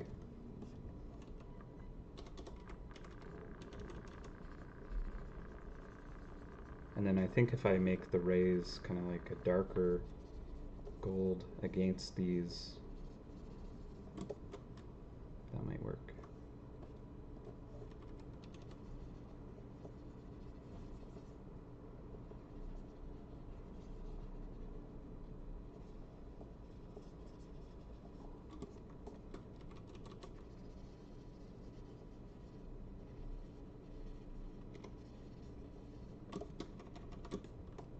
Yeah, I like that. That looks pretty neat.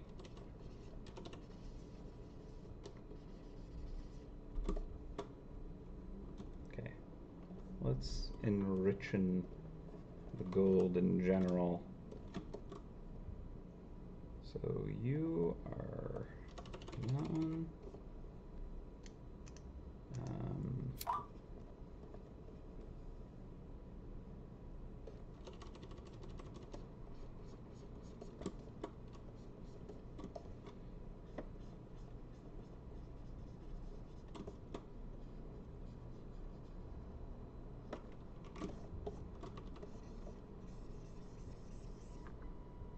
Get more color in it.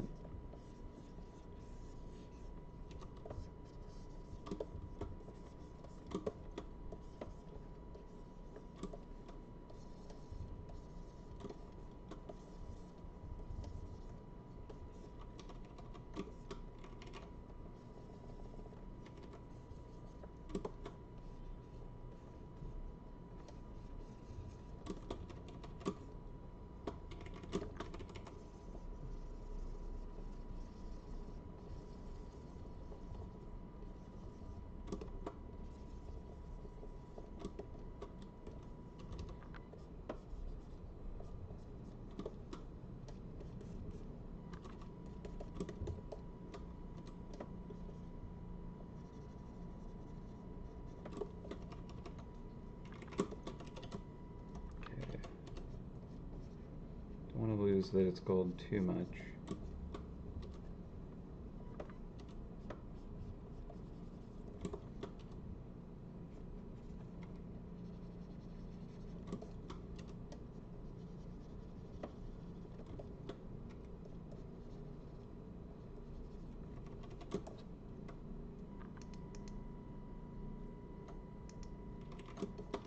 Oh, that's kind of neat. Yeah, having the sun brighter on the right side might look nice because of the balance between it and the moon. Not a bad idea.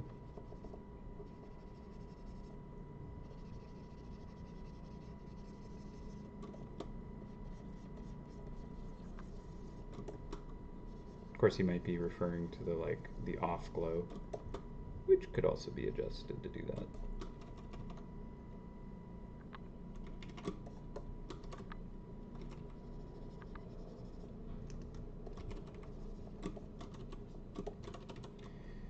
Okay, so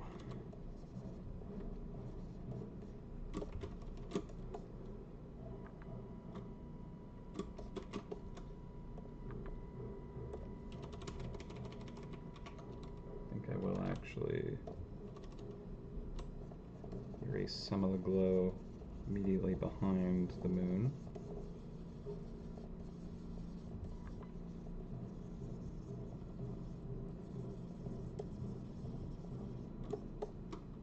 And push it out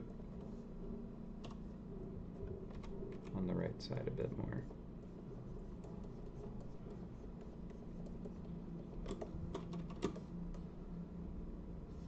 Just a little bit, not too much though. And with this darkened, I actually do want to bring more brightness back to them. There we go. Okay, so I think there is like enough of that kind of energy seeping into it that we get the idea behind it.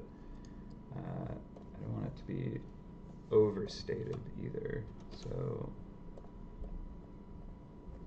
I'll just pull it back there.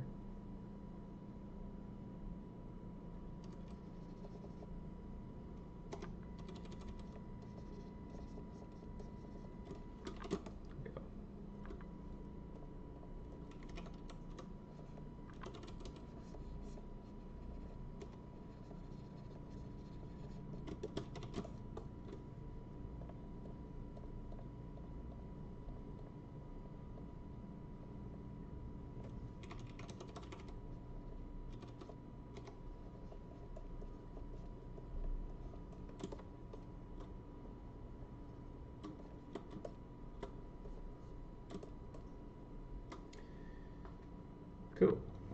Saving. Yeah, I didn't want to overdo the glow, for sure. Okay. Okay, I think the gold gilding at this point can just use a little bit of attention.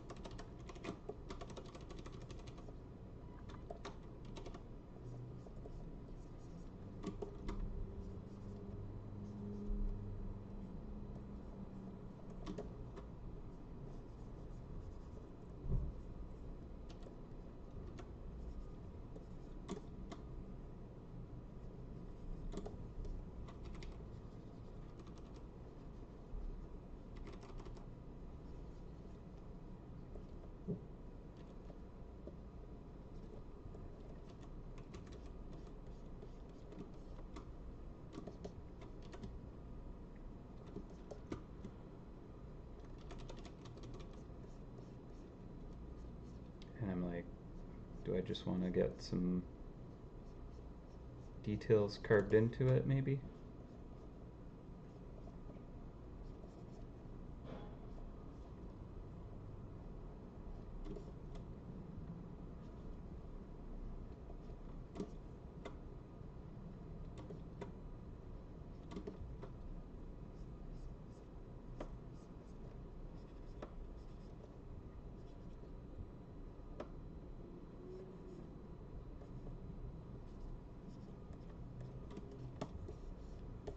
I think so.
dark there.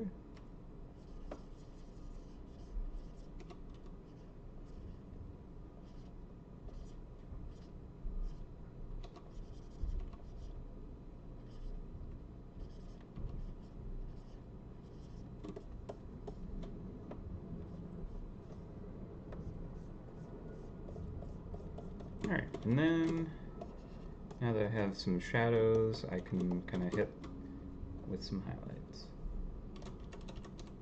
And I might even use a... Do I have color dodge? Let's see how this goes.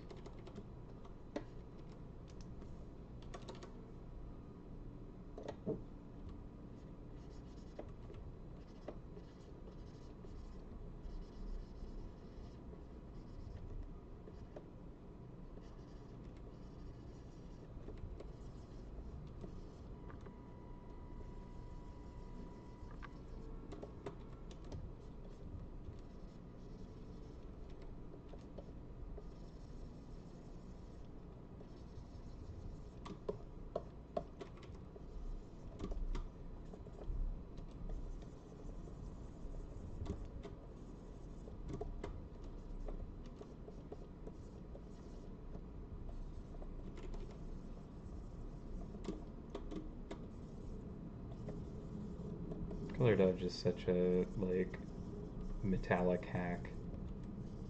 Love it.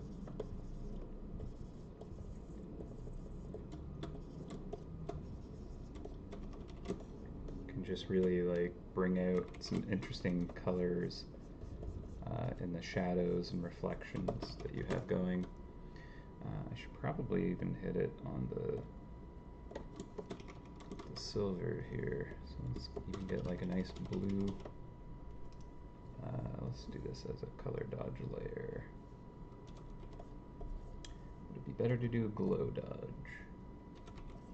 Maybe.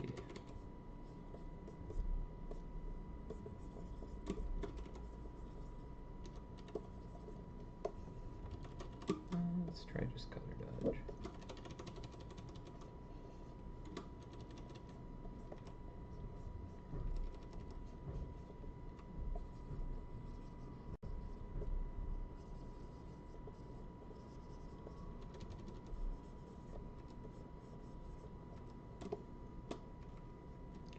I actually want to get even like the red. Well, I'll deal with that after.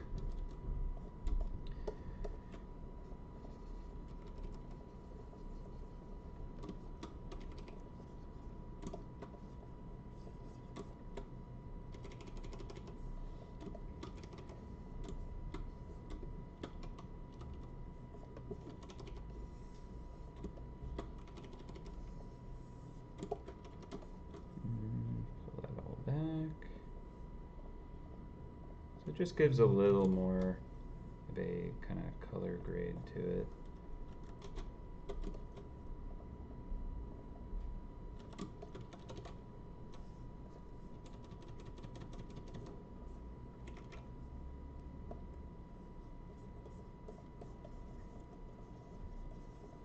Just kind of hit it a little bit where it's reflecting in on itself, I think.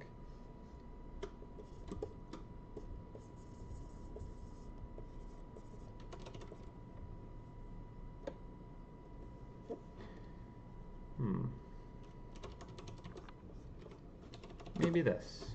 Maybe that. Ooh.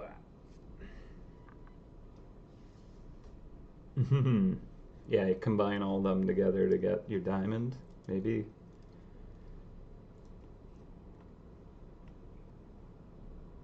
Got that RGB life. It is about light. Additive. That's how you do it. Alright, so let's give that a save. And I'm actually pretty content with where it is right now. We could mess with a bunch of stuff if we really want to. There could be like gold trim on things. There could be more kind of refracting facets that we just kind of like put into the surface. But I think any additional stuff like that is potentially going to distract. So I don't want to overwhelm the person who's looking at this image. You know, I think having it kind of like play down a bit is actually probably useful. I think I even want to knock this down more and then have this edge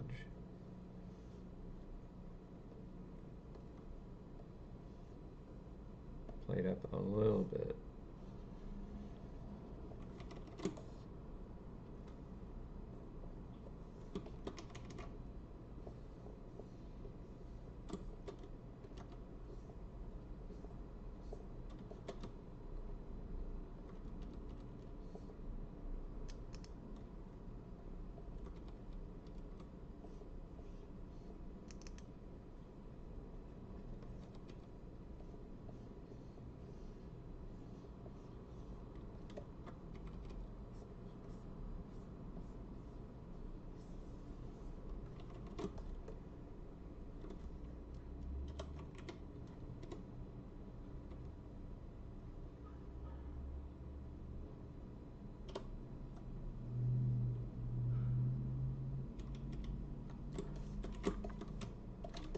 Could hit up a couple extra highlights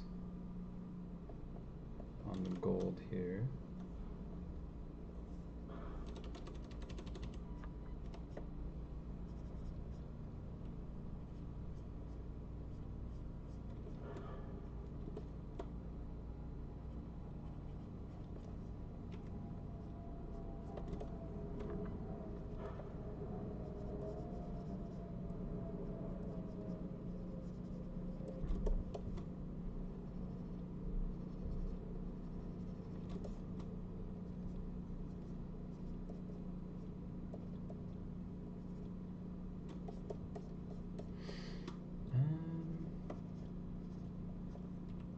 Yeah, I think we can probably call it at this point. I'm pretty happy with it.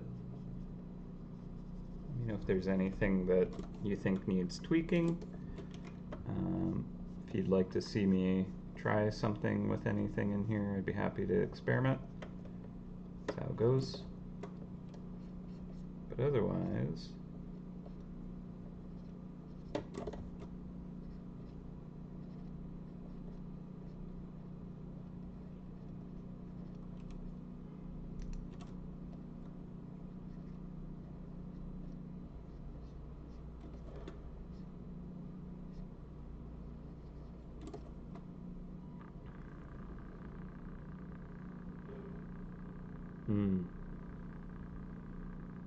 blue might be too dark for the base for the refractor line.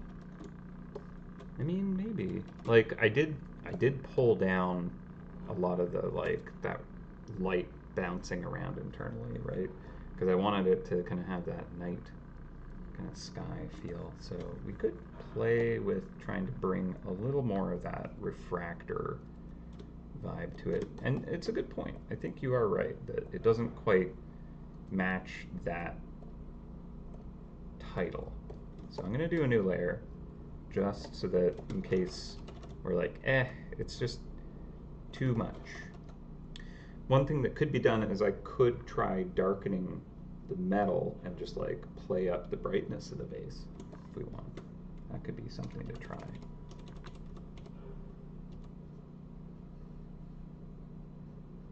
So should I try to go for more like facet reflections, or just play up the glow from the like magical swirls more? Because we have both of those as potential kind of ways to add some glow to this thing.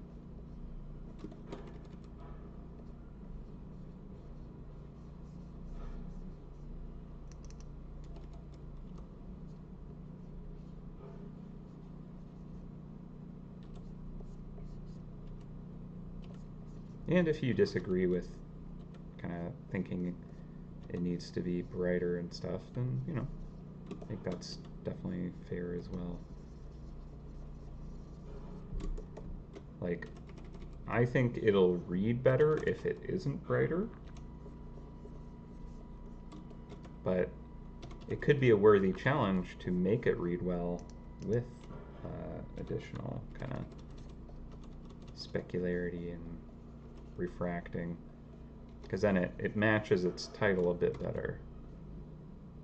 So that's probably a good thing.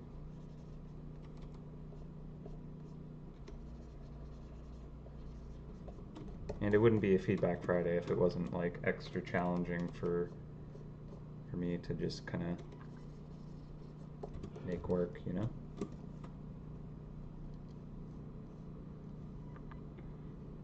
Yeah, touch more light refracting, but not too much. Generally like how dark it looks. It increases the contrast with the parts where the light does shine through. Yeah, exactly. I think that it needs a certain level of kind of like deepness to it. But then, yeah, maybe along these edges, we can kind of like pop that light and just kind of like make it glow.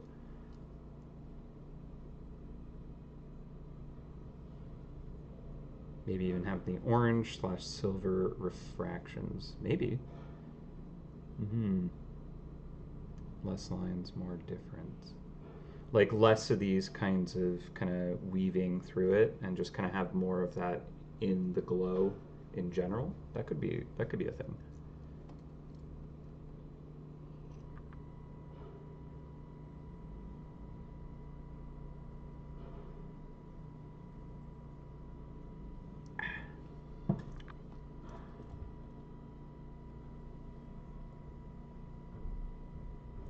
Yeah, we are getting more refraction happening with that, so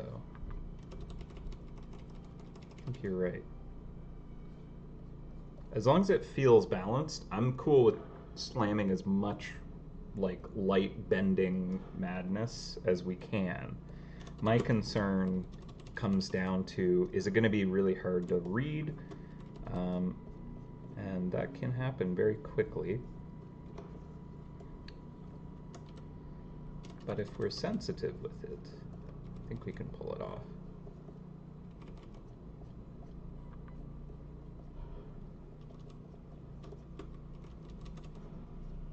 I think part of it is maintaining some hard edges as well.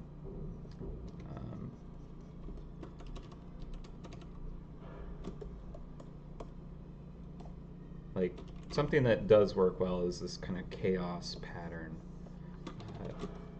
It does look like a faceted jewel that has been cut and ground to create these different angles for the light to kind of play off of. So, you know, like maybe I want a little more of that quality in it where there is just kind of more angles. But I also really do want there to be this kind of like glow. Like a dancing light kind of beams going through it.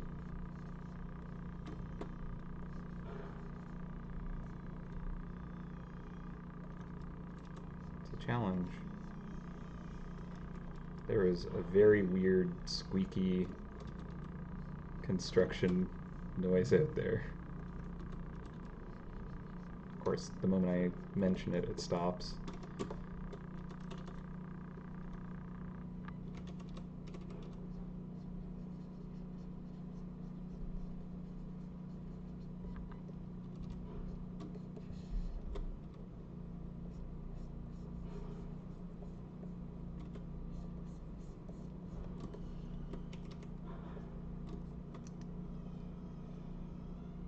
There it goes again. It's like someone has like a giant balloon and they're just like, you ever do that? You untie it and you just kind of pull.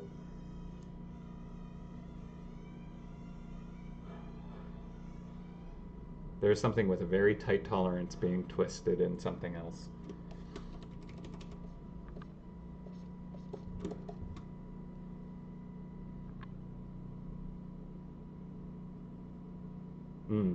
Yeah, we can test the more orange glow think that is definitely worth exploring.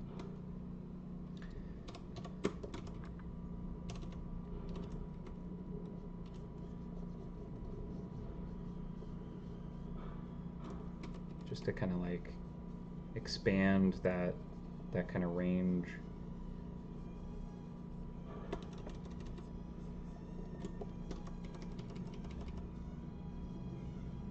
Ooh, that is kind of nice. I don't want to overdo it either, but like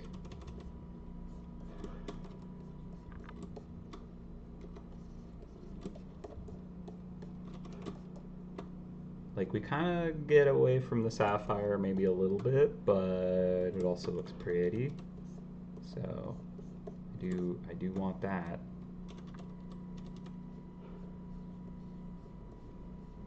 And like even if it's just on that edge, that could just be enough, you know?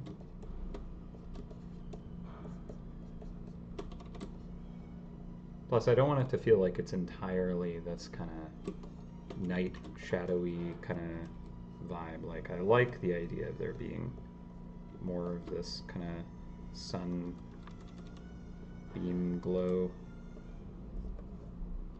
Maybe we can get more yellow in that. And then we can actually silhouette the silver against that. That might look really nice.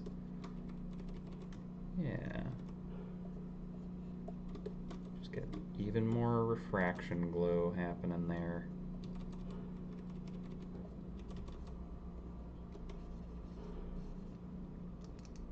Nope, not that shadow.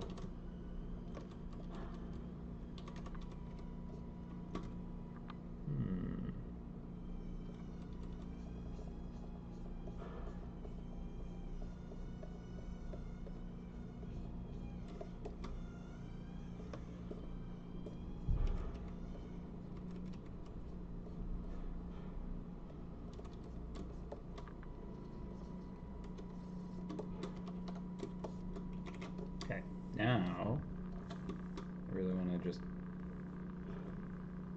blast a lot more shadow across this silver here.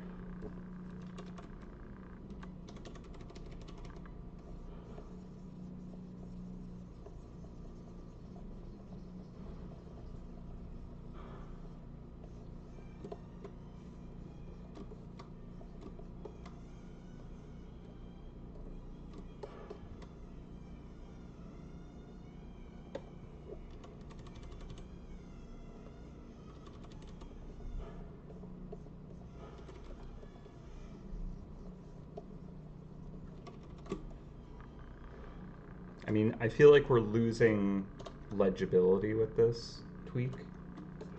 I'm a little concerned about that, but it is pretty colors. Yeah, it feels like it is overdoing it. That is my concern with it.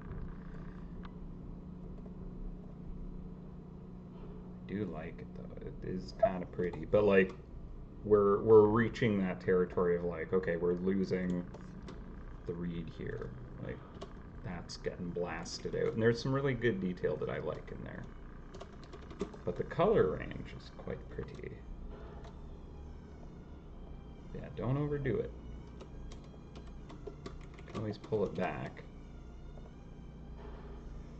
Okay, so I'll just get a hint of this.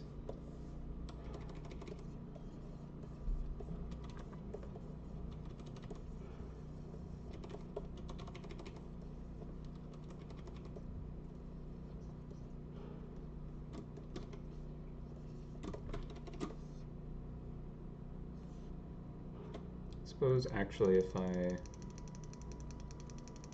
use a clipping mask to erase away instead, I could push and pull in different spots and see what resonates.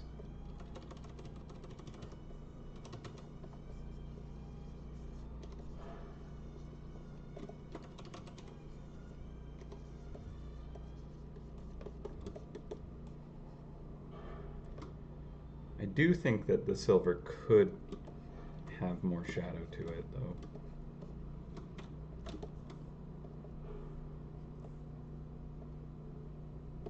Just not this much.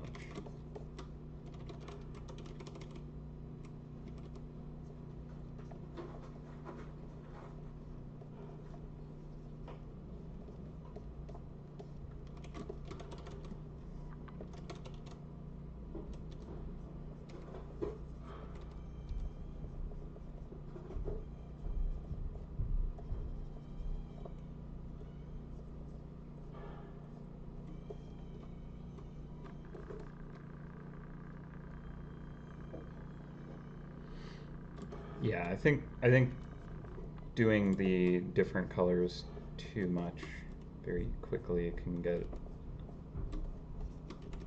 overboard with that. As cool as it looked with those colors.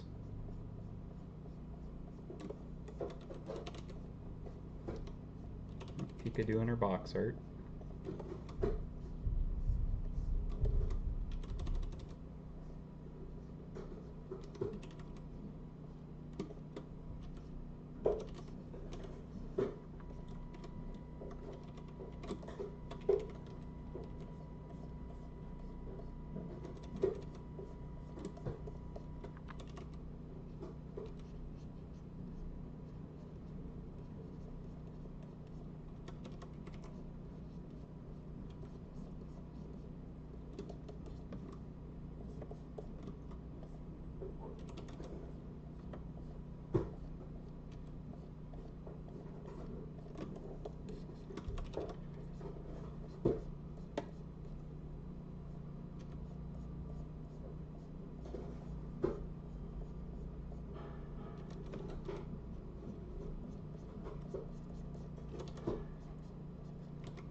What's she sculpting?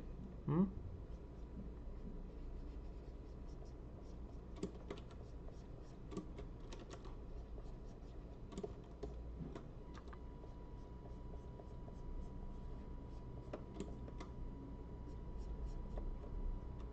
I mean, technically, if I really wanted to go like a good polished silver, I'd have a lot of like highlights and shadows bouncing all over, all over. And if that was the main detail material in this, I would probably go ham on it.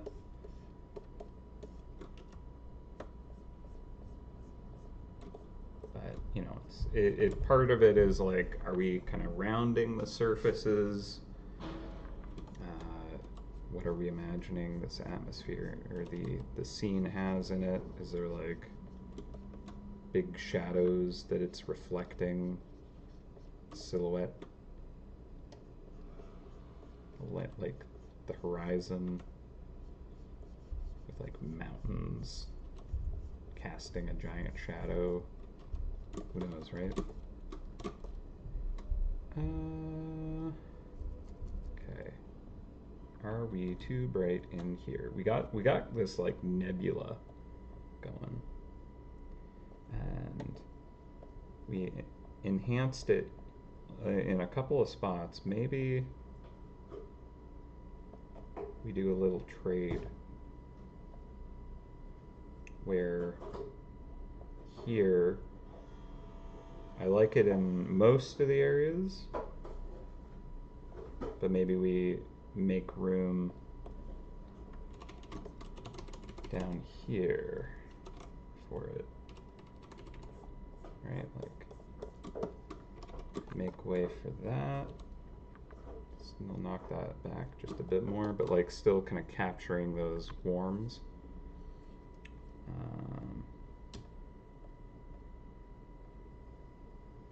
I do kind of like it there still though.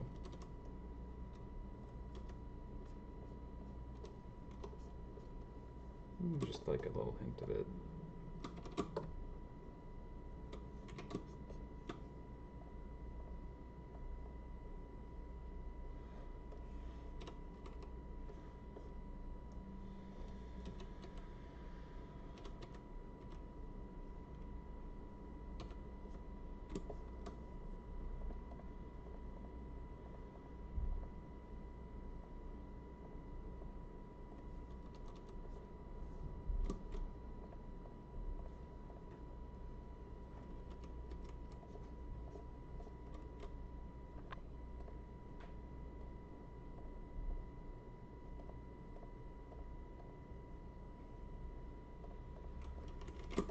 maybe this needs more kind of dark.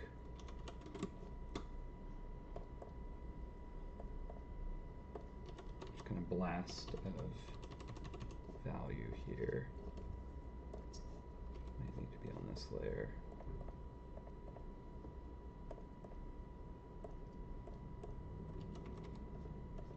Hello?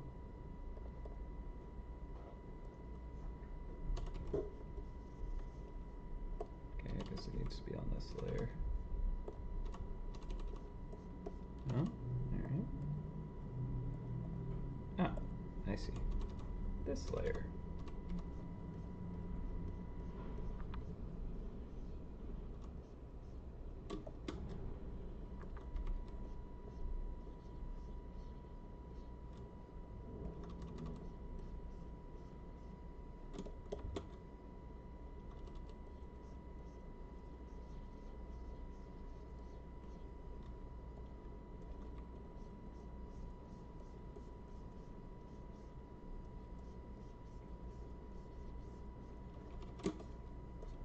There we go. There's just like a little more complexity in there now. But it's in an area that I think has room to breathe that.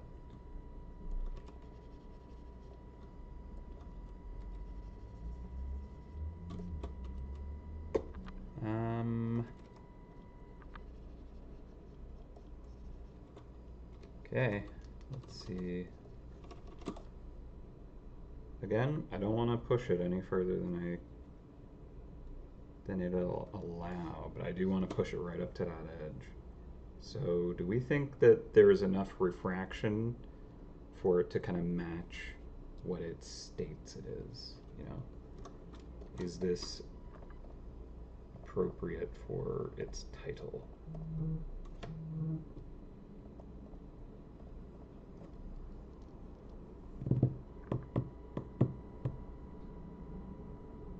Yeah, okay. I think I agree with you guys that it's kind of hitting how it needs to now. Dial the teal glow back even more. Sure, let's try that. So we got this layer here. We could pull that back, maybe, and make it more like just a rich blue. That might be a way to do that, actually. Just like really, really saturated.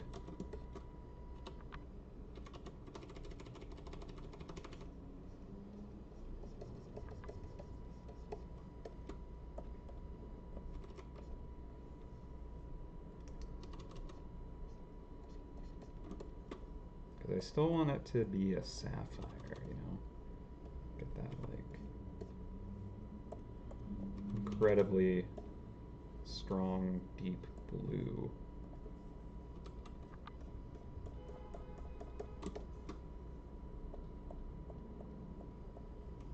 But I do want that, like, teal kind of beam happening at the same time. But have them complement each other. Okay, and there was a different layer here.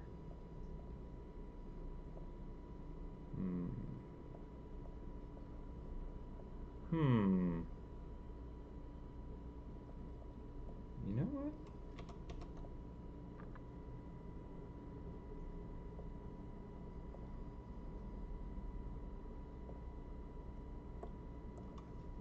I kind of like it without some of this detail now. So if I erase this,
Pika?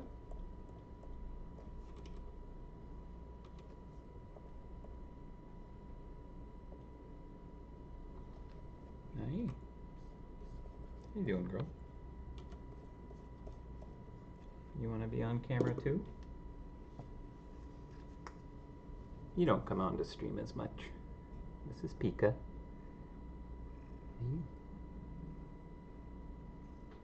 She's usually the one that's cuddling on my lap, but not usually when I'm streaming. Mm-hmm.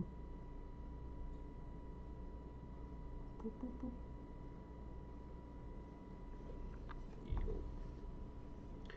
All right.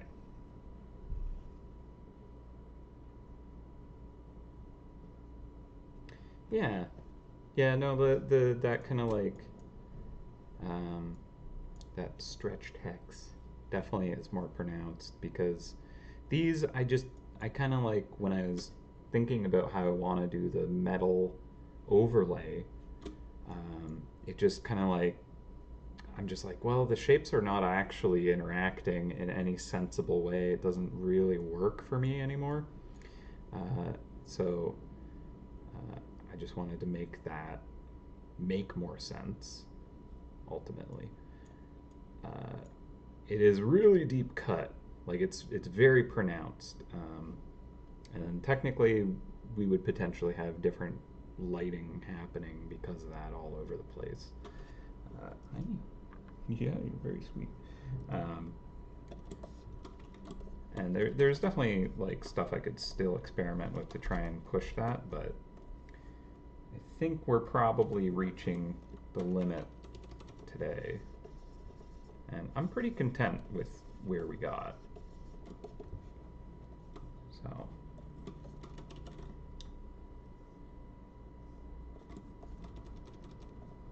But like, it's possible there would be almost like kind of light coming off of these, maybe.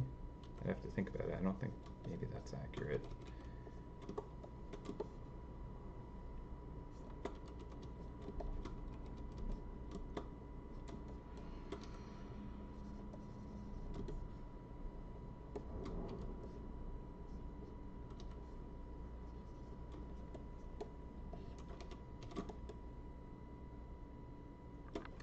Yeah, there'd be a lot of potential reflections and fun lighting to figure out.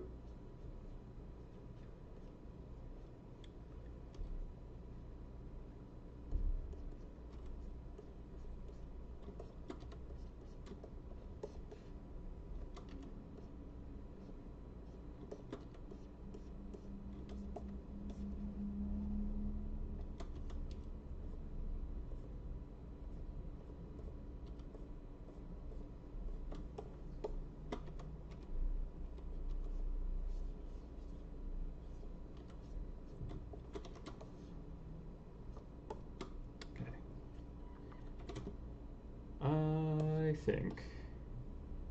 I think that we're probably good. I think we're probably all right.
Saving. I think I'm good. I think we're set with this. Pretty happy with that. Get rid of those. Make sure that is set to draft mode. Save. All right. Oh, it's definitely got this like very like sorcerer's base kind of look to it, and I like that. I think that okay, it feels a little flat on that front corner now. I'm kind of like this here. Where?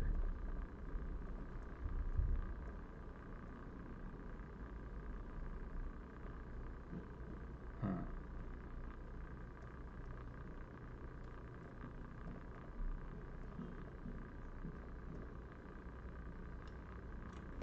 I need to darken the top portion right there.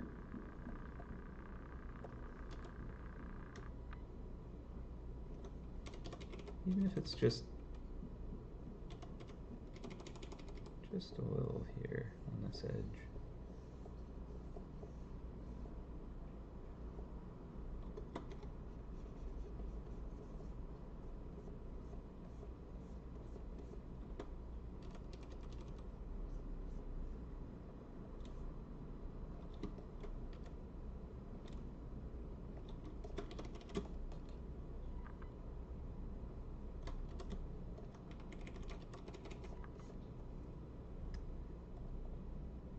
Is it enough?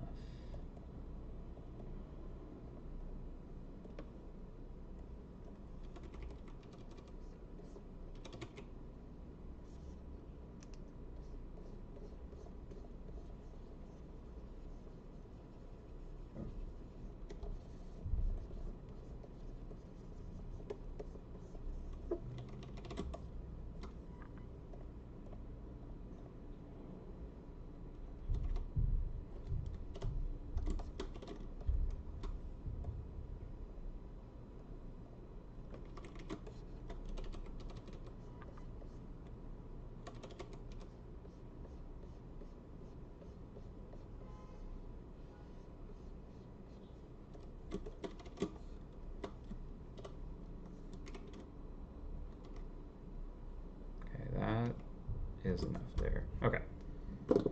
There we go. All right. Now we're good, I think. So let's throw just random traps on here that we have from our old file. Throw cheese on there. So it'll be interesting. I don't know how well it works with a lot of traps, to be honest, just because there's a lot of contrast on it. And I do need to be cautious about it being like too distracting, right? That's like a concern about it. It should be this platform for the base or for the trap to kind of like be cool on top of. And this is a very intensely kind of like, you know, fantastic looking base where it's like, woo, it's very ornate, very detailed, very contrast heavy, and that's distracting. So I'm kind of like, But at the same time, our Ruby base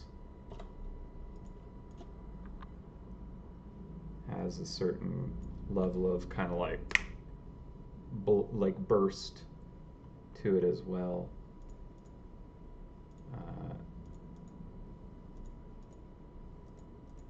So, you know,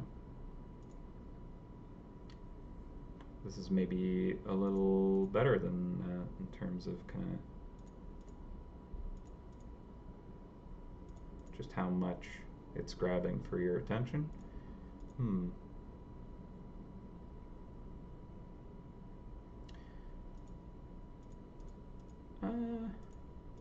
know, I think I'll sit on this anyways, and kind of like assess it on Monday, as I tend to with the Feedback Friday artwork, just because often at the end of the stream I'm kind of like I've been staring at this too long. My brain is cooked from just being in that streamers, mode all day, and so I can't like objectively really assess the details and kind of balance as well. Um, but I'm pretty happy with what we got today. I like it. Uh, it might need a little bit of tweaking, possibly, in terms of just kind of trying to like tone it down to work with most traps. I think what I'll do is just kind of like import more trap images and just kind of like flip through them and just see if it does actually work with probably the more current items.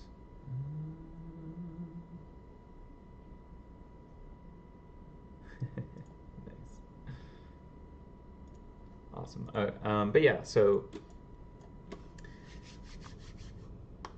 yeah, I'll throw more traps on top, have a fresh look at it, and then I can kind of like tone it down potentially if I need to.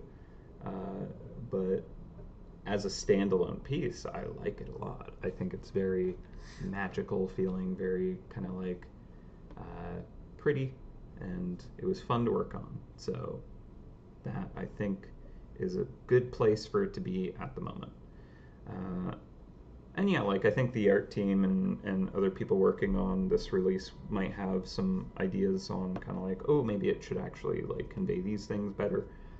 So I'll get that and see if I need to make any tweaks to it. But as it is, I think we've reached the limit of what we can accomplish today. And so I will put up the time lapse so we can just kind of enjoy the journey and wrap up stream. But yeah, pretty happy with this. It's hard not to have a a very like ornate jewel base that isn't going to be attention grabbing, right? Like it's just it's magical. It's covered in like metal gilding and glowing rubies, and you know that's what you're gonna get. You're gonna get a very uh, attention grabbing piece. Now I think that there could be a little bit better of kind of like um, just like value structure where like the highlights and shadows or rather the value groupings are a little cleaner, so like at a glance you might be able to understand this a little stronger. Actually looking at the replay, I'm kind of like I kind of like that thick silver banding quite a bit. Hmm. Hmm. Hmm.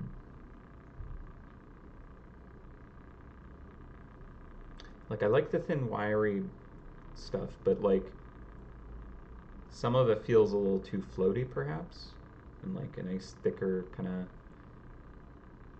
casing around this might be good. But at the same time, I removed a lot of that to make room to kind of just play with the gem more. Um, mm-hmm. Yeah, just like the first minute, it was like ready to go, upload.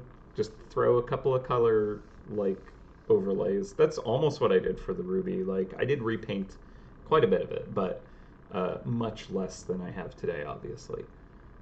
But no, I definitely wanted to like do something more with this and take it in a newer direction and just kind of expand on like the potential of what it is. I wanted to infuse it with more magic and give it more of that kind of like just almost like the details that you would have on your kind of like super fancy tomes of magic or something like that. And I think I've accomplished that. It may be over the top. Might want to tone it back a little bit when I kind of reassess it. But yeah, some of the simplicity and clean reads of things is kind of like I'm looking at it, I'm like, I think I could bring it back to that. Maybe the silver is the higher value over the whole thing. I kind of have it darkening quite a bit on the side because I wanted that glow from behind to kind of pop and create a little silhouette, but actually that might be messing with that value group where like the silver should be kind of like my mid to highlights, and the base itself could be more the deep dark and kind of reaching up somewhere near mid tones, and just kind of having those separated that way could be good. But yeah, okay, that's a good point, and I agree with that. I think the Voltide stating, I think the thick silver worked better when there was less going on, but with all the details, maybe the thinner bands do look better. Yeah, no, and I agree. Like, I think there was something really nice about the thick bands, uh, but I think that I would have less room to kind of add the level of detail that I did if I kept it that way. It's possible if I had the thick bands, I could do the very intricate details through just the embossing and kind of like etching into the metal straps on it. That could work. But yeah, I just kind of went for it. You know, I erased a lot of that layer, and so I just kind of worked from there. And I think I'm pretty happy with where it is.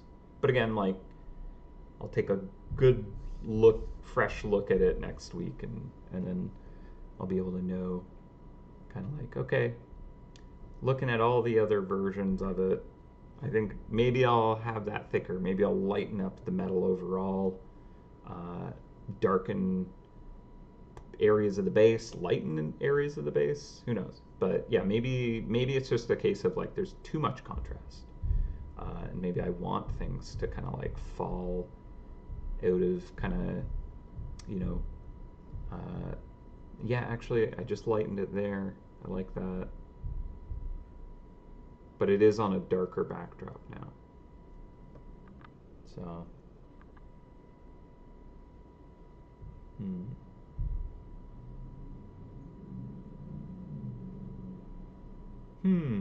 okay, well,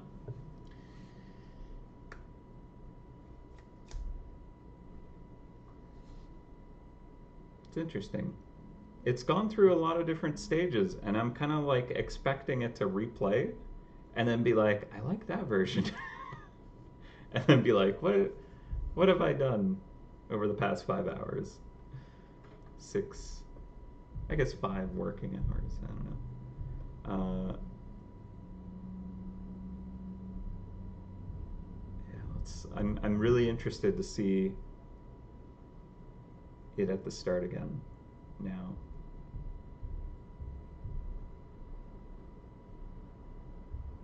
Yeah, no, it is interesting how, like, I've actually had that happen with other pieces too, where I watched the time lapse and I'm like, actually, I liked the vibe that had. There was a certain energy that worked, and then I've gone and adjusted to recapture that, and it's been a benefit to be able to kind of like look back and really spot that stuff. Um, so let's see. Yeah, like when we get the metal on top, there's a moment where I'm like, I like it. There's something there. And I think it is just there is kind of more of a difference between the base, like the gemstone, and the metal, and it's a lot stronger, a kind of like definition between the two. So here we go. So it's like there's more, like it feels sturdier. That's part of it. Like it feels more like that is containing this gem, whereas in this current version it's more like this gem exists with these details, like just detailed on, right? um, so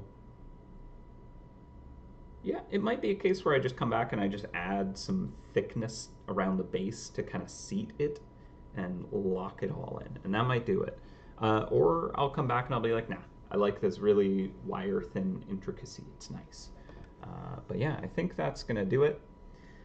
So again, really appreciate you all coming and hanging out, and I hope you enjoyed this creation. We'll just get right up in the details, take a quick look. Yeah.